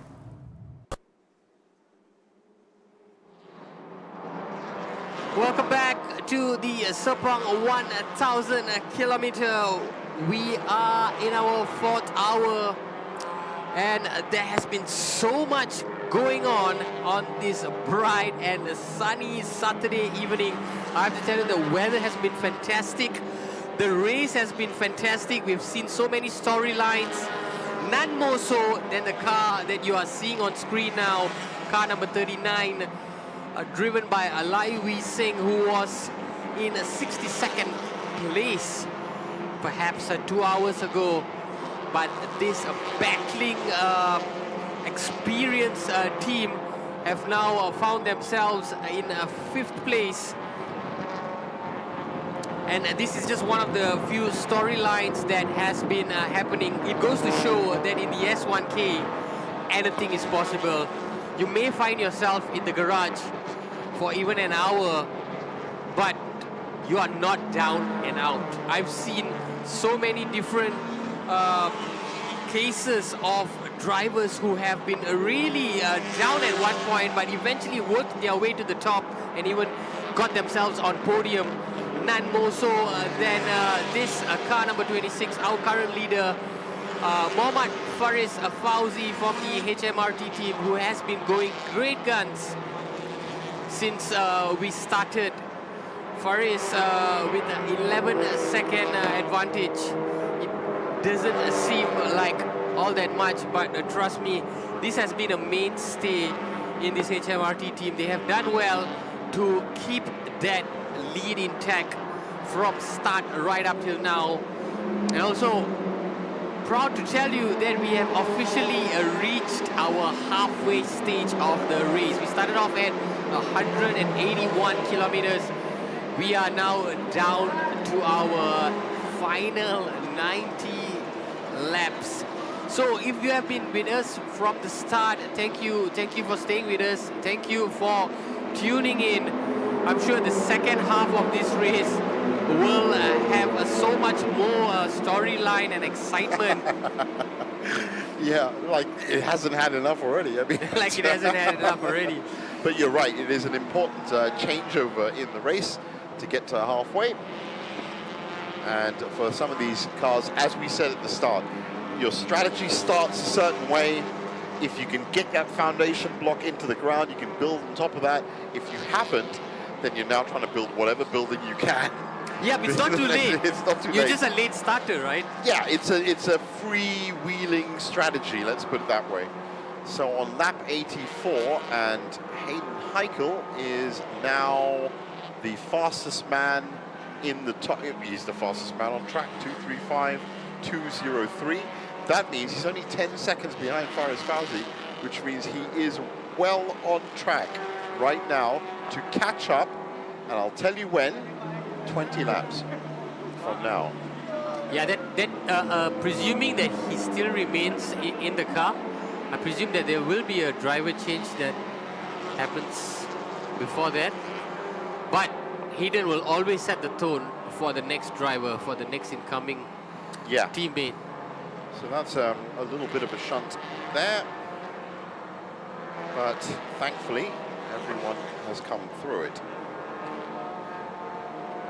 It's been amazing that the sun has actually gotten hotter as the day has progressed. Anything, yeah. It's blazing into our commentary box at this point. Yeah, and as I said, I brought an umbrella to protect myself from the rain. Right now, it's protecting us from the sun. In the commentary box. And so we brought jackets and whatnot. That was a waste, complete waste. But you know, it's, as we said, rapidly evolving strategies, and our own strategy has also rapidly evolved here in the commentary box. But so far, so good. So that's the number 8 car. That is Adam Mikhail, who is in that other superpower club car. He is currently 9th in MT2G. is in that light blue car right at the front of these three. That's ST Wangan? Yes, I think it is. That's the Singaporean team who currently, right now, are not close to getting that car out of the pits. Not at all. Not at all. Yep, that's Sochi Siang, who, as I said, they used to have the A45 up in Malaysia Championship Series before MTCC, and they did very well that year, the Singaporean team. A lot of Singaporeans, Jonathan Z. Hey, where is Jonathan Z, by the way? He's been very quiet today. Yeah, we've hardly mentioned him, and yeah, I'm a big fan. I'm going to check him out. I'm going to find out exactly where he is.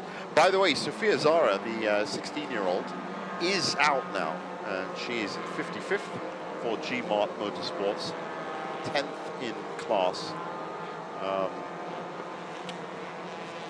in the Vios Cup. Johnny Z, Marco, Tanakon. Wow, Hayden Heigal just posted another fast lap. Oh, so, well, I mean, we knew this was going to happen at one point. He's at 2:34.784. Is that the fastest? No, 2:31.857 set in the first lap. Yeah. That was the fastest we've seen. 2:34 is the second fastest. I'm still, by the way, looking for Jonathan Z. I cannot see him at all. I think that he's had a very quiet exit at some point.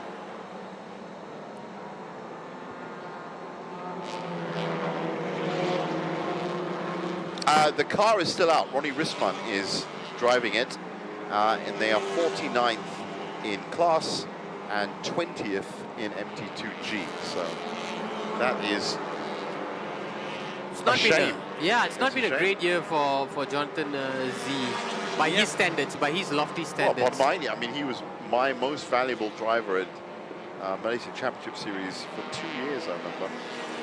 But yeah, he's had a very, very quiet, muted MTCC season. This year was the start of the rebranded Malaysia Championship Series, the Malaysia Touring Car Championship, in line with global standards.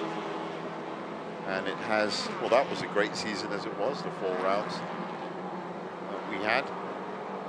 I have to say, Jeev, at the halfway stage of this race, looking at the leaderboard, we have HMRT, we have High Refs, Tedco R Engineering. Are you surprised with these classifications? No. We sort of knew that this would be our usual suspects. Yes, I did expect R Engineering to be up there. I mean, they are obviously in 5th, but I expect them to be challenging a lot more. That obviously came down to that stop at the start of the race for Lai Sing. So they've had a pretty good run all in all. In terms of MT2G, I have to say both Bay Racing and Modern Racing Team that are currently 2nd and 1st in MT2G have performed really well for 5 hours so far. MT2V, Black Wolf are still ahead of RWorks Rios. RWorks Rios and with a nice buffer as well. Yeah, it's like a 10-second buffer now that they have. So Black Wolf waited for a good 70-odd laps before they took the lead. But now they're doing what they need to do, which is consolidating that lead when they've got it. And in the Vios Cup, Aman Nagdev is back up in front with Axel Sports. So that is interesting. That needs to be noted that Axel Sports have retaken the lead. Oh yeah, Aman Nagdev has been going great guns. I noticed that every time he's behind the wheel, they seem to be on top. Yeah. So Black Wolf has managed. Kagani has fallen to Axel Sports again in Vios Cup, and Aman Nagdev, who, remember, at the beginning of the race, set up a good lead, is turning out to be the most valuable driver for Axel Sports right now in the Vios Cup. And that Axel Sports team, obviously, Alex Young sits behind that team. He's the mastermind of everything that is right with that setup of the team. Such a great candidate to identify grassroots talents as well. I know he's heavily involved in TGR. Yeah, but you know, once you've driven the fastest cars on the planet. And once you've been in that, it's not just the car. Once you've been in that F1 circuit, your horizons. Yeah, you your tend to vision, see the bigger picture, that's right? right. Your horizons are just, the curtains are drawn back and you can see motorsports for what it is. And one thing I have to say, I said, I've known Alex Young on and off for absolutely years now, but he's taken that F1 career of his and all the knowledge that he's got from it, and he's put it into not just building Axel Sports as a one-car team. He's got multiple cars in multiple championships, and as we saw from the all-UK driver lineup in one of his cars, he's willing to go and look for the talent, as I said, has the collections. Yeah, I love good. It's good for Malaysian motorsports, is what I'm saying. Yeah, I love the fact that he's giving back into grassroots development and, really lending his expertise and his talents and his know-hows to find the next superstar, the next motorsport superstar, the next endurance race superstar. And we need more people like Alex Youngs if we're going to see Malaysian motorsport properly to greater heights. As a journalist, the biggest question in Malaysian sports in two areas, in badminton and in motorsports, is who's going to be the next Chong Wei, who's going to be the next Alex Young. Simple as that. Because those two names, they broke through the Malaysian motorsports and they started putting Malaysia on the international map. And I said, who knows the amount of people they've influenced just by doing that alone. 87 laps to go here in S1K, and still not critical yet. We still have a good, 95, 120, 145, and probably 160. We've got about 4 more pit stops to come for these cars, and a lot can happen because we've already seen what can happen in the first 4. But this 5th hour so far, and we're 22 minutes in, has seen consolidation by a lot of people. This is a car that we've not seen so much. Hendra Adiputra, of course, a familiar side in the MTCC. Yeah. Currently in 9th in MT2G. And running 15th overall, which is actually not bad. Yeah, we just saw them at the start of the interview. Now, Ethan Sito is another name that we need to look out for, and it's good to see him also in the car and in the team. I was actually going to mention Ethan a bit earlier. Let's see, Ethan Sito is a second driver, yes, 15 years old. He's 15 years old. He's actually probably got to be the youngest. Yeah, he is the youngest. Sophia Zara is 16, but is the first youngest female competitor ever.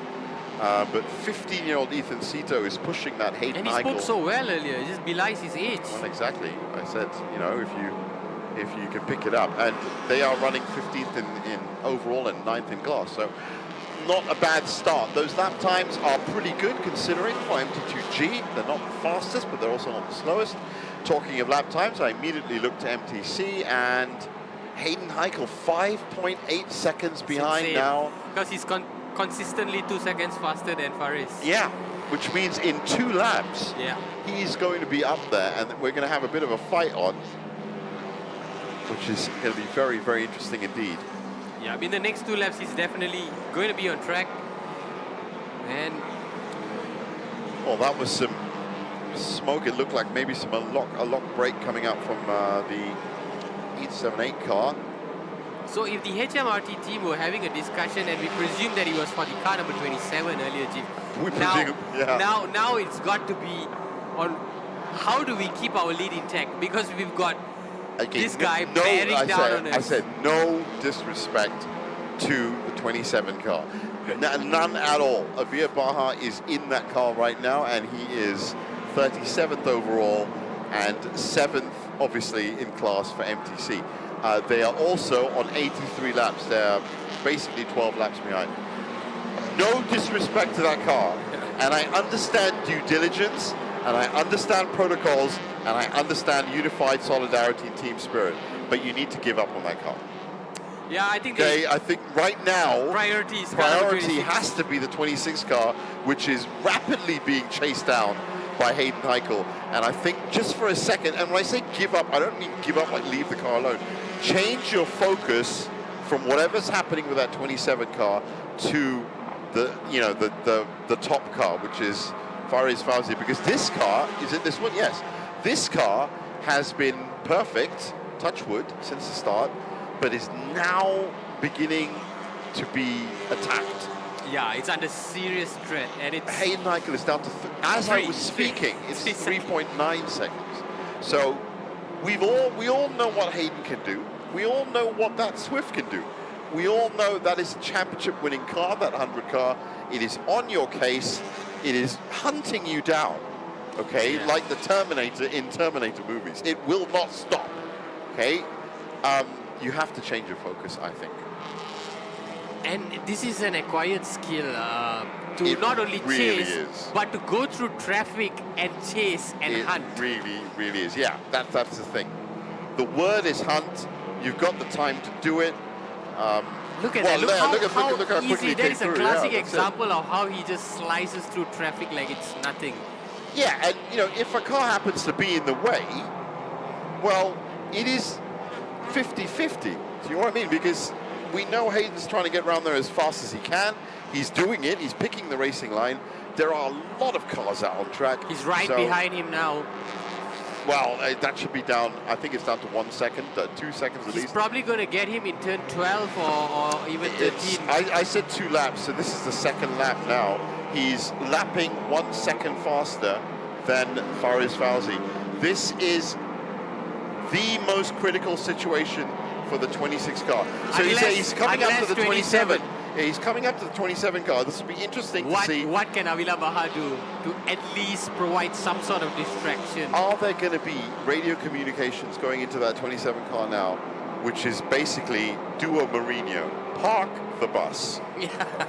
Park the bus, put it in front, and you make sure you slow him down. He's not going to be able to slow him down for another 85 laps, but slow him down enough that hopefully, as I said, we're coming into that next pit stop territory, and even then, if both of these cars come in at the same time, it's going to be tough. This is the biggest role that car number 27 could play. Okay, we're about to see how close he is. Provide the biggest obstacle. I think he's down to 1.5 seconds. It was 3.9 the start of this lap. It is 3.4. That actually looks that's like one of the first times all year I've been wrong.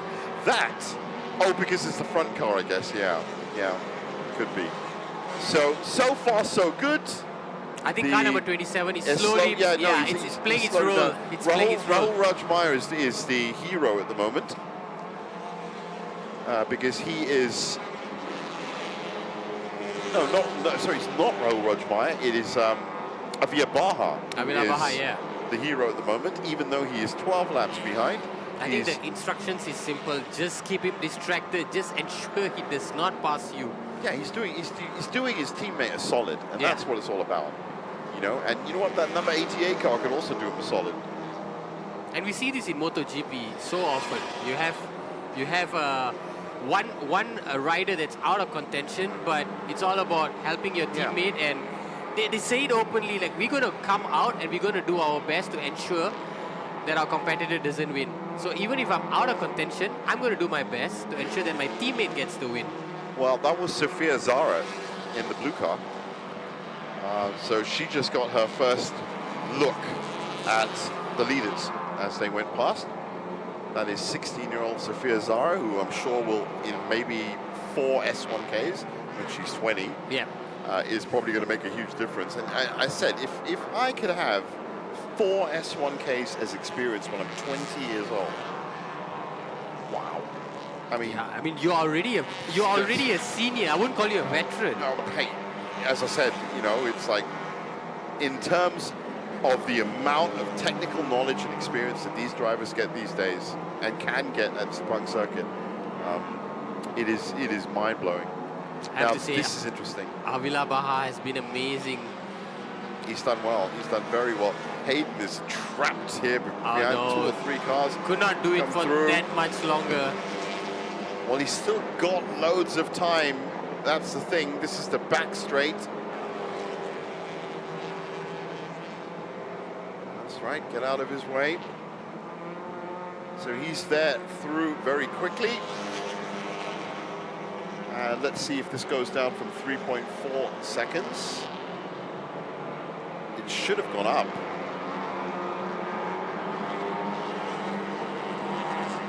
.3 seconds is where we are now. Well, well, well. It looks like the back markers are holding up Faris Fauzi. Yeah. Hayden is still lapping 1 second faster. Faris is not cutting through them as smoothly as how Hayden has done. Yeah, so in which case, Hayden will be tied up if he can get past the 27 car in 2 laps, exactly 2 laps. On lap 81, we might have a battle royale opening up. And that is a tantalizing prospect with 80 laps to go. It's like it's happened at just the right time. The strategy now is for car number 27 to just stick behind our leader. And make sure, play defense. Yeah, play defense. High Rev Dream Chaser, remember, defending champions here at S1K. And it's interesting to see Hayden's strategy on how he approaches this, because the rest of the back markers... he's through really quick there. Yeah. So the rest of the cars are not an issue to him. It's this car number 27. Yeah, as soon as he gets past here, this could be interesting. Now, looking at the times, I've got to look at Avia Baha's times. Wait a second. The Indonesian driver, the young Indonesian driver, is currently lapping at 2:34. 106. Hayden Heikel is at 2:34. 4:59. So that car, that 27 car, it may be 12 laps behind, but it is 1 second faster right now, half a second faster. So all that time in the garage has actually done it some good, a lot of good. At least they fixed it. It can do a 2:34. So they didn't know at the time that they were fixing the car to be a blocker, but that's what they've done, and it's worked out well. But I reckon Faris has to step it up. He's not been able to push that car. I think he's trying. I think 2:35.543 at this stage is probably the max that car can go, because he's been hitting it. Now Hayden, we know, can go faster, right? He's down at 2:34.59. Let's see if he's closed up this. If he's got it down to 2 or maybe even a 1.9 now, then he is going to be in a very good situation. What does Hayden do? How does he find a way to get past? It is just incredible, though, that of all the cars to be between the top 2, it's 27. You know what I mean? It's the one car that is fast enough, but hasn't been fast enough. Do you think that this was part of their conversation? 1.9. He's down. Hayden Heikel is down to 1.9 seconds. He's closing in on both of them. Yeah, he's just right there. I don't think it's something they planned, to answer your question. I think it's something that is turned up on your plate that you can't refuse to eat. Yeah. If somebody puts a red velvet cake in front of me, it's gone. Okay, there's no debate. Okay, and I think now with this situation, as I said just 5 minutes ago, 10 minutes ago, I said they have to give up, quote, give up on the 27 car. Well, now you've got a situation where the 27 car can actually help your 26 plan. If there was a sole purpose for this car, for 27, for the rest of the race, it's this. It's now that. So, you know, that's worked out well. Another back marker, and this time it's Chun's Motorsport. Now Putra Adam is beginning to show a more grit. I think he's getting past these back markers a little bit more smoothly. Well, it's not just that, he's cutting off the open line. You see, if you've got one car ahead of you, you've still got 2 racing lines again. You go Yeah, that's how so you do it. If Faris Fauzi cuts off the inside line, there's a back marker next to him, and then the 27 car takes the inside line. What's Hayden Heikel going to do? I don't care if you've got jetpacks. I don't even care if you've got rocket ship. You have not got a space. You know, that during Asian Le Mans, I remember when I was doing it, there's a famous race control director, Eduardo Freitas. He does all the race controls. And in his race briefings, he always used to say, the laws of physics state no 2 objects can occupy the same place at the same time. That's the law of the universe. So in racing terms, it's exactly that. If the 27 car hits the inside, if the 26 car hits the outside and the back marker is in the middle, you've got no place to put your Suzuki Swift. And that is the situation that Hayden Eichel has to figure out right now. He can figure it out. He's an extremely talented guy. But it's getting to be in the right place at the right time and make the right move. Because if not, these two white and red cars can keep this war going for a while. Wow, it's just down to 1.086. If it gets less than this, he's past him, yeah. Hayden can take a pop at one of them. But Avila Baha has kept the racing line so perfect, it's just behind Putra. It's where the numbers don't add up. So, you know, he's closing in. He's lapping a second faster than both of them, but he's not passed. Why is that? That's because of great defensive driving from the HMR team. This is possibly the most important part of the race for HMRT, because it's not just about one car. It could be where the race is won or lost. It's not just about one car doing well. It's about your entire team now is fighting to keep this lead. This is the ultimate definition of teamwork. It's frowned upon in F1. It's frowned upon, you know, team but this is orders. part of strategy, no, right? in touring cars you can get away with it. And that's the thing. In touring cars, it's almost part and parcel of the game. But because you haven't got the right control or grip, or like, you know, an F1 car can pick 7 different racing lines if it wants to and go on all of them. These cars can pick 3 or 4. Look at Avila Baha, how close he's just kept himself. Yeah, you know why he's doing that? He's now he's nudging his partner ahead. But there, he's crossed it into the middle. He goes through, he takes what would be essentially the lead. Hayden is biding his time, but he's now well within a second. Well, now they're in trouble. Now the barrier's broken. Yes, because he swerved away. He broke that racing line, and now Hayden's got a free shot. What?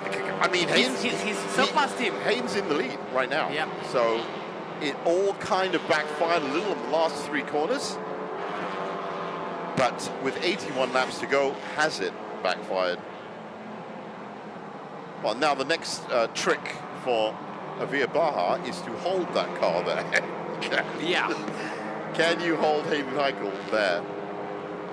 This was the moment. This is, you know, they got didn't get back fast enough, and they got a little bit mixed up.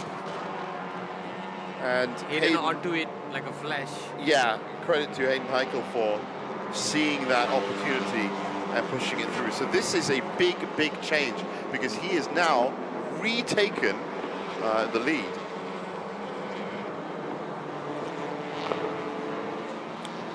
High Rev Dream Chaser have taken the lead, or have they? Faris Fauzi tries on the outside. It's a pretty good line, but trying to squeeze him in. Here we go. This is Here we go. This is where it gets interesting. This is what everyone wants to see. Well, Faris is now lapping 2 seconds slower than Hayden. Hayden is absolutely flying. Faris is 0.3 of a second behind. So that happened on lap 101. Faris got no choice. If he's lapping at 235, he's probably got to try for 234. He's got a match. He's got to, yeah. I mean, you know, and if I hate to say it, but at the risk of the car, yeah. At the risk of pushing the car. Meanwhile, Hayden is still cutting through the back markers. Mark Darwin and Ananthorn are going to be very, very happy with their teammates' performance right now, because for their next stints, High Rev Dream Chaser, for the first time in this race, are up front. HMRT has led for the first 5 hours, essentially. Well, to be fair to Hayden, he was so close to Faris early on, and then Mark did a great job to consolidate second spot. Ananthorn, I think he was there among the mix, but he could not make any headway. And when he came back to Hayden, look where we are now. I have to say, this is an absolutely fantastic drive from Hayden Eichel. He's done really well. He's turned the table for High Rev Dream Chaser, and more importantly, he's broken the rhythm of HMRT. They have to do some thinking now. Now it's up to them to take more risk, perhaps. Yes, The pit stops coming up are going to be very interesting. They're going to be happening very soon, for sure. And we won't expect to see Hayden come in as quickly. No. He'll be one of the late entries. So Hayden's stint right now is at 1 hour and 3 minutes. So if Putra Adam, or rather Faris Fauzi, had plans to take an early pit stop, perhaps now even that's changed. He's got to mirror what Hayden's doing. Yeah, he's on 107 right now for a stint. The longest driver is Freddie Ang on 111. So these guys have to come in soon. In fact, I tell a lie because Nathan Daly from Axel Sports is also on 111. But yeah, you're going to have to. What was the exact how? It was 1.5 hours, right? You said was the 90 minutes maximum stint time. So Hayden technically could stay out for another 26 minutes, and that would do him very, very well. And knowing him, he's such on a roll now. He might really push. Yeah, that's the thing. I mean, driving he's stint. Only car right now on 234 is Hayden Michael. He's done marvelously well though. But the action in the last 20 minutes has been exceptional. It's what I think all fans tuned in to watch. Yeah, we wanted to see a one-on-one battle. You know, we're coming up two-on-one battle. We're coming up to the end of hour 5, and it's not been an hour of, you know, brakes and engine blows and spins. Yeah, it's all positive. Yeah, it's been an hour of cutting down leads, and it's been an hour of overtaking and defensive driving and attacking driving. And you're right, that is exactly what people want to see when you get into the, you know, the nitty-gritty of racing. It is not a simple proposition of even 65 cars go out and somebody tries to win. It isn't that at all. And what we've seen in the last hour has completely exemplified that.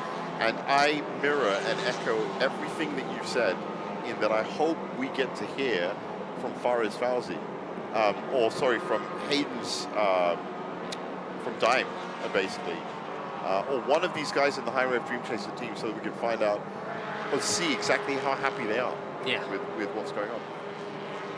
Yeah, and I'm sure at some stage we'll get to. That's we'll Rahul Rajmaya. Yeah, that's so. Daim is currently in the pits. When Rahul comes in, maybe we'll get to hear from him because we haven't spoken to him. But ideally, Hayden Michael on 106 as a stint, if he comes in, I'd love to hear what he has to say about what we just watched. Well, about top 5, Freddie Young has just pitted. Yeah, that's expected. As I said, between 95 and lap 105, pits were coming in. So Freddie's the first. Empire M also in. Superpower Lub, that's Adam Khalid. I mean, that car was up in the top 3. It's now in 21st. Oh, it's in pit again. R Engineering, Terence Lee's in. 778, Autosports in. Axel Sports, Nathan Daly is in. So I told you, 111 is pushing it. So I'm not surprised. Based on that, I'd say Hayden's got to come in the next 5 minutes, and Faris has got to come in the next 5 minutes, and Rahul Rajmaya is also going to come in probably in about 10 minutes. Yeah, I probably anticipate to see 3 of them coming in almost at the same time. So 5. Oh, Eddie Liu! Eddie Liu's team. Eddie Liu's team out on lap 103, and it looks, thankfully, like it is in a nice, quiet, secluded, you know, idyllic part of the track. Not looking good for them though. No, yeah, obviously for the cars, God. But, you know, the needs of the many outweigh the needs of the few, and thankfully there's no debris, there's no full course yellow yet, and there's, you know, I don't know who was in that car, but if it was Eddie, then that's the kind of thing Eddie Liu would do. It's the kind of thing Ken Arata would do as well. It's good, you know, samurai type discipline is what it is.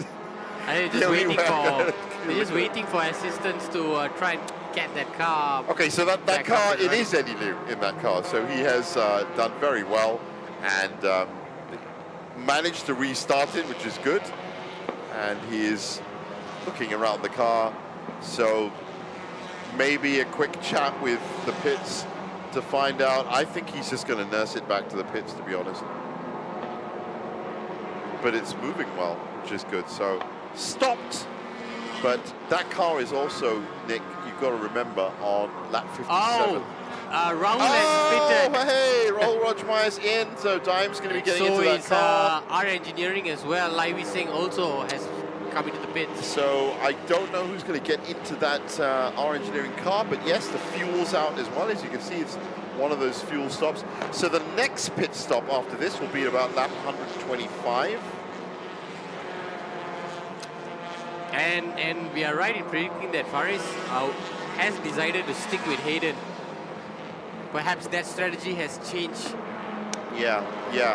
Because this is such a crucial stage of the race. If he lets him go, well, this would be the change. This would be the type of situation where Hayden would tell them on the phone. I mean, would tell them on the comms. Yeah. They'd probably say, "Look, come in. You're at 109," and he'd say, just like Luke, Luke in Star Wars. No, it's okay. You know, the Force is with me, and I'm with you, and I'm going to keep going. But keep an eye. Oh, speaking of Faris, he's just come in. Faris had to come in, yeah. He had to come in. Okay, so we're going to take a break now while all of these wonderful pit stops happen. We'll be back with what happens next, so do stay with us.